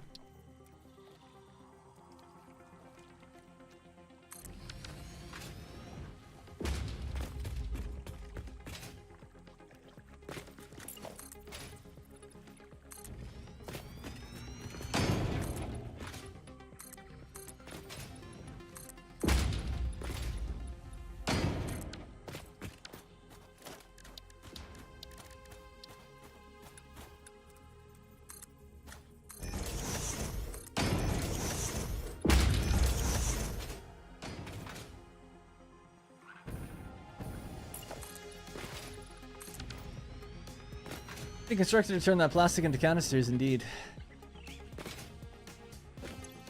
Indeed.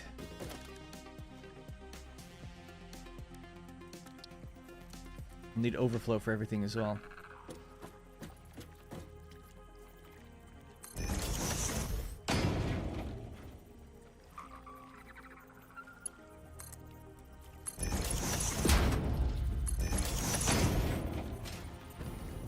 Damn, so close.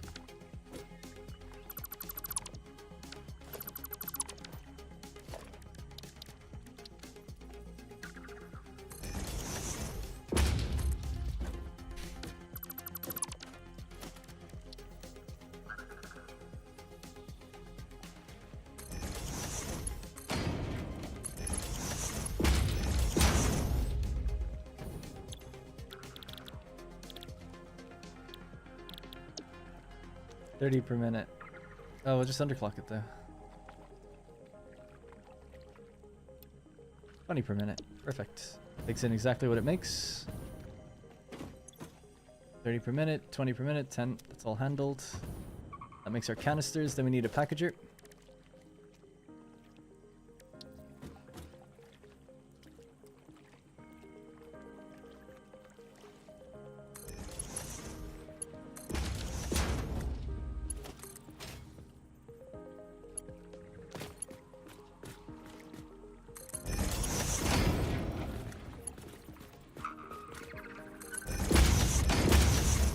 This will be the fuel.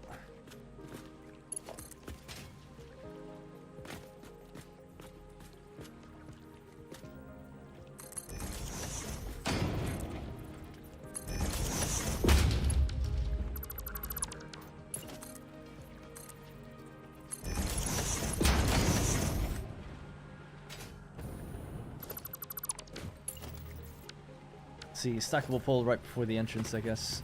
Make that look a little bit nicer.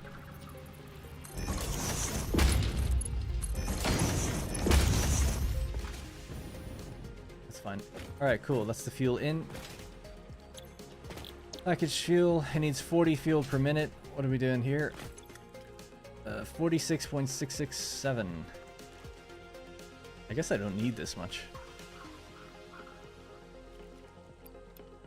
That'll be the 40 it needs, but then we'd be making too much heavy oil. I could underclock these. I don't need the rubber.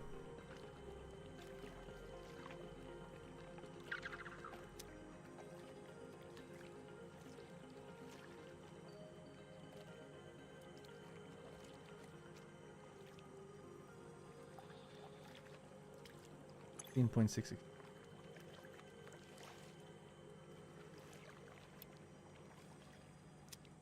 Get me the number I want. The numbers were so nice earlier.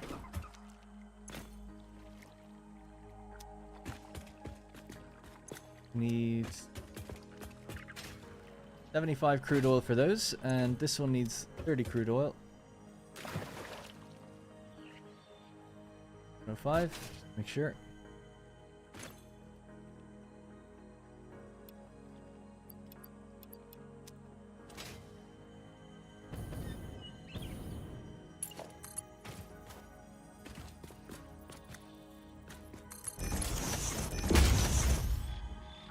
All caught up, missed last week's streams. Exciting news for you, though. Thanks very much, yeah. Yeah, it's all happened really quickly. See you later, Rose. Bye. Cool. Alright, so that'll refuel everything. That'll be fine. And then we just need to actually send in the rubber. Comes out of here. Did I balance plastic? So plastic's 20 per minute. That's 20 per minute. Yep, that's cool. Alright, rubber's last. So we'll come out of this one, I guess.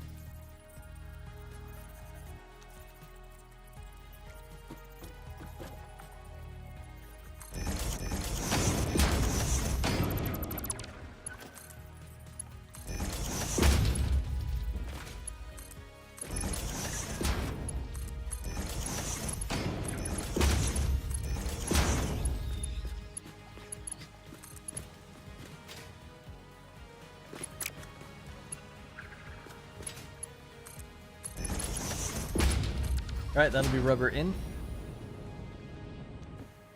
I think that's it. Need to drive the route and make sure it's clear of debris.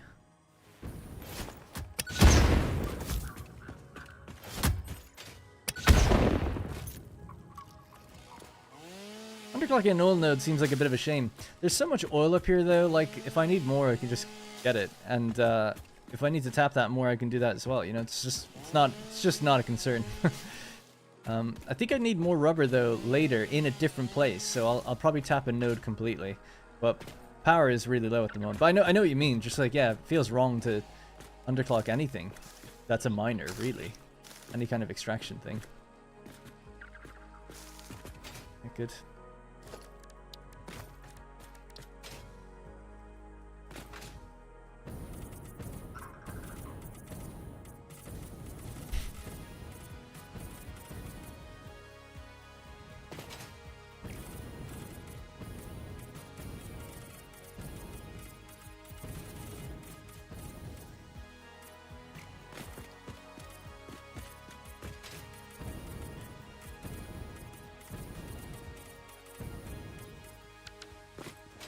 Oh jeez, alright.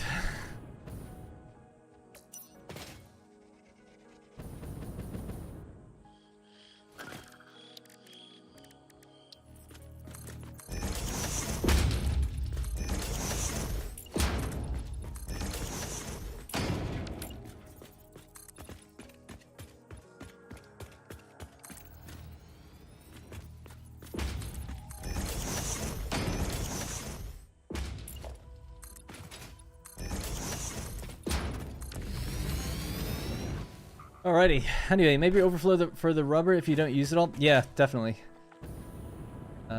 Well, it kind of depends, but there would be no harm, I suppose. Actually, overflow is needed for the fuel at the very least, because I'm not going to be using all of that. So we need some overflow.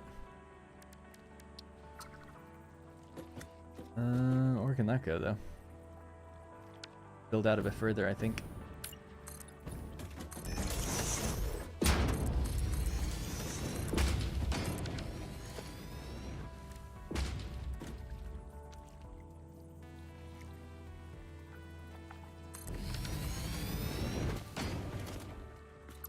I'll leave that there.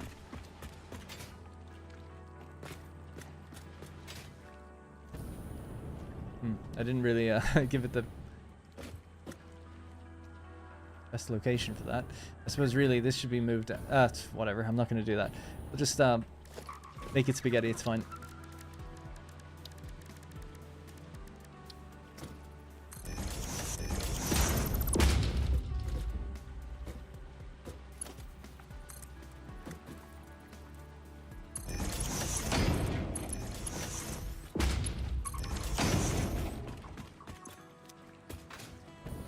Alright, we'll set that to overflow. I could go into a depot or something maybe as well if I wanted it to. Thinking about all this, I could have just flown fuel in. I guess we were tapping rubber anyway. Because we've got like 200 per minute turbo fuel just lying around. So that's what's powering my trucks and stuff right now. Right, I have to go get fuel or power. Just grab a power pole and bring it in, and then just connect all these machines, hook it all up, and that should be it. I don't think the rubber would back up because it's dependent on what's happening out there. As long as that continues to make cooling systems, that'll be fine. So the cooling systems just need an overflow before the drone station. So yeah, let's do that now, I guess, real quickly.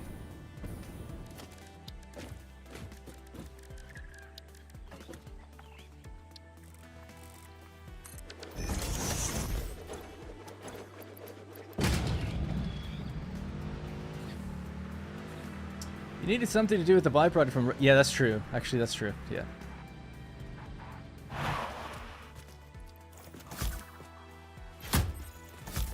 Hey, Darn. Hey, Rod. Loving the Desert Star series you've been doing. I've used the coal power plant a couple of times and love it. Nice, thank you. Hey, Sean. Just popped in to say thank you again for your recent vids. They've been a huge help for me and my mate. Getting better at Satisfactory. Nice, thanks. That's great to hear. Gotta have your roads, man. How else will you know where to go? Right, so heat sinks and cooling systems. Yes, yes, yes. Cooling systems are aiming for there to get out. And they'll be in the way of this, so they'll have to be pretty high up. Okay.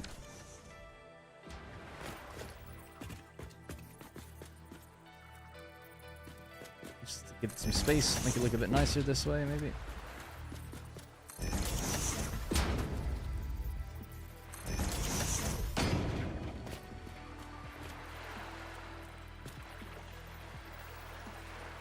These not aligned with each other? Well, guess not. Right?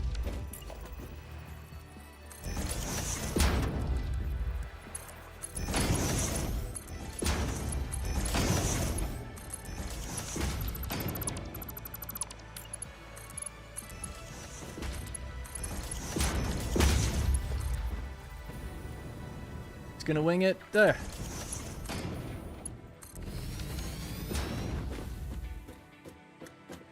Damn you, so close.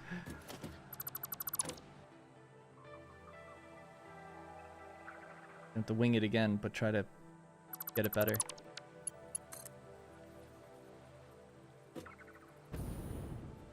The only way I can really, for me, do this properly, just bring this out, and then I'll really be able to tell. There we go.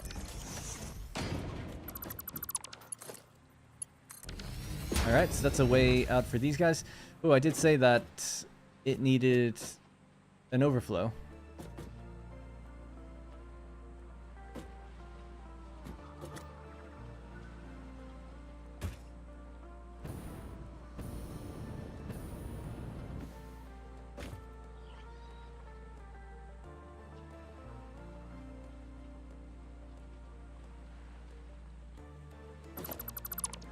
I was just catching up on what you guys said. I don't think nothing that I need to answer anyway. So let's see. If you go the other way, then I can have a little overflow system, and then yeah, fine. Right, so go this way instead.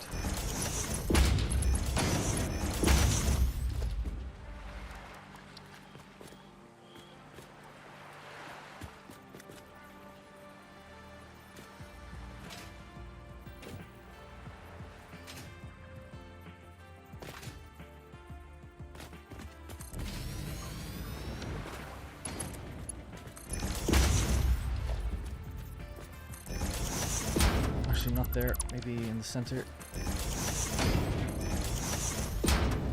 What am I doing? Oh no, this is it, yeah.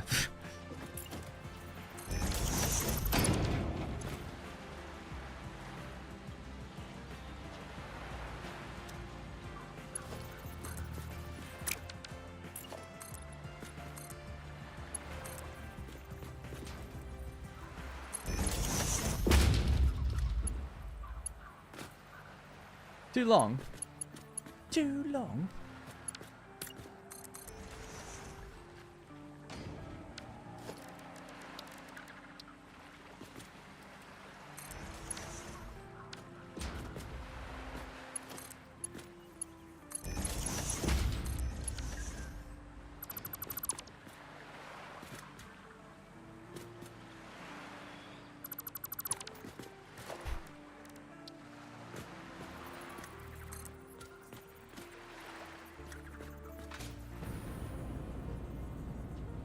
Huh.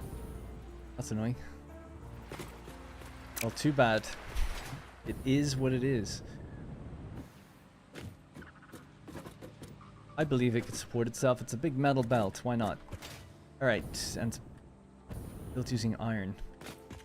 So that's that. That's our overflow. All of it merges together. It goes through here. It overflows through the center when this gets backed up. Yeah. Got it. Alright, yeah, we just need to power this area then. Then we can get out of here. Check it all works. So where's my nearest power connections? Not far at all, actually. Okay, good. Don't worry about that. I suppose somewhere just here even would be good for a power pole.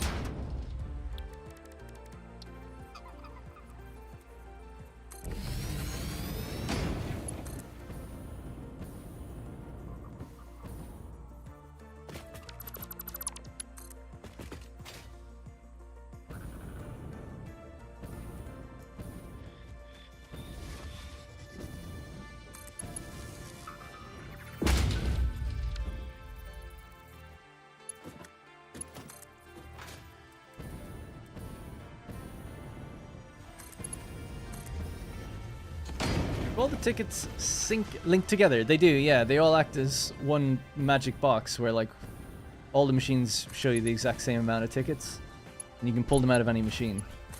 They all combine into like a cloud, sort of one number.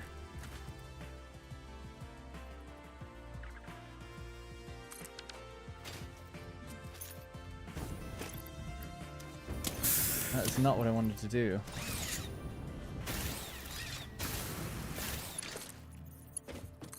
Alright. We are now connected.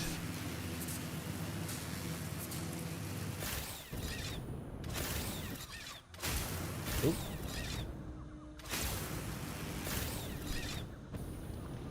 So, for anyone who's just joined this series, I don't care about the cosmetics. I don't go as crazy as possible, but a few things are just like whatever. I'm trying to just advance. My main video series is all about making it look... Well, it's not all about making it look good, but I want it to look good. I spend a lot more time doing that. This is more just about getting things up and running. So, we need to build a drone port here that delivers the heat sinks that we make over to that place that we just built. All of them as well. Or at least most of them. So, a drone port actually just even in the corner there would work. The only thing is fueling it. Now the way I normally do this is a different drone flies in with the fuel. Let's try that. So I have a blueprint for that, where we've got a drone port stacked on top of another one, and the one on top is the one that's supposed to fuel. I haven't actually built this, but it was a concept that we used once before. Need to make sure it's aligned. It is aligned. Okay, and is it aligned this way? It is.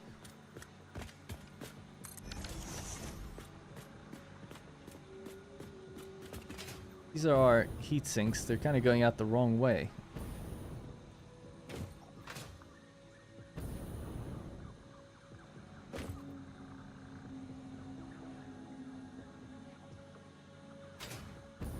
I am... Okay, this is not going to work.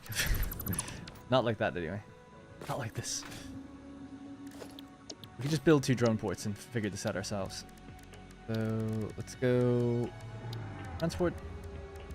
Drone port. We need 1 to take in the heat sinks. That's straightforward enough. And then 1 to deliver the fuel. The turbo fuel. So, rather annoyingly, I'm just going to get rid of this, this, and this.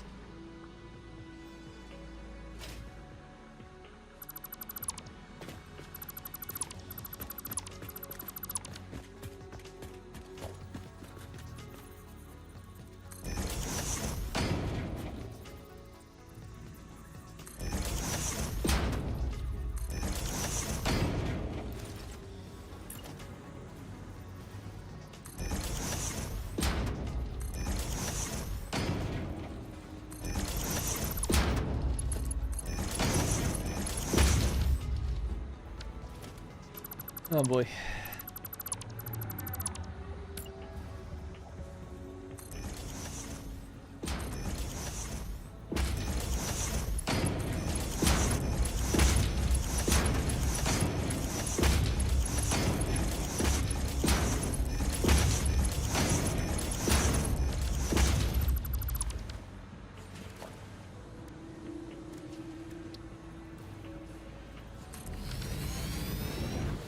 Do a little splitter here on the side, just to say if it overfills.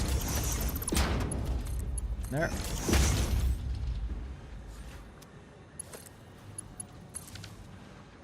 Alright, cool.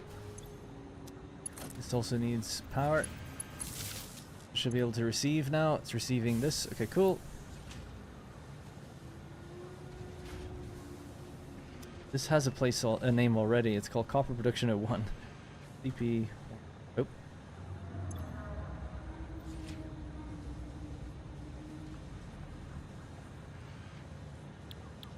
This port is going to send its stuff to the heatsink import. And the heatsink import we don't need to choose where that goes. It's not going anywhere anyway. It just comes back here. I think, right? That's how that works. Now, there's fuel. We need a different drone port somewhere to take in the turbo fuel that then supplies this one. And it supplies itself. I could just build that above these machines. Last day of the war, question mark? Can the drones not just be fueled from the rubber plants? I just want to do it with turbo fuel. All my drones run on turbo fuel. I'd rather just do that. I mean, yeah, I could, I suppose. With the extra fuel we have. We'd have to set up a second delivery, though, of fuel then. I don't know. It's not a bad idea, because we do make the package fuel there, but we have to get that package fuel over to that drone port. Or just set up a local drone thing. Would that be worth doing? So the truck and the drones locally just run on the package fuel that's there. That would work if it just was a little local network of like 2 drones and like a tractor. There's probably enough package fuel to handle the whole thing. I think just to keep it all consistent, I'll just use the turbo fuel, but that probably would be the better use of it, really. So I'm just going to try this real quick. I don't know if this will... I might have to push that bit just a bit further back. I'll see in a second.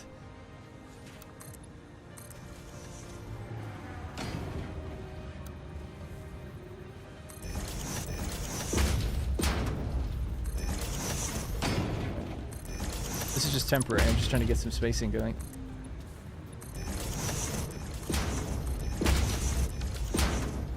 Because I'm pretty sure, so the drone can still make space and land there, and then this one can make space and land here.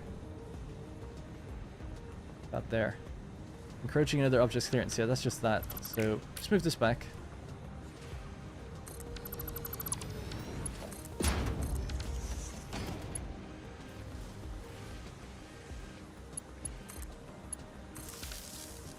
Alright, so that's doing the same thing.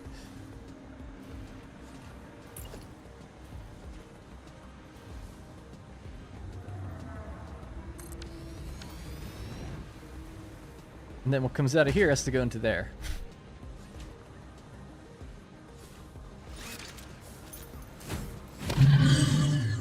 Hell out of here.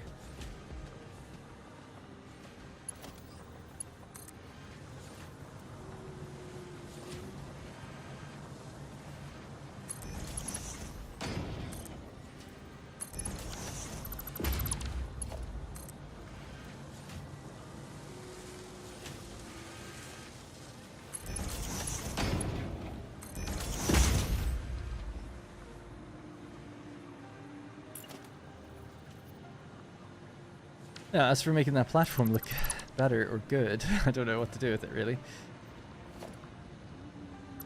I'll just get rid of it for a second, and then that drone port is in position. We could just prop that up on, like, pillars or something. It might look okay. Just to see what it would look like. Try the smaller supports.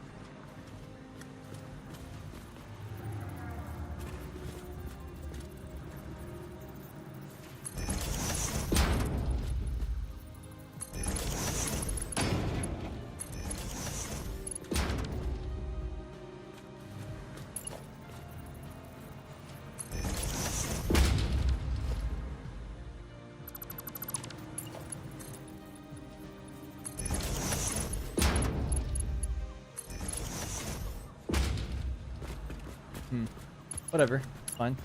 And then this one as well. Remember there? Just on the edge of that.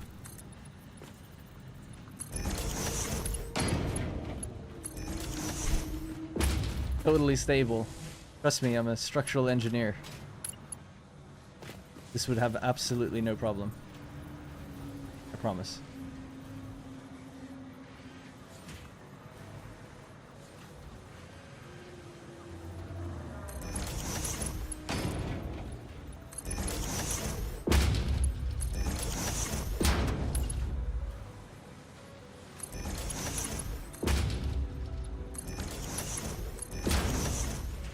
Look at that. It's perfect.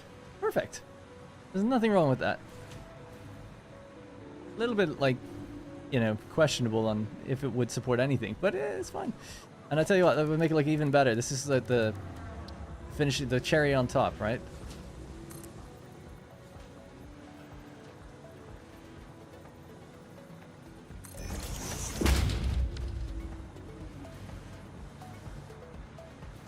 Yeah.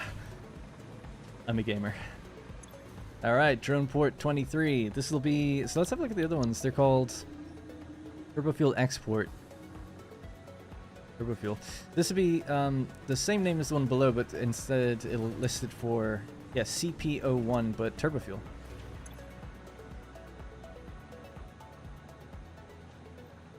Makes physical sense to me.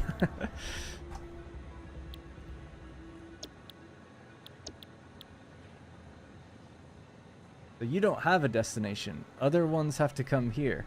This is what I always keep forgetting. It's like, this is the one that's supposed to be pulling from other ones. Can't remember how to, like, make it do that. Can anyone help me? I just can't think clearly anymore. We've done it before. It's, like, literally happening in the world multiple times over. I just can't remember. So I want to call a drone here from our turbofuel export station. How do I do that? Or I don't. I tell this one to go there. That's how it works, right? Yeah. I guess. I guess that's all you can do. Because you can only ever assign a drone to go to one place.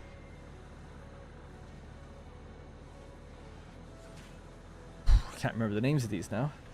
Scott says yes. So the drones... Turbofuel export. Then also down here... Turn on those drone ports for a second. Turbofuel import. Biofuel export.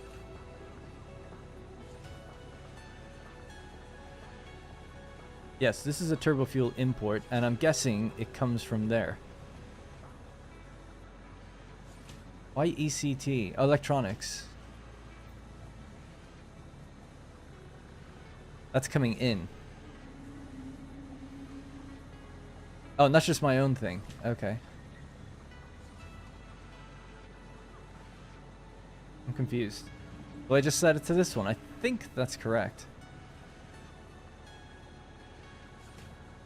Outgoing means it's... Yeah. It says incoming, but that really means outgoing. It means it's what's going into that drone port, ready to go around the world. So it's ECT-03 turbofuel.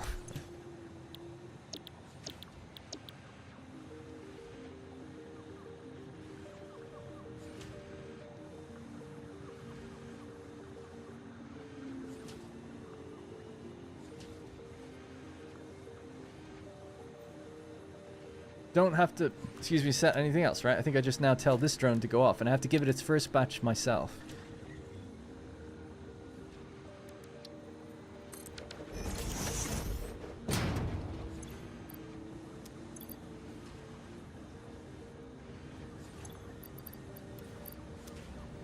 So it's just taken 45 for the trip.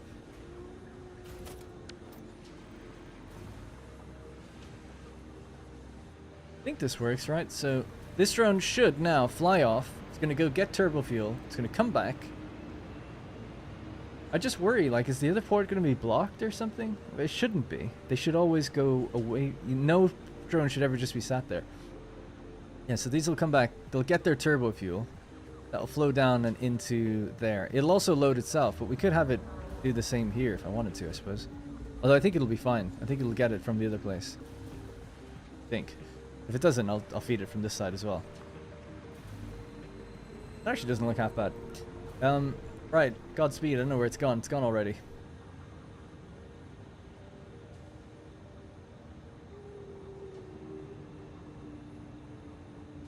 Vehicles is in a different category to drones, is it? Yeah. There it is. They can have names as well, can't they? Yeah, I should have given that a name. So, yeah. I don't know if I can do that here. I guess you have to interact with it. Anyway, so that should work. It should be turbo fuel that will feed down into this one, and then this one is going to deliver its heat sinks to the other place. So the other place will send a drone here to get it. And it'll refuel here. Got it. I think I've got it. Alright, time to sleep, 1 AM here. This is my first ever Satisfactory stream. Thanks for making it fun. No problem. Sorry I'm a terrible streamer. I'm so bad at reading my chat. It's just difficult. I find it difficult. It was right there, turbo fuel export. No, I saw that. It's just that in my head I'm thinking maybe it's going somewhere else specifically, you know? I thought I would have given it a more generalized name like drone turbo fuel or something, you know? Because there's another factory that does turbo fuel and has it export via drone. So I wasn't 100% sure. But I did see it in the list. It's not like I didn't see it. Just wasn't sure exactly what it meant. Oh, power should be here, right? Yep.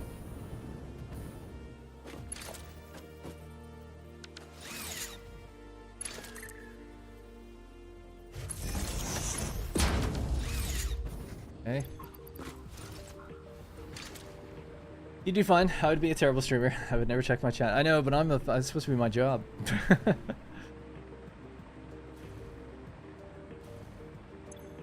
Alright, we have power. Gas has come in, so that's good. The drone ports are online, so that's the cooling systems out. We have to build a drone here.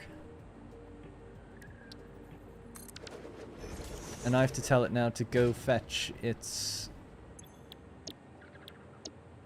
heat sinks. Heat sink export. And then we have to just give it its first batch of fuel ourselves. It should now get the turbo fuel from that other thing. Ideally. Can I interact with the drone? How do you name drones? Do I have to sit on it or something? Can't remember. I've obviously done it many times, but...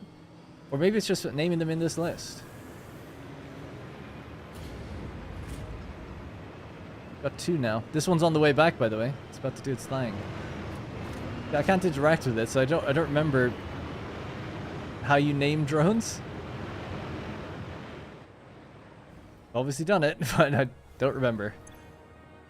I'm guessing maybe when it's sat there and it's not on a mission or something, you can do it, or... Don't know. Alright, we'll see if it brings back the heat sinks. In the meantime, let's just make sure this place is all hooked up to power, so let's get this.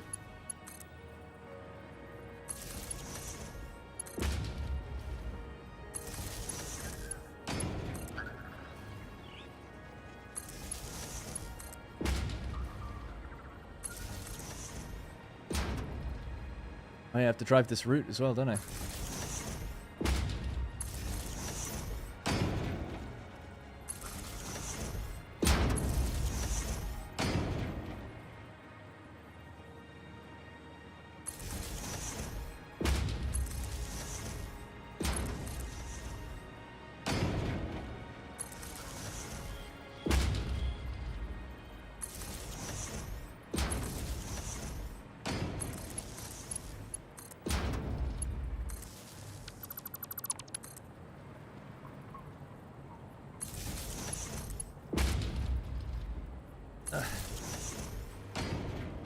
course, that belt is like right in the way. That's not too bad.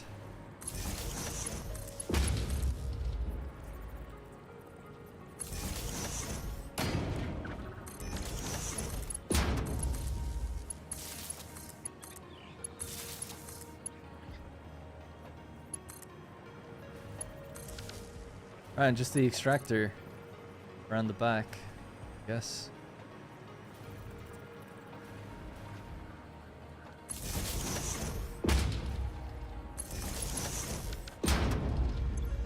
Alright, we're now making oil. It's gonna roll in. It's actually, we might have to let it build up for a bit. It'll probably be okay, but it might not. Yeah, I'll just turn one of these off, and then we'll turn that back on in a minute. Then it'll just make sure the pipes are full of oil, so we don't have any stop-starting issues. Alright, I gotta drive my route.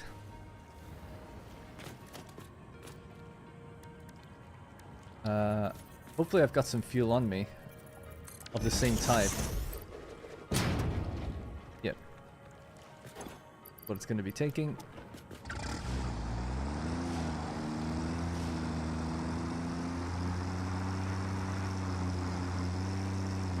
I would love to be able to play to make it my job. Play games and get paid for it. Alas, I would make a terrible streamer.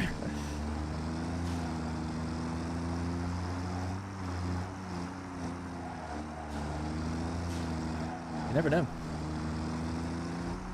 But a lot of people think that. Ah, I know the problem.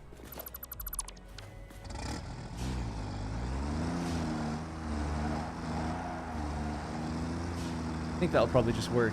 We'll see.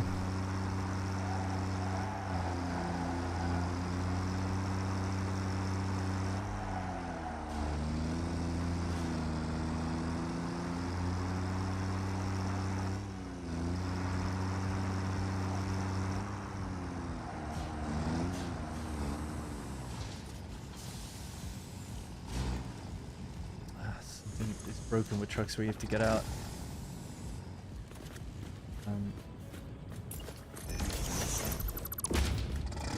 There we go. It's like the hotkey is broken for some reason, not just for loading, but for hiding paths or loading paths or anything. You have to get out and get in or interact with some other building to reset it.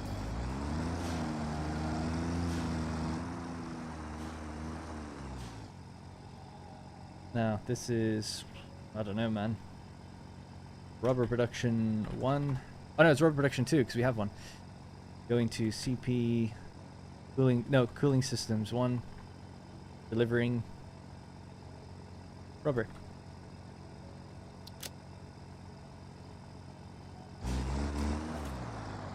Do its thing. I'll just check on this real quick. Don't run me over. Hey, it's got 3 fuel. It's working. Things are happening.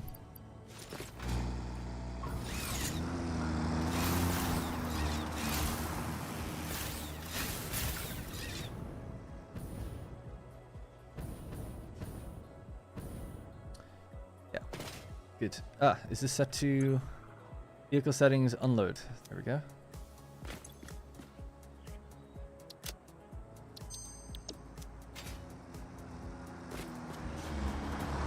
Good lad. Now we'll turn off your nodes.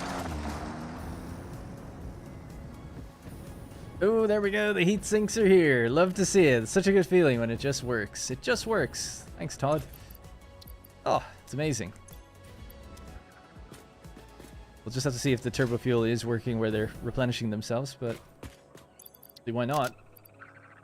I just have some heat sinks on me I want to get rid of, so I'll just dump them in there as well. Cool.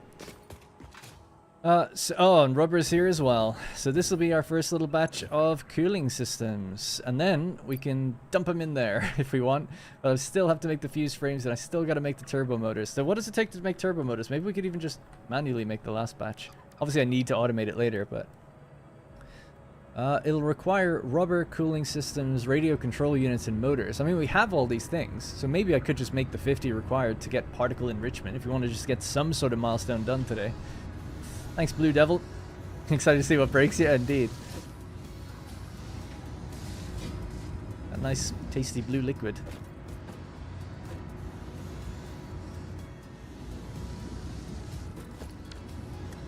Cool. Let me just head back over and make sure that that's working. We've got 64 rubber in that. It's a cool little cave.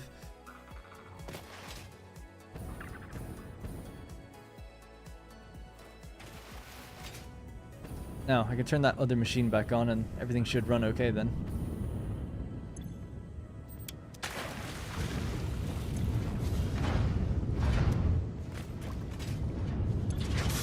%, 98%. That's not good. Well, it should be fine now.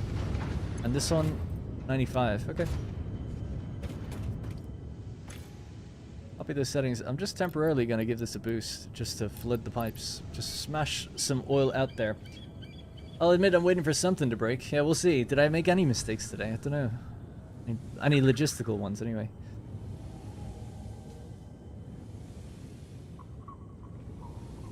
Alright, so we're throwing way more oil out than we need, and then I'll just put it back down to normal once these machines are full. They seem like they're full now. 5, 4, 3, 2, 1. Alright, back to normal. You've got 50. You've got 50. That's fine by me.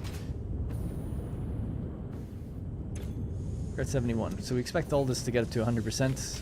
Tried to make it perfectly balanced.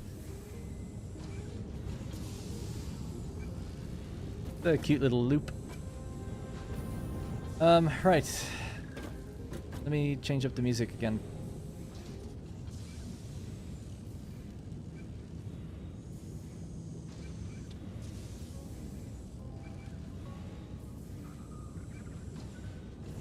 Alright. Good thing is we can zipline back and forth now. Oh yeah, I might just there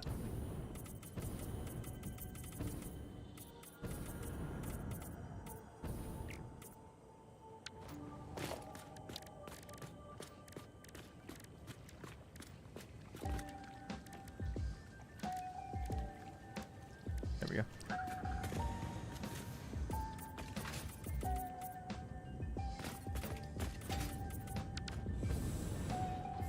Something like that. I don't know. I think I drive over, but whatever. Go for that rock.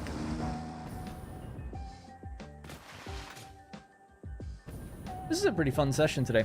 Tomorrow is going to be doing the fuse frames and turbo motors, seeing what we need for them to automate them properly.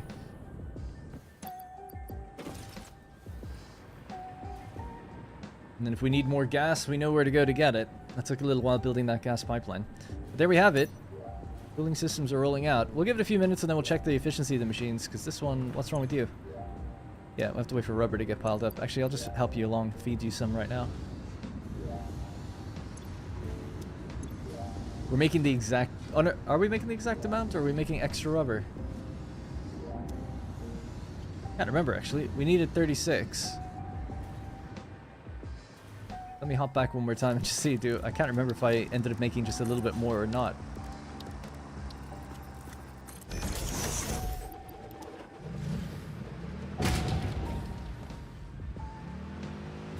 It's funny, my hover pack connects to the thing still.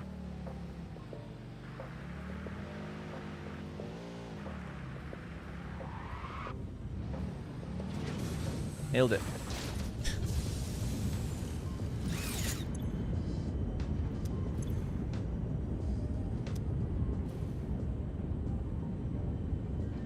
I make 50, so I do make more than I need. So turbo fuel, oh no, rubber would get backed up. I had said, someone did correct me on that. They were like, you should add that to the overflow. And I had said that, well, I didn't really need to do that because it was the exact amount, but it's clearly not. So there's a mistake, or at least I forgot to get that done. So we go back. I think it should be on the other side that the overflow happens, not on this side. Just as a general rule.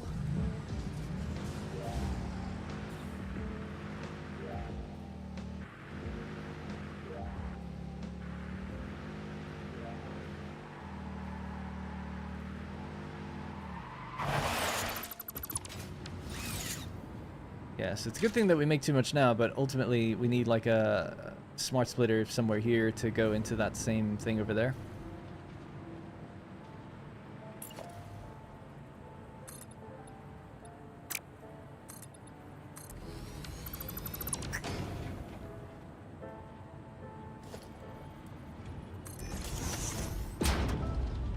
I'm just thinking where I should do it.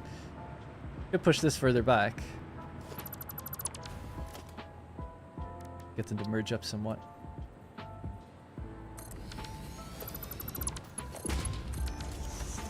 So then just somewhere along here, I could have a smart splitter.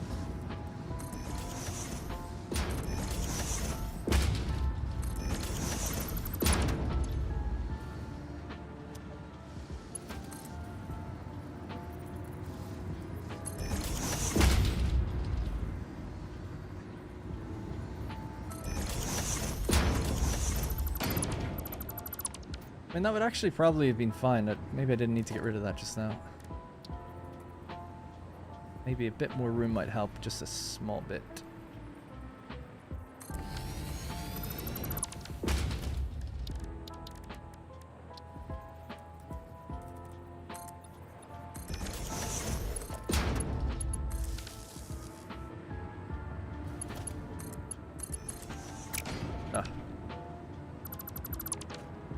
I don't even know why that... Oh, that was my anchor. Yeah.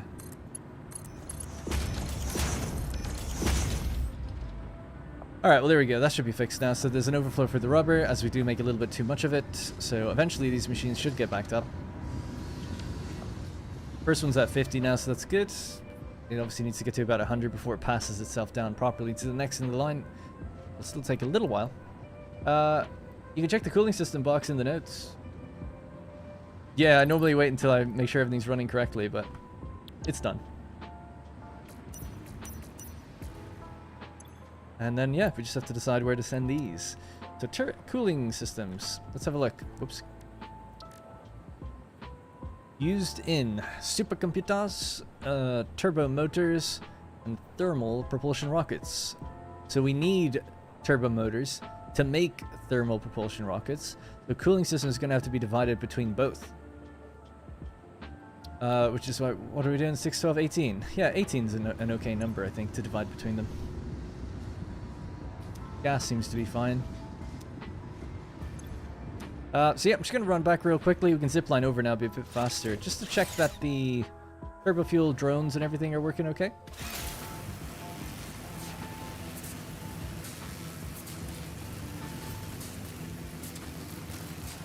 Is the canister output matched to the packager consumption? I think so. I'll just double check that, but yeah, I could be wrong, but I think so. Because I did end up changing some of the numbers, right, last minute, so some of them kind of broke. And I just, there we go.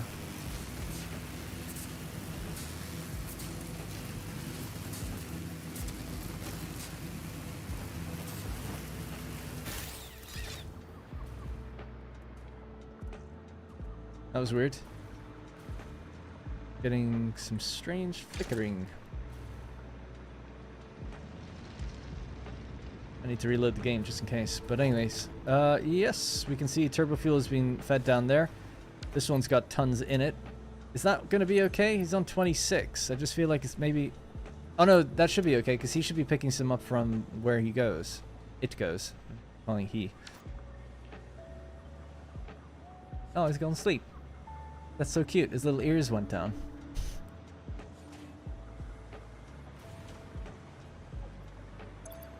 Oh, he's waking up? Oh no, he's not. I'm behind him.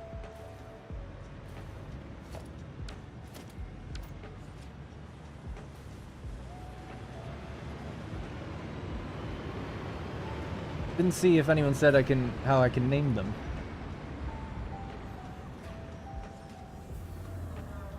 No, I must have missed it. Oh well. Or nobody knows. Nobody remembers.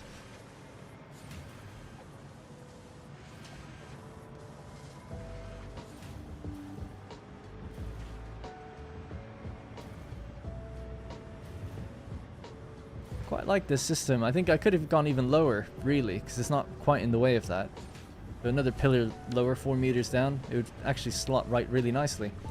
think with the bigger blueprint design, you might even be able to do that together, because it's 1, 2, 3, 4, 5, 6. It'd be 6 meters. Yeah, 6 by 6 foundations. I mean, cool. So I came here to check the turbo fuel is working, and it seems to be. Unless one day this guy stops moving, but I think while this is full, that's what we expect. You shouldn't take off and go anywhere. The only way to be sure, just in case, would be to plug this into there also. It's not a big deal. I just thought, don't think we have to. And I'm just being a bit lazy. Alright, just gonna run back real quickly. I'll check that question. And that might be it then. Maybe I can make some manual things, you know, get some summer sloops, get some of these raw ingredients together. Maybe hook up a few dimensional depots, actually. It makes sense to. I think heat sinks are used in the build gun anyway. Anything that's used in the build gun needs a dimensional depot.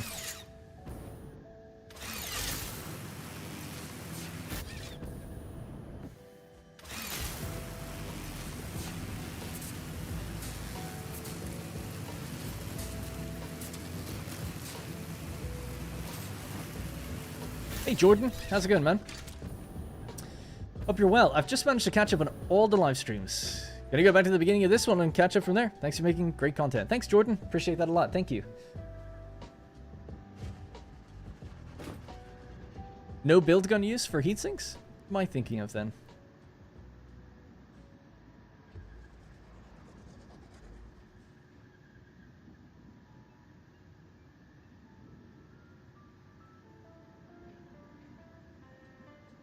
Wow, okay. So yeah, you're right. We don't need it then. What about cooling systems? Using the build gun? Yeah, not till way later though. Converter, particle accelerator, quantum encoder. I guess there's no harm in having that ready then, just in case. I don't know if 18 per minute's gonna be enough for all that. Wait, let me open that again. Is there anything? What else did we hook up here? Maybe the rubber could go in? I already have rubber going in, so I think that's okay. Oh, and we just looked at heat sinks. Okay, cool. Great to know. Well, in that case then, the cooling systems can go in, so do a little depot here.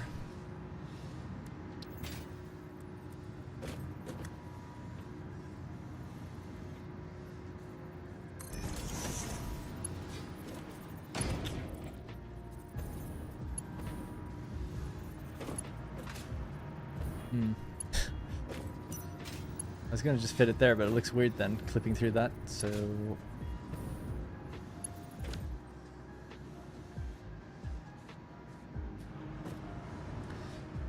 Alright, I'll just move this out further.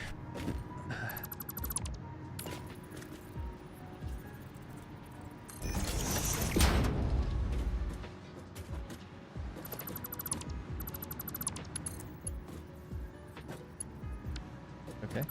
For sure I angled it the same. Guess not.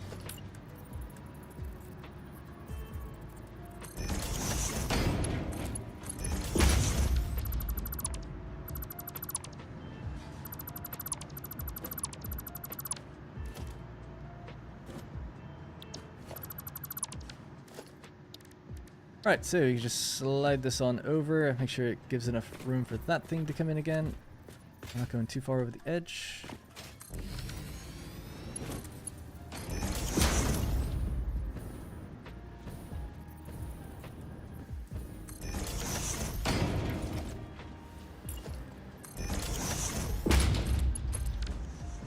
Now, that needs to go up to this point.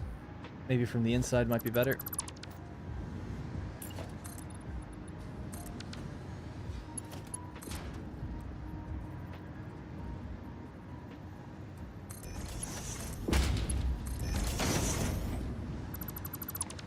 Okay, so out the right is any. Out the left could be any. This isn't the right way to do this at all, actually, thinking about it. And then that was going to be overflow. I'll just fix this in one sec. Really, what should be happening is somewhere up here. Yeah, this is a bit lazy, but I'll do it this way instead, actually. So that's fine what we just did down there. We can just leave it. But if we make a dimensional depot here, oh my goodness.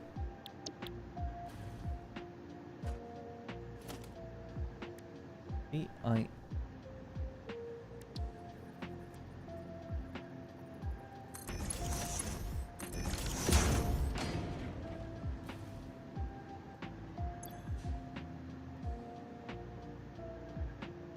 Oh. It doesn't work like a truck station where whatever goes in can just come out. It doesn't, like, it has stuff in here, but this is in its own section. Interesting. Because with truck stations, I often just put the depot right next to it, and I'm like, yeah, just whatever gets out can go in there, and that's fine. Okay, we'll have to do this then. Didn't know that. Nah, I don't need a buffer for this thing. Oh, actually, yeah, I guess, okay, while we're here, why not? Why not?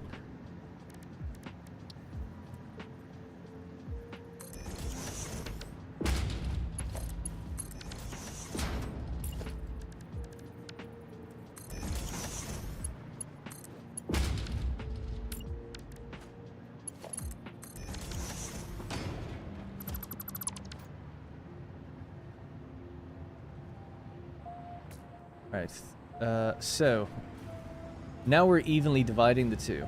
Isn't the best.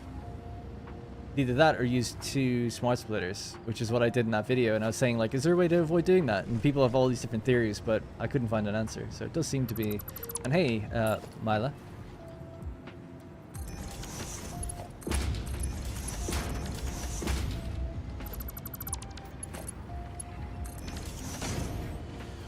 Now I'm giving priority to the buffer and depot. And then I could say overflow out to the right. And then it'll go to the drone port. Now these aren't going anywhere anytime soon, so it's okay to do that, but this would be a weird... I would normally do that the other way, but it's okay.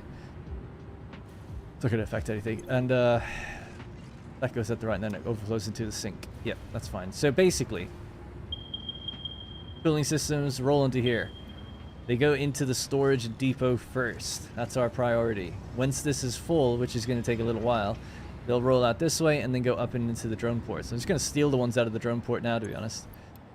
Pop them in here just to fill this up faster.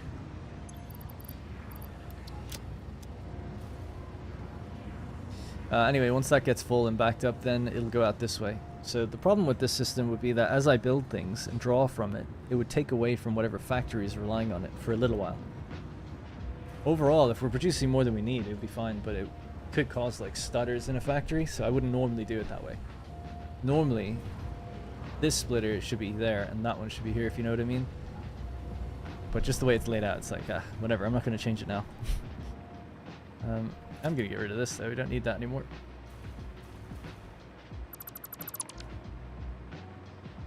Anyway, I'm following along with your current 1.0 series, and it's helping me a lot. Or helping a lot, as I'm still new to Satisfactory. Nice. Hope you're enjoying it. Ah, yes, the canisters. You're right. I did forget.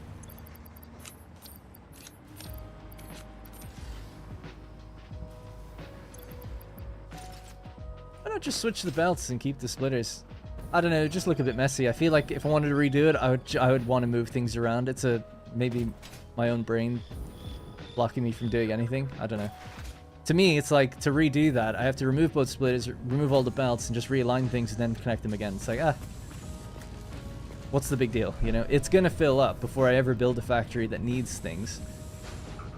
So I just don't really see the problem. It's just, I just know in my heart it's not right, the right order to do it in, I think. I don't think I'd ever come back and change it though. I think it'll be fine. Canisters. So the canisters, it is taking in 40 per minute. It's making 40 per minute. It's taking in 20 plastic, or making 20 plastic. Yeah, no, that's all good. So we can actually check the efficiency of things now, just really quickly. So we'll check the oil. That's at 100%. This is at 100, 100, 100. All good. No problems there. This is at 100, the fuel, also 100, the packager, 100. And we're already sending some out because obviously this has just reached full capacity. So it overflows out of here. This would be Oh yeah, yeah, that's it. Cool. Yeah, it works.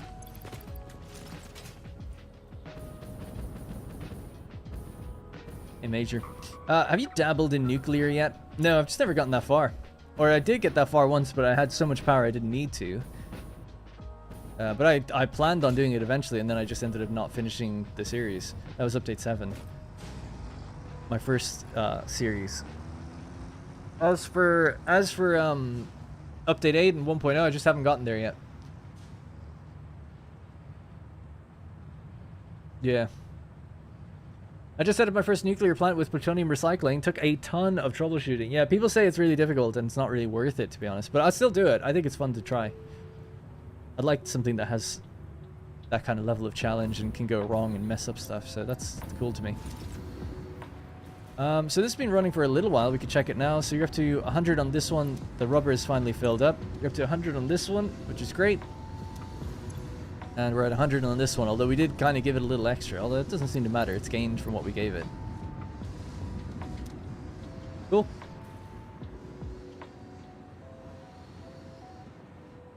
And the drone ports work and everything. So yeah, feel good. We did it. Heat sinks and cooling systems. It took 5 hours, including troubleshooting and dicking around a little bit. Maybe an hour of talking and messing about. Respect, Darren, keeping up with your progress. I'm trying to. I'll be back tomorrow as well to continue doing turbo motors and fused frames.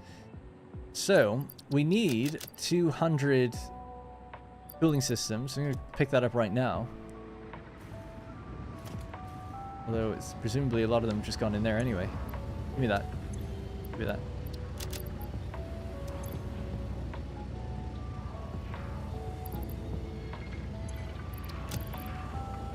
Right, so cooling. So I need just 200, so you can have that back. There you go.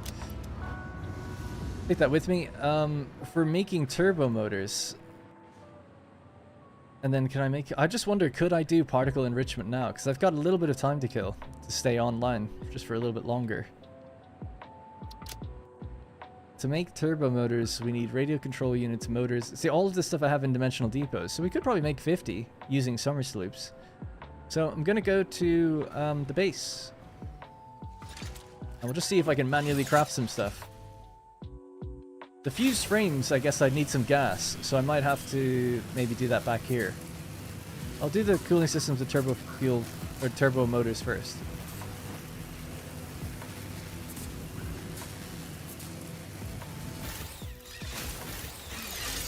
I hate using the hover pack. I'm not going to buy them. Never. I don't buy resources with tickets. I don't like doing it. I feel like it's a waste of tickets, personally. Because you need, like... people... I've said this so many times, but people say, like, oh, later on, you get so many tickets it doesn't matter. And that's cool. If that's true. I've just never gotten that far. But for me, I've got, like, 600 tickets in this world right now. You still need, like, 2,000 if you want to get all the statues. It's like, I'm way far away from that. And the game has been running for 200 hours, nearly. You know, so I just feel wrong about burning tickets on something I can just make. You could sloop for more? Yeah, that's what I plan on doing. Yep. Where are we heading? To the space elevator. Good drive.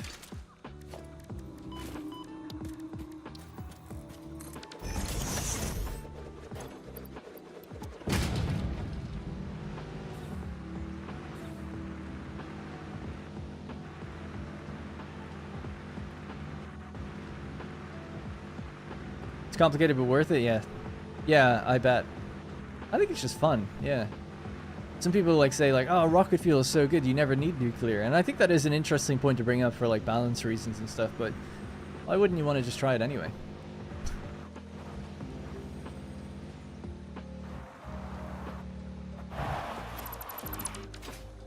The fun in the game, for me anyway, is trying out different things. It's not necessarily doing the most efficient thing, it's putting different combinations together and creating a challenge for yourself, like a logistical challenge for yourself. Alright, so upstairs, I guess we can do the slooping. I can't even remember where my hub is. Oh, it's downstairs. Yeah, I remember now. Alright, so we need 50 turbo motors.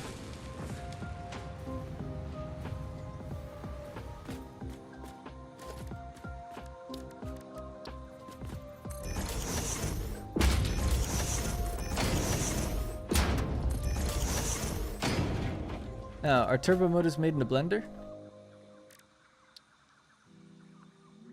Nope, manufacturer.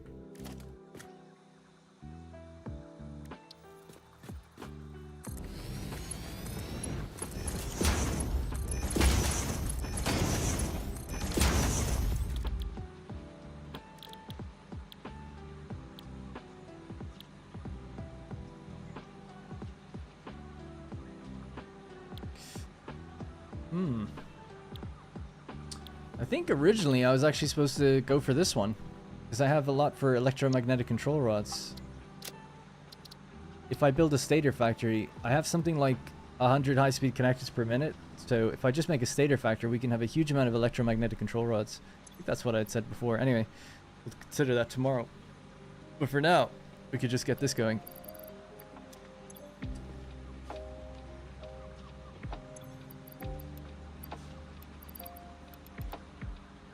Might actually crash my power network if I turn this on, we'll see. Motors, radio control units. Do I have? No.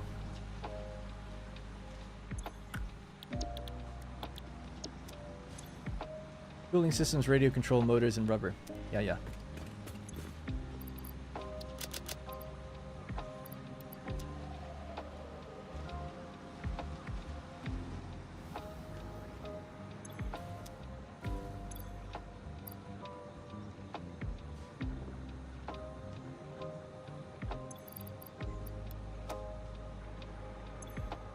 So, cooling systems, motors, radio control units.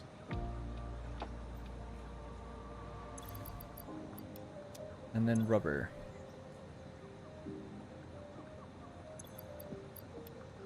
Or does it need to be overclocked, really? See how we get on with that.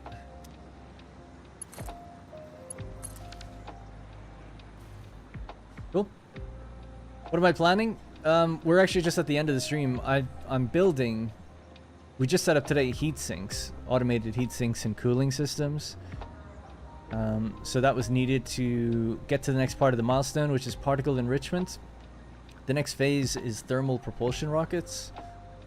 For me, or the next thing in this phase is thermal propulsion rockets. So we needed cooling systems for that. And to make turbo motors and to make fused modular frames, we need cooling systems. Oh, sorry, we don't need them for this, but we do it for this. So these two were needed for this.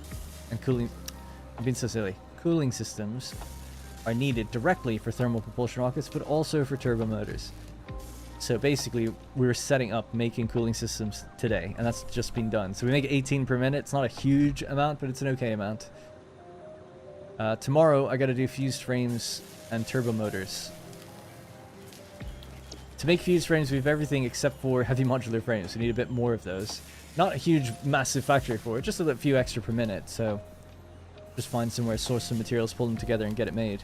Once that's done, once this phase is done, we really need to start thinking about nuclear. Like, I'm running low on power at this point. But anyway, what I'm doing now is just trying to make 50 of these, just so we can advance the milestone here at the end. Just for a bit of fun. Need more rubber at 67 per minute. Yeah. I could go fetch some. There's some just over there.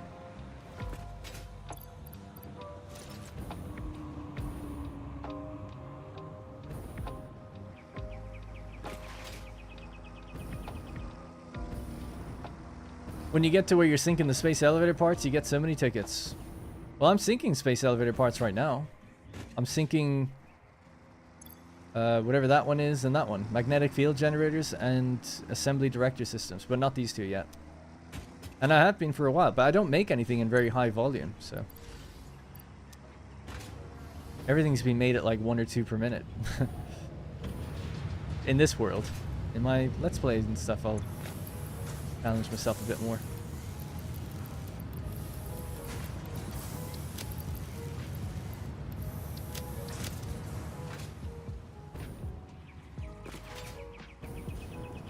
Yeah, it's cool the way the manta ray thing flies. So this stream world, I never really focus on cosmetics. That's why everything's just floating machines and stuff.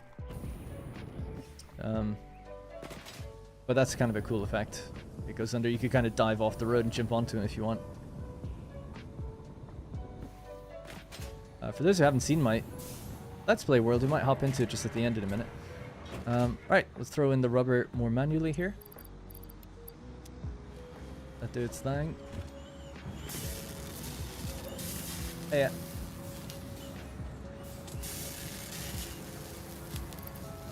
$376 megawatts of power, right at the edge of power as well right now. Now we can handle a bit more.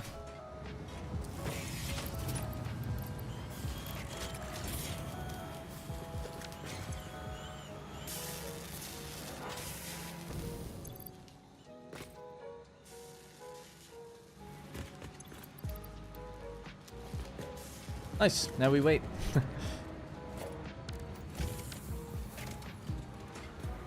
I suppose it'd be nice just to see them roll into something, just for the fun of it.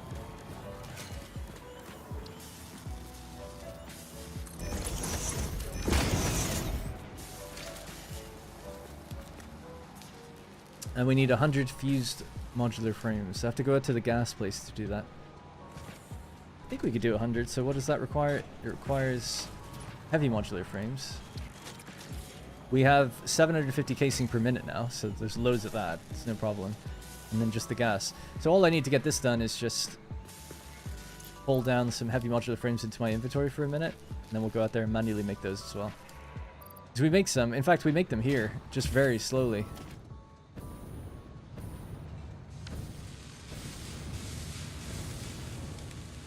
There they are, I guess. But they're heading into these machines. Dun, dun.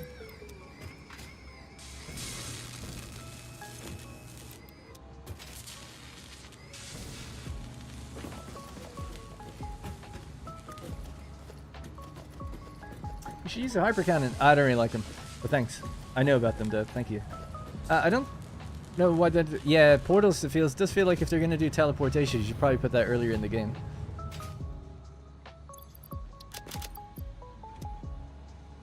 So yeah, to actually have a look at the power properly, we produce. Ooh, we had a dip in power. Don't like seeing that.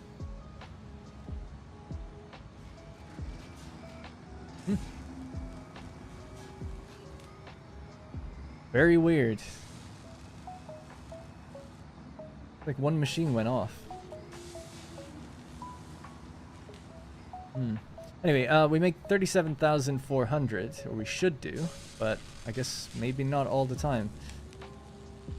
And our max consumption, if all the machines in the world were turned on, we'd consume 34,000. Currently we consume 30,000. So we've got about 4,000 or 5,000 to play around with. 7 if you want to get a little risky.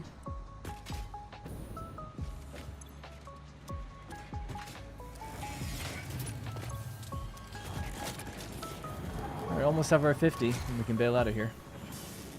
Although I guess I could let this make a little bit so that we can build Mark III miners more regularly. Let it consume all the resources we've used here until it runs dry.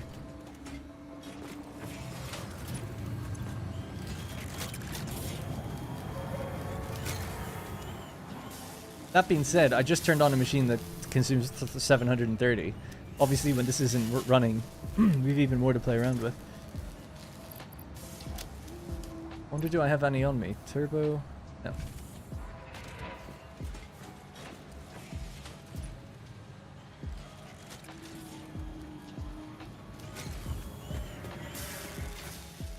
See how many tickets we have now. 626.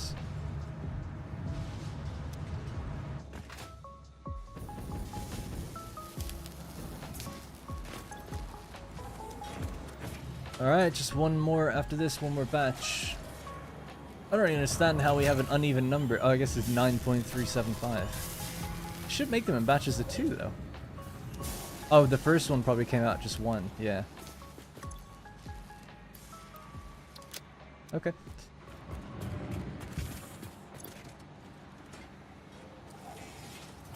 We need 200 cooling system. But then I can give it the rest of this. That's fine. Alright, cool. Let's just throw these into the hub. We'll be on our way. Ooh, actually, just one thing. Not that it matters too much, but it'd be nice just to have. Just get that in our inventory. In case we need to build a Mark III miner somewhere.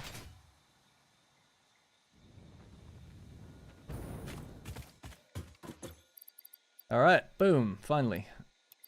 You're in as well. So it's just this left. Then we get particle enrichment.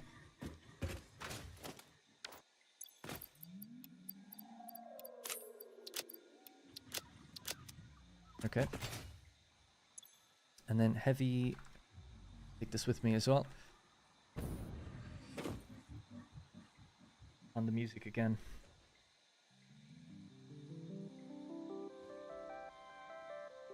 Alright, so we're gonna head back to up here to tap into the actually we don't need to go there, we can go here, tap into the gas that's right there. Wait for the autosave.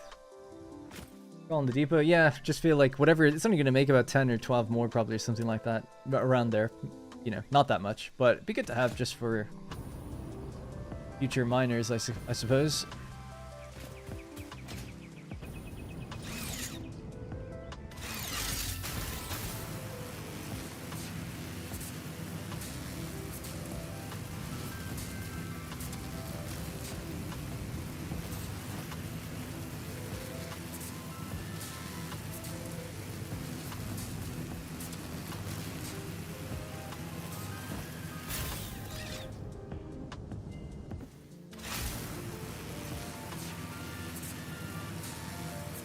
Oh god, it's cool going all over the world, seeing all the random bits of crap everywhere.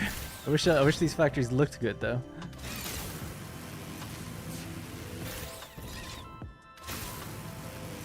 I don't know how other streamers have the time for that, where they make. Anytime I tune into other streamers, they're like building out the beams of a railway or something. I'm like, geez, trying to get the perfect curve or something. I just always feel like people would be really bored if I did that. Not that I was bored, but just that other people would be. Thank you. Actually, Rose, can you pass me one of the waters that's there that's open? If you want. I'm going south, haven't I? I'm supposed to be going north. That was dumb of me. Oh, there's a cat. Cat is appearing. Thanks. See this thing? Yeah, there you go.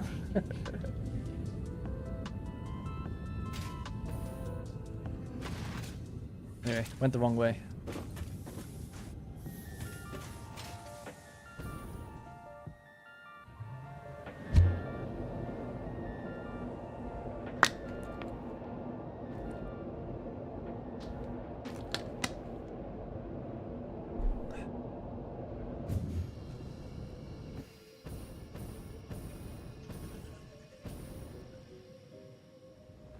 Oh yeah, this is the one area I actually did cosmetics a little bit. Our baby aluminum factory.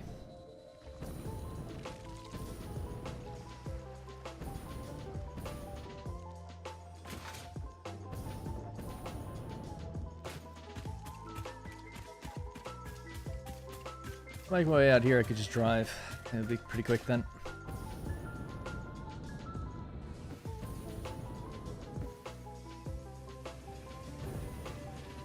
That's our little one, Jinx. She's great. Most playful, happy cat ever. You go out and you just look at her and she looks at you and then you say Jinx and she just like falls over and rolls on her tummy. Showing her tummy and wants you to like rub her chest and stuff. She's so funny. She just constantly wants to play. She's always playing fetch. Just drops you things. I always feel bad for her because it's like, okay, like no more playtime. And then she's like, she just looks all sad. She's like sitting next to a little toy waiting for you to throw it. I'm like, it's becoming a bit of an obsession. You need to kind of maybe get her to diversify her personality a little bit. She's just always into playing all the time.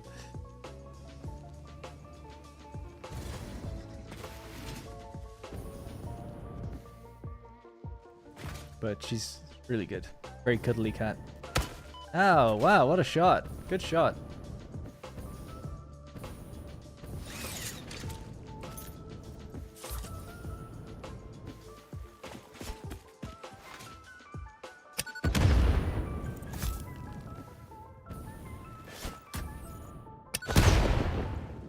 We'll do it as we're passing through the area. Oh yeah, this is actually one of my power plants. Forgot about that. Could actually check on these to see which one's the one that's misbehaving right now. I'm not going to do that. It'll just distract me too much, but that little drop has gotten wider. I'd like to know where that is. Actually, you know what? While I am here, I'll just peek in on the machines and just see, is one of these the ones that's low? That has an efficiency of like not 100. Good to know.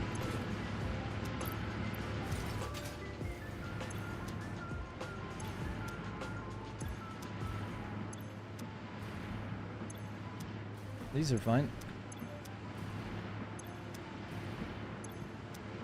It isn't these ones. Okay. One of the more complicated factories then, I guess. Right, let's drive.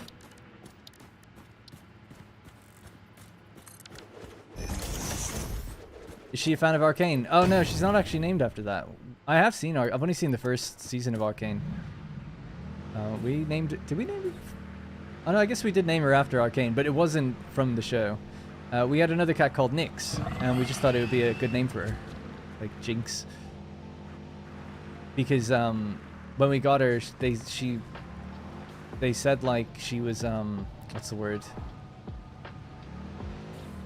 Like she was the oldest kitten there she was there for like 6 months, and all the other kittens like were taken much younger, like at a couple weeks or a couple months old, and she wasn't really wanted, so we called her Jinx.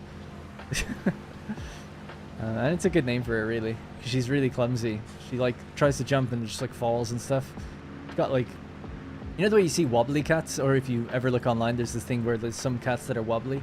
She's like partially wobbly, maybe the tiniest bit. It's like you're not all there. Whereas our other cat, Nyx, was like super elegant. You never see her trip or fall, but we see Jinx fall like all the time. She'll jump up to a windowsill and like slip and slide off and stuff. You know, she's just not fully there. So it's a good name for her, but yeah, not actually based on Arcane.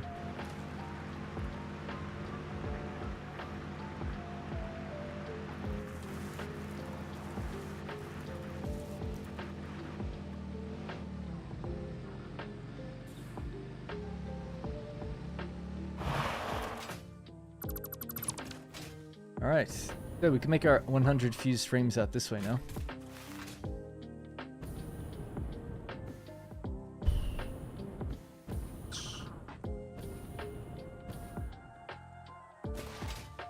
And if I can make those components manually, we could just manually force our way all the way to the end, but I'm not going to do that.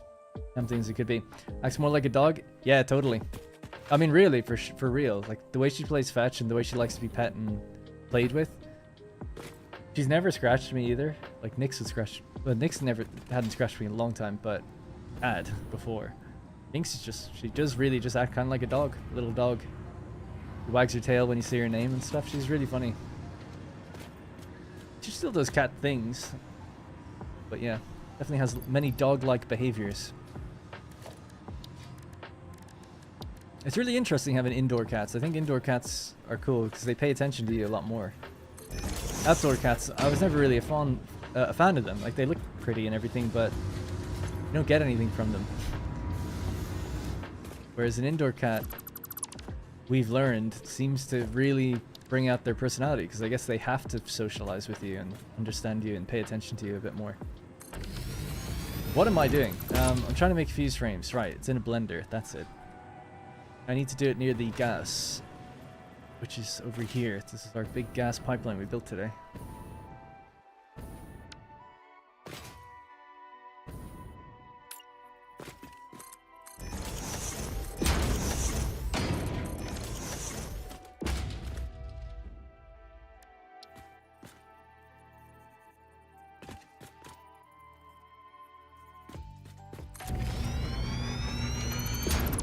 Have you rotated the right way?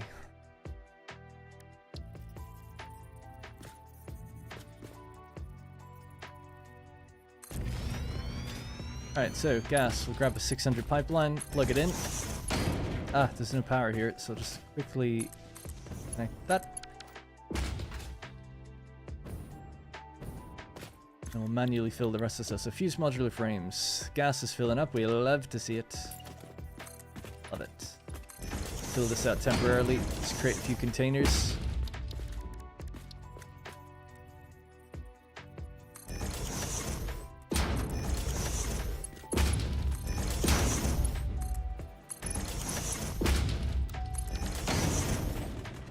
that everything it needs? Yep.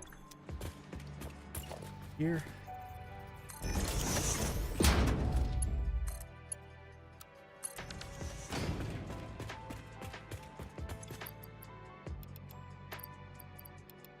Alright. Give it the juice. So, aluminum casing. Oh, you know what? The aluminum casing, we do have loads of it, but it's not hooked up to a depot. I have some. Oh, actually, yeah, there's a really, really old... The baby aluminum factory makes, like, a tiny amount. So I guess there's actually some there. We're a bit lucky, but I'll kind of have to go and get that.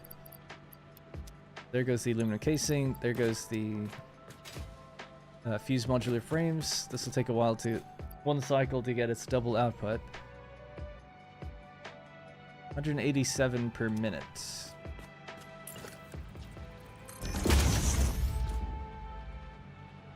And then we're going to be making 7.5 per minute. So how many minutes is that? 100 divided by 7.5? 13 minutes it'll take to get the 100 we need. But in the meantime, I'm just going to go run out. We'll get those casing. The casing is not too far. It's just over there. Take the zip line back, actually.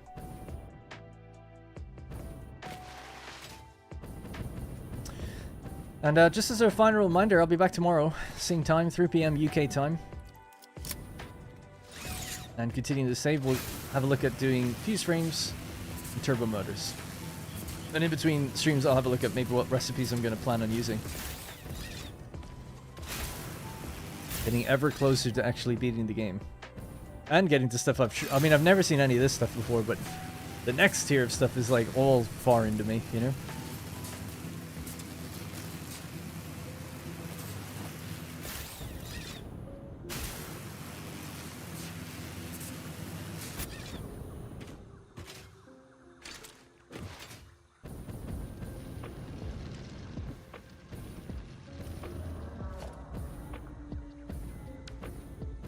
Seems to be working.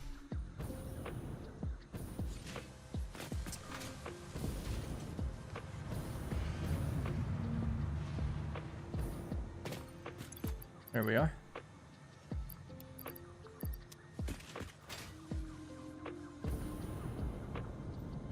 Feels so wrong running around the map picking up stuff and just dumping it in machines to make stuff. What we gotta do. Hey, you've never beaten the game? No? I'll never finish it then. Yeah, I've got 2,000 hours or something. I've never gotten this far. I've only ever gone... See, the reason I stopped is because my YouTube videos just stopped getting views. So then I just didn't go any further.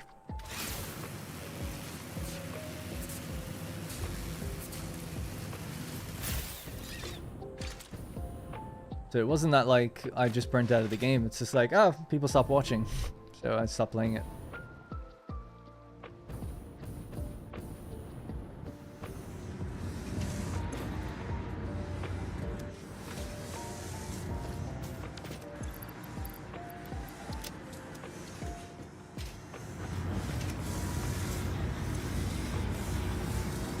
I wonder, do I have enough heavy modular frames? I would assume so. Not making any more right now. They're going into those adaptive control units.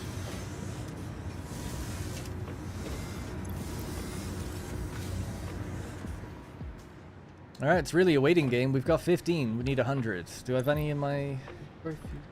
Ooh, I do. I've got 20. Nice. Alright, I've got 37. That won't be too much long. It's 7.5 per minute. Probably going to be about 5 or 6 more minutes now. We can advance and see what particle enrichment gives us. I actually can't remember. And then have a look then. Thermal Propulsion Rocket. Right, so modular engines 2.5 per minute. Let me look up how much I have. I should darken this background. So bright.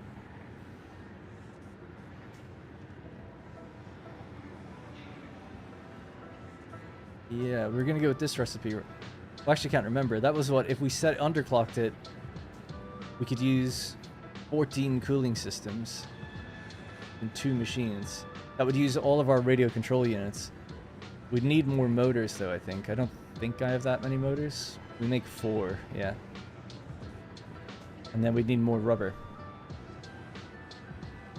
That's why we need to tap a different node. And that would give us 3 turbo motors per minute. Not much, but it'd be something. It was rather right before. Yeah, it still kind of is, actually, yeah. I just watched your perfect start vid. It's very informative with the build with next tier in mind. I never would have thought of that. Can't wait to get PC for this to, or for it to come to Xbox. Yeah, so they're coming to console. I assume that means Xbox and PlayStation. I don't see why not. Although a lot of games, I guess, don't go to Xbox these days. But, well, not a lot, but some. Some choose not to do it because they can't optimize for a Series S. But yeah, I guess we'll see. To be fair, YouTuber streamers tend to go ham with the production demands to decorate a shit ton and so on. Yeah, totally. This playthrough would be me playing like a totally normal person where I'm like, okay, no one's going to see anything I do. Like, I'm not going to build crazy factories. I'm just going to play to advance. And I'm still at like 170 hours. Maybe 20 or 30 hours in total over all the streams count towards chatting with people and figuring things out or something. But a long game. I reckon most people would probably play for, if you want to beat it, 200 hours maybe. You haven't played before.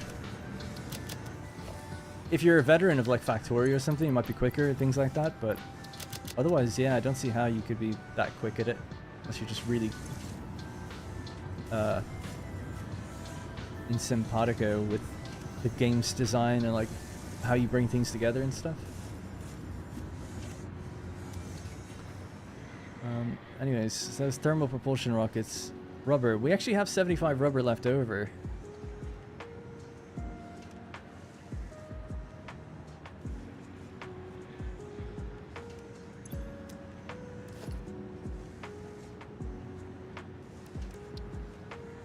Oh yeah, I can't even make nuclear pasta yet because I haven't unlocked particle enrichment. That was it. I can't even see the recipe.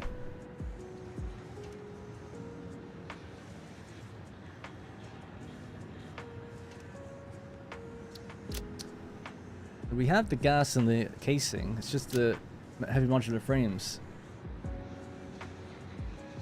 Need a new kind of iron and steel plant. Yeah, oh well. It's just a bit of effort to make that, but it has to be done. I played Tectonica, so I have an idea of factory building aspect. Nice. Darren Habibi. It's been over 2 months. Where's Anno? Yeah, so I mentioned it before, but Anno's probably going to be a new series again. I don't think I can do that series. It's too complicated for me while trying to do other series. That's why that's why I'm so slow to upload. So basically what happened was my cat passed away in early December, and then the holidays happened. And then in January, just now, we started moving towards getting an apartment, like buying one, purchasing one. So just taking lots of my time. I also work for Manor Lords. And then I'm trying to just do Satisfactory and keep up with it. Like, keep up with something that people actually watch. The thing that views the most, I guess. So I'm just trying to keep up with everything all the time. Anno, unfortunately, does take me... And it's the same with City Skylines. People are like, where's City Skylines? You know, where's Anno? Where's your Stellaris? Things end, I guess. But yeah, there was no official announcement ending Anno or anything, but I just realized, like, the reason I keep putting it off is when I go back to it, I have to, like, spend hours relearning how it all works. And a lot of it was due to the modded content. I love it. I think it's really cool. I just don't have the time to, and I'm not good enough to be able to hold all that info in my head while also, like, playing a game like this. And then also juggling game development and just other things. So I think if I was to do Anno again, which I'd like to, I'd probably just do a normal series. But there would be no time lapses and stuff. I wouldn't have the time for it. So I'm kind of wrestling with the idea, like, would people even be into it? I think a lot of people want to see me do beauty building and stuff. Like, I'm not one of those streamers that builds to the max amount and has really super interesting efficiency stats. So I don't really know what my strong point is other than people say I'm chill or whatever. And then also, like, I can decorate and have nice places to look at. But if I don't have the time to decorate, I'm a bit unsure if people would even want to watch. You mentioned your cat in the previous video. Sorry to hear that. Yeah, she passed away early December. It was very sudden, out of nowhere. I won't dwell about it. But, out of nowhere, it just turned out she's very sick, and we took her to the vet, and they said she's only got like a week to live. It came out of absolutely nowhere. She never had any problems before. She had a genetic disease in her kidneys. Use any mods? No mods in Satisfactory, nope. And she was only 5. And she's like basically my best friend, so it really, really sucked. I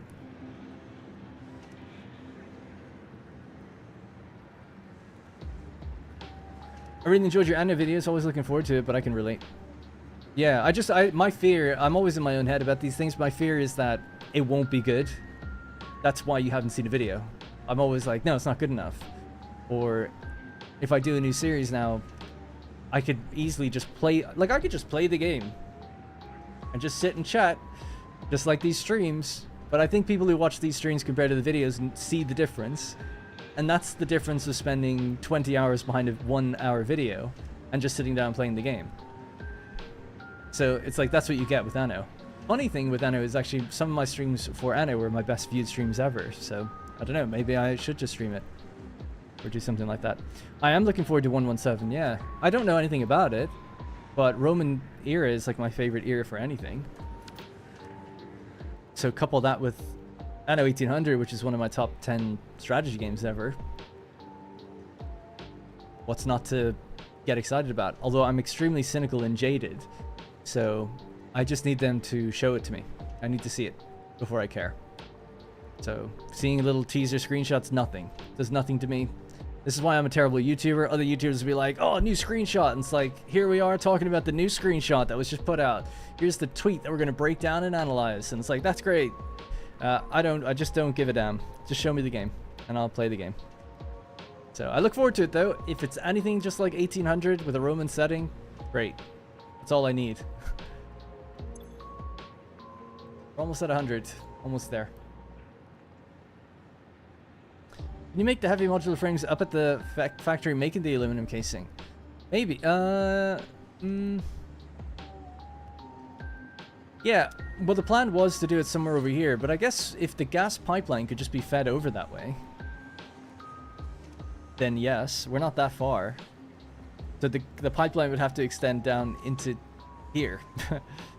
The idea I had was building it down around somewhere here instead. Maybe we could just drive the casing down, or even get a drone to deliver it or something. Just a short trip drone, again, would make things kind of cheap. So I'll need to think about it, but yeah, I haven't decided where it's going to be placed. Ultimately, before we can do fused modular frames, we'll have to do... Put this into a thing as well. I'll have to do a new heavy modular frame factory, so that's probably what's going to be tomorrow, is a heavy modular frame factory. That or the turbo motors. Anyway, you can always see the stream Anna and see what happens, see if you like it. Yeah, possibly. It will be streamed on a different YouTube channel though. Everything is now on my What Darn Build City Builder channel, so I could stream there and see how it goes.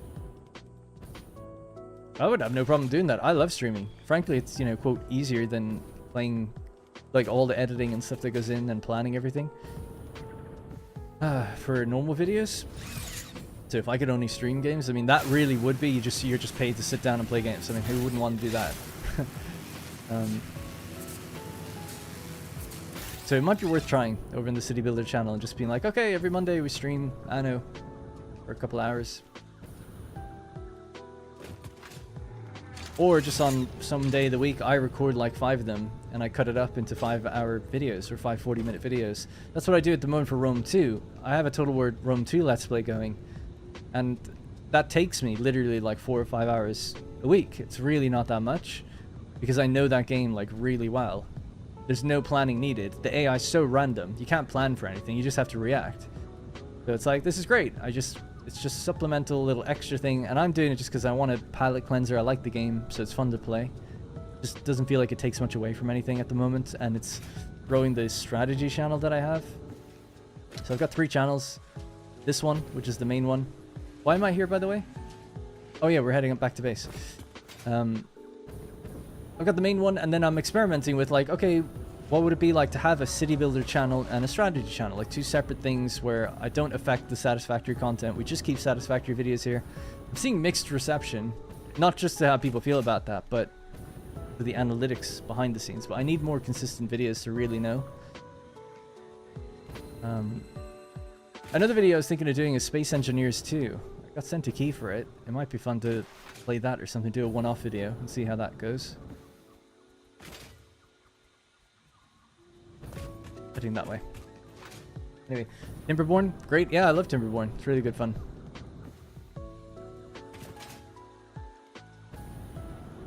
Oh, I'm sorry. You said, could I make a heavy modular frames? I thought you said fused frames. My bad. I don't think so. I mean, I don't know. I haven't looked around, but we need limestone and iron to make steel. Those are the two things I'd need for it. My watch just told me how to make steel in real life. That's good. And sorry, I saw someone earlier said I like the music. That's good. This is a Final Fantasy VII Lo-Fi by Rifty Beats. R-I-F-T-I Beats. I quite like it. Right. I have the 100 frames. We're just going to go down to the thing, right? Yep.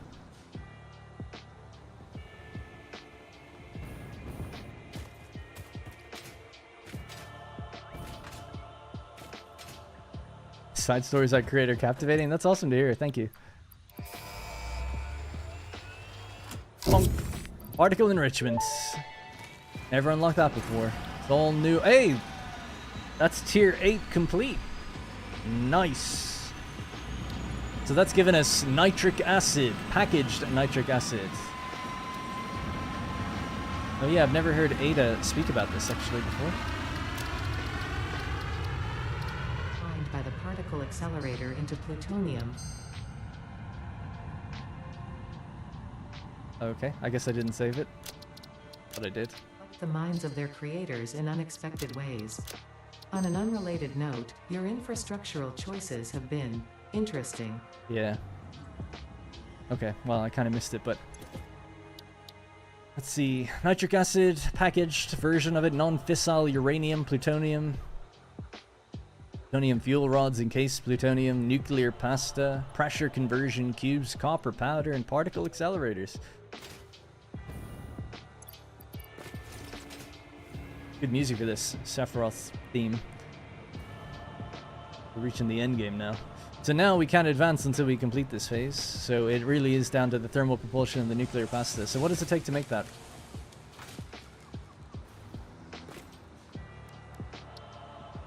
You just need copper powder and pressure conversion cubes. I know copper powder takes a lot of copper. Use modular frame and a radio control unit. Ah.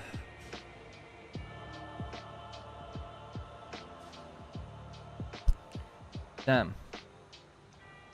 It's good to find this out now, because I was going to use all my radio control units in the other factory, but I guess I'll use less so we can save at least 2 per minute for this thing. If I could just make 1 per minute, I'm fine with that.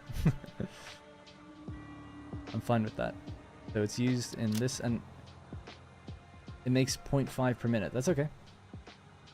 Fine by me. The copper powder, what's that? Just loads of copper ingots, right? 30 copper ingots makes 5 copper powder, and you need 100 per minute. 50 per minute. So you need 600 ingots per minute. Wow. Okay, yeah, it is a lot. That's okay. We just made a huge amount, actually. Well, I say huge amount. A good amount. We make 780 times 3 plus 105. 2445 divided by, what was it, 300?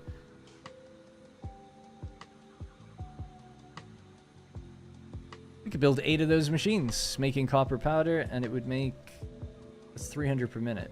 So yeah. No, it makes 50 per minute, sorry. The 400 copper powder per minute. Alright. Something.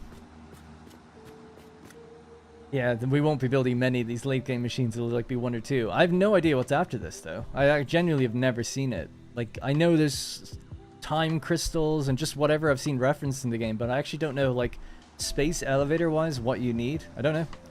It'd be fun to kind of click the button, see this thing, and then see where it goes from there, because I have no idea. Never looked it up. Don't want to know. Don't tell me. But I'm excited to find out. Anyway. By the way, you know you could just have replayed the voice line from Ada. I don't know that. How could I do that?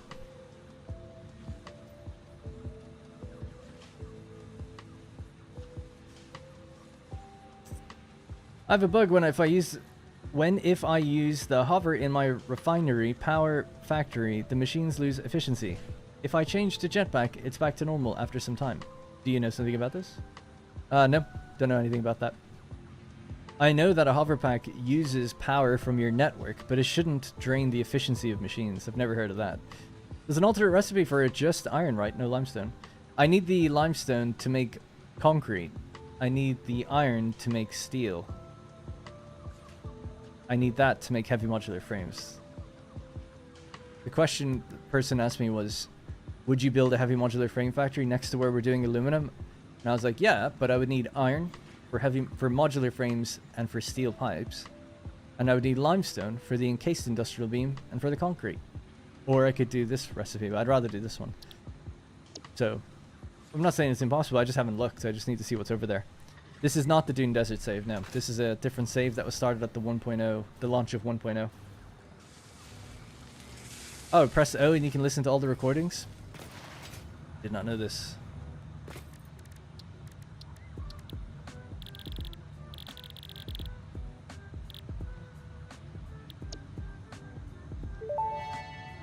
Thank you. Milestone reached. Project part number 9, nuclear pasta, can be created in the particle accelerator. The accelerator has vast and fluctuating power demands, depending on the recipe, so will need careful integration with your factory. I didn't know that. Fix-It does not waste, so nuclear waste can be refined by the particle accelerator into plutonium for reuse in the nuclear power plant. Fun fact. Fix-It psychologists suggest factory designs reflect the minds of their creators in unexpected ways. On an unrelated note, your infrastructural choices have been interesting. The joke makes more sense now. I didn't know that. Particle accelerators have varying power consumption. Oh shit, we can build one. Even in creative, never made one of these.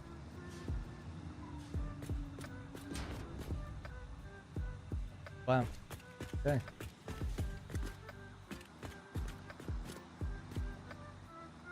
Is that an input? Yeah, 2 inputs. I thought maybe it was like a fuel thing. It looked different than the other one. Okay.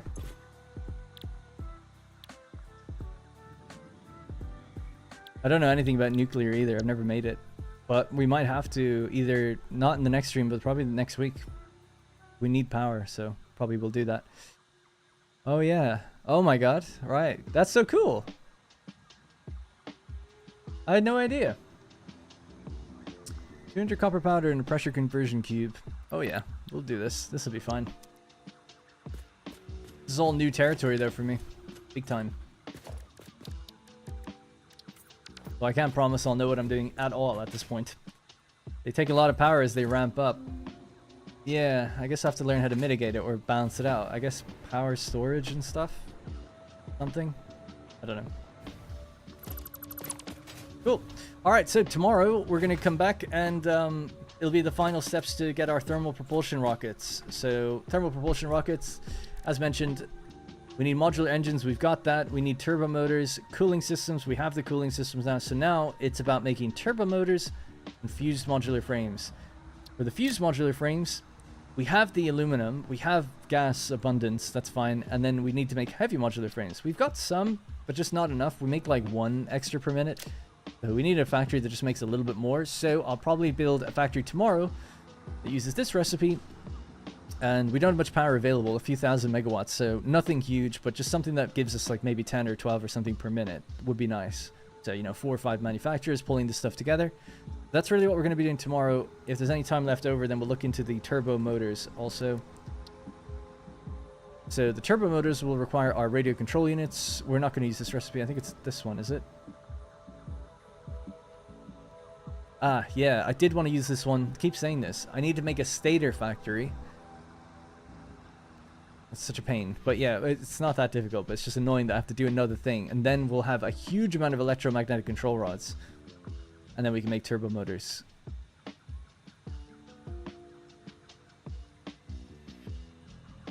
Actually, I don't know. The main problem here, the bottleneck for me is radio control units. We make like 7 per minute. It takes 3.75. This takes nearly all, more than that. So we'd have to underclock the machine. I don't think it'd be worth it at that point. This seems like it's just easier. So we'll just probably do this one. Anyway, so those are the 2 things we're doing tomorrow. That will give us the thermal propulsion rockets. And then next week we'll start looking into the nuclear pasta. But most likely, keyboard had a mind of its own there for a second. But most likely at that point we'll actually need to just go into nuclear. Totally. Because I'll be out of power. It seems. Alright. We'll save it there. That is stream number 28.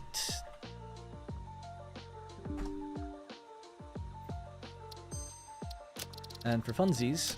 Oh, I know what happened. This happens every now and then. My keyboard goes weird and you get this weird thing.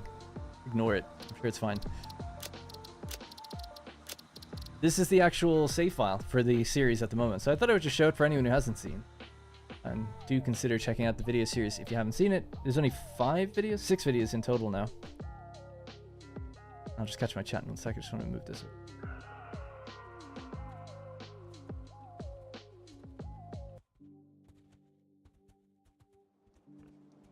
This is where I focus on the cosmetics just a little bit more. Great stream. Thanks, Ryan. Everything becomes exponentially massive. Did they introduce thermal power in 1.0? Plan for a whole stream or 2 for nuclear power plant is a lot. Stream. Yeah, I mean, I imagine it will take multiple streams. And the planning alone. It'd be a nightmare. There's my vehicle. But yeah, this world is a lot more orderly. And I really like it so far. Oh, it runs so much smoother as well. But this is the factory that we just built. And these save files, by the way, are out for everyone in the blueprints and everything. Anything that you see that I use, you can have for free. It's all good. I'm a nice guy.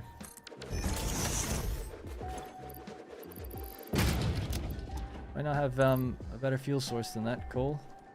Apparently not.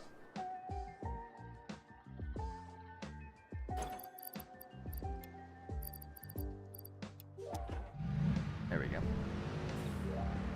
But this is, yeah, we're only at the 6th video, so at the moment, we're just about to hit oil, you know?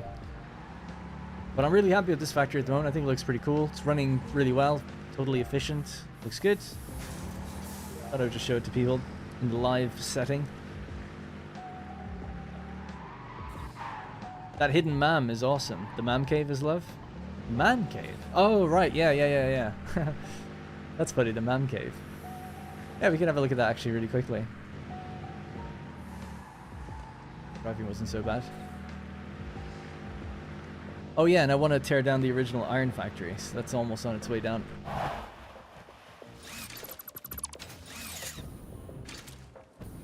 So far this world only really has one proper factory at the moment, it's that one. And it's a motor factory. What does it do? 20 motors per minute, 20 rotors per minute, 240 wire per minute. Yeah, this is what they were talking about, the mam cave. Need to put some lights and stuff in here, but it's a nice idea, I guess. Get our hard drives and stuff in here.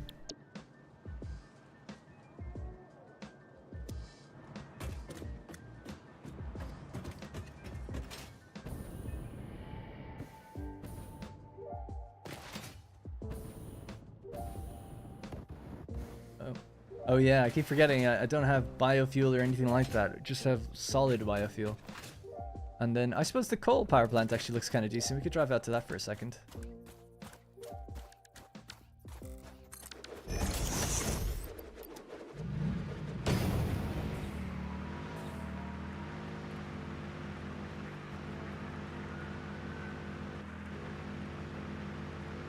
Thanks, Dragon DRGN. Appreciate that.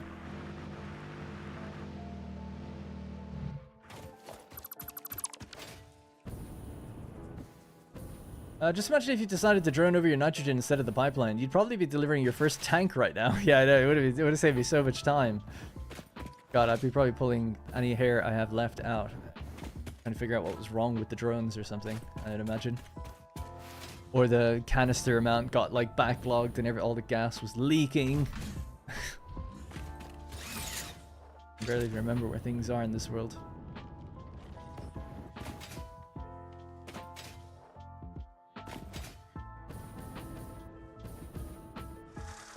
Whoop.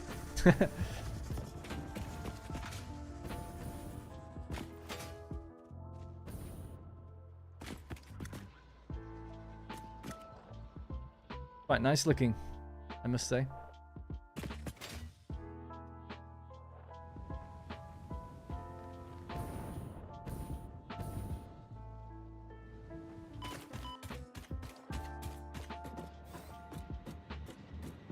I like this place. Really simple, really clean.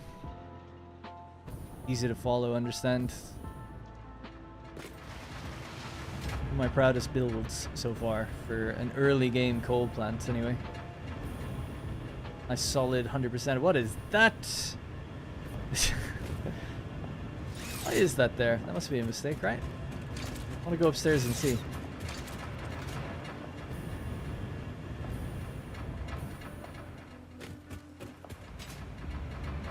That's just a straight up mistake.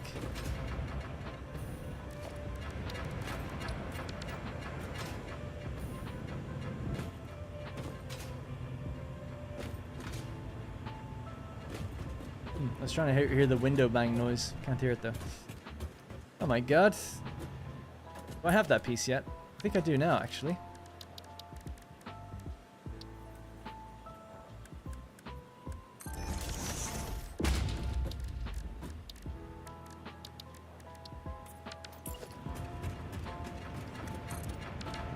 Always something to do. Alright, good. Better. Alright, anyway. That's gonna have to be it. It's like Roman columns down below. Yeah, kind of, actually. I won't be saving this anyway.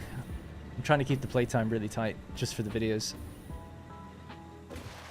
I'll just have to try and remember that that needed to change, but I probably won't.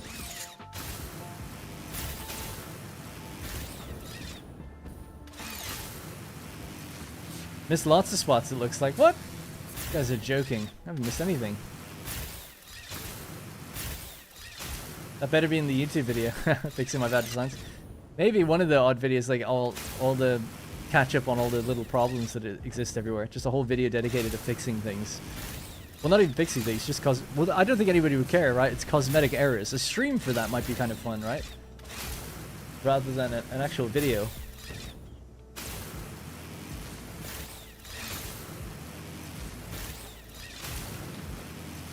This is the place that needs to be torn down now. It's not even doing anything anymore. All full. Alright, it's gonna have to be it for me. I'll be back tomorrow, 3 PM UK time. Remember to check out What Darn Plans and What Darn Builds if you're interested in other content like Anno 1800. City Builders is the What Darn Builds channel. What Darn Plans at the moment doing my Rome 2 playthrough. I'm just finishing up now, DJ. How long has it been, actually? 6 hours? Perfect amount of time. About an hour longer than I guess I'd normally want to go, but it's all good. Happy with the progress, though. Cooling systems and heat sinks, we did it. No problem. So, that's going to be it. Thank you very much for your support. Really do appreciate it. I'm going to be back, like I said, tomorrow for another 5-6 hours. Doing all that stuff that we just mentioned. And then videos will be... I don't know when the next video is, but I'm still in the planning phase for it, so I'm trying to get on it as quick as I can. Alright, that's gonna be it. Good night. Thank you. Sorry if I missed any chat. I'll be back tomorrow, so if you had any pressing things to say, I'll see it then. Alright, bye-bye. Wrong screen. This one.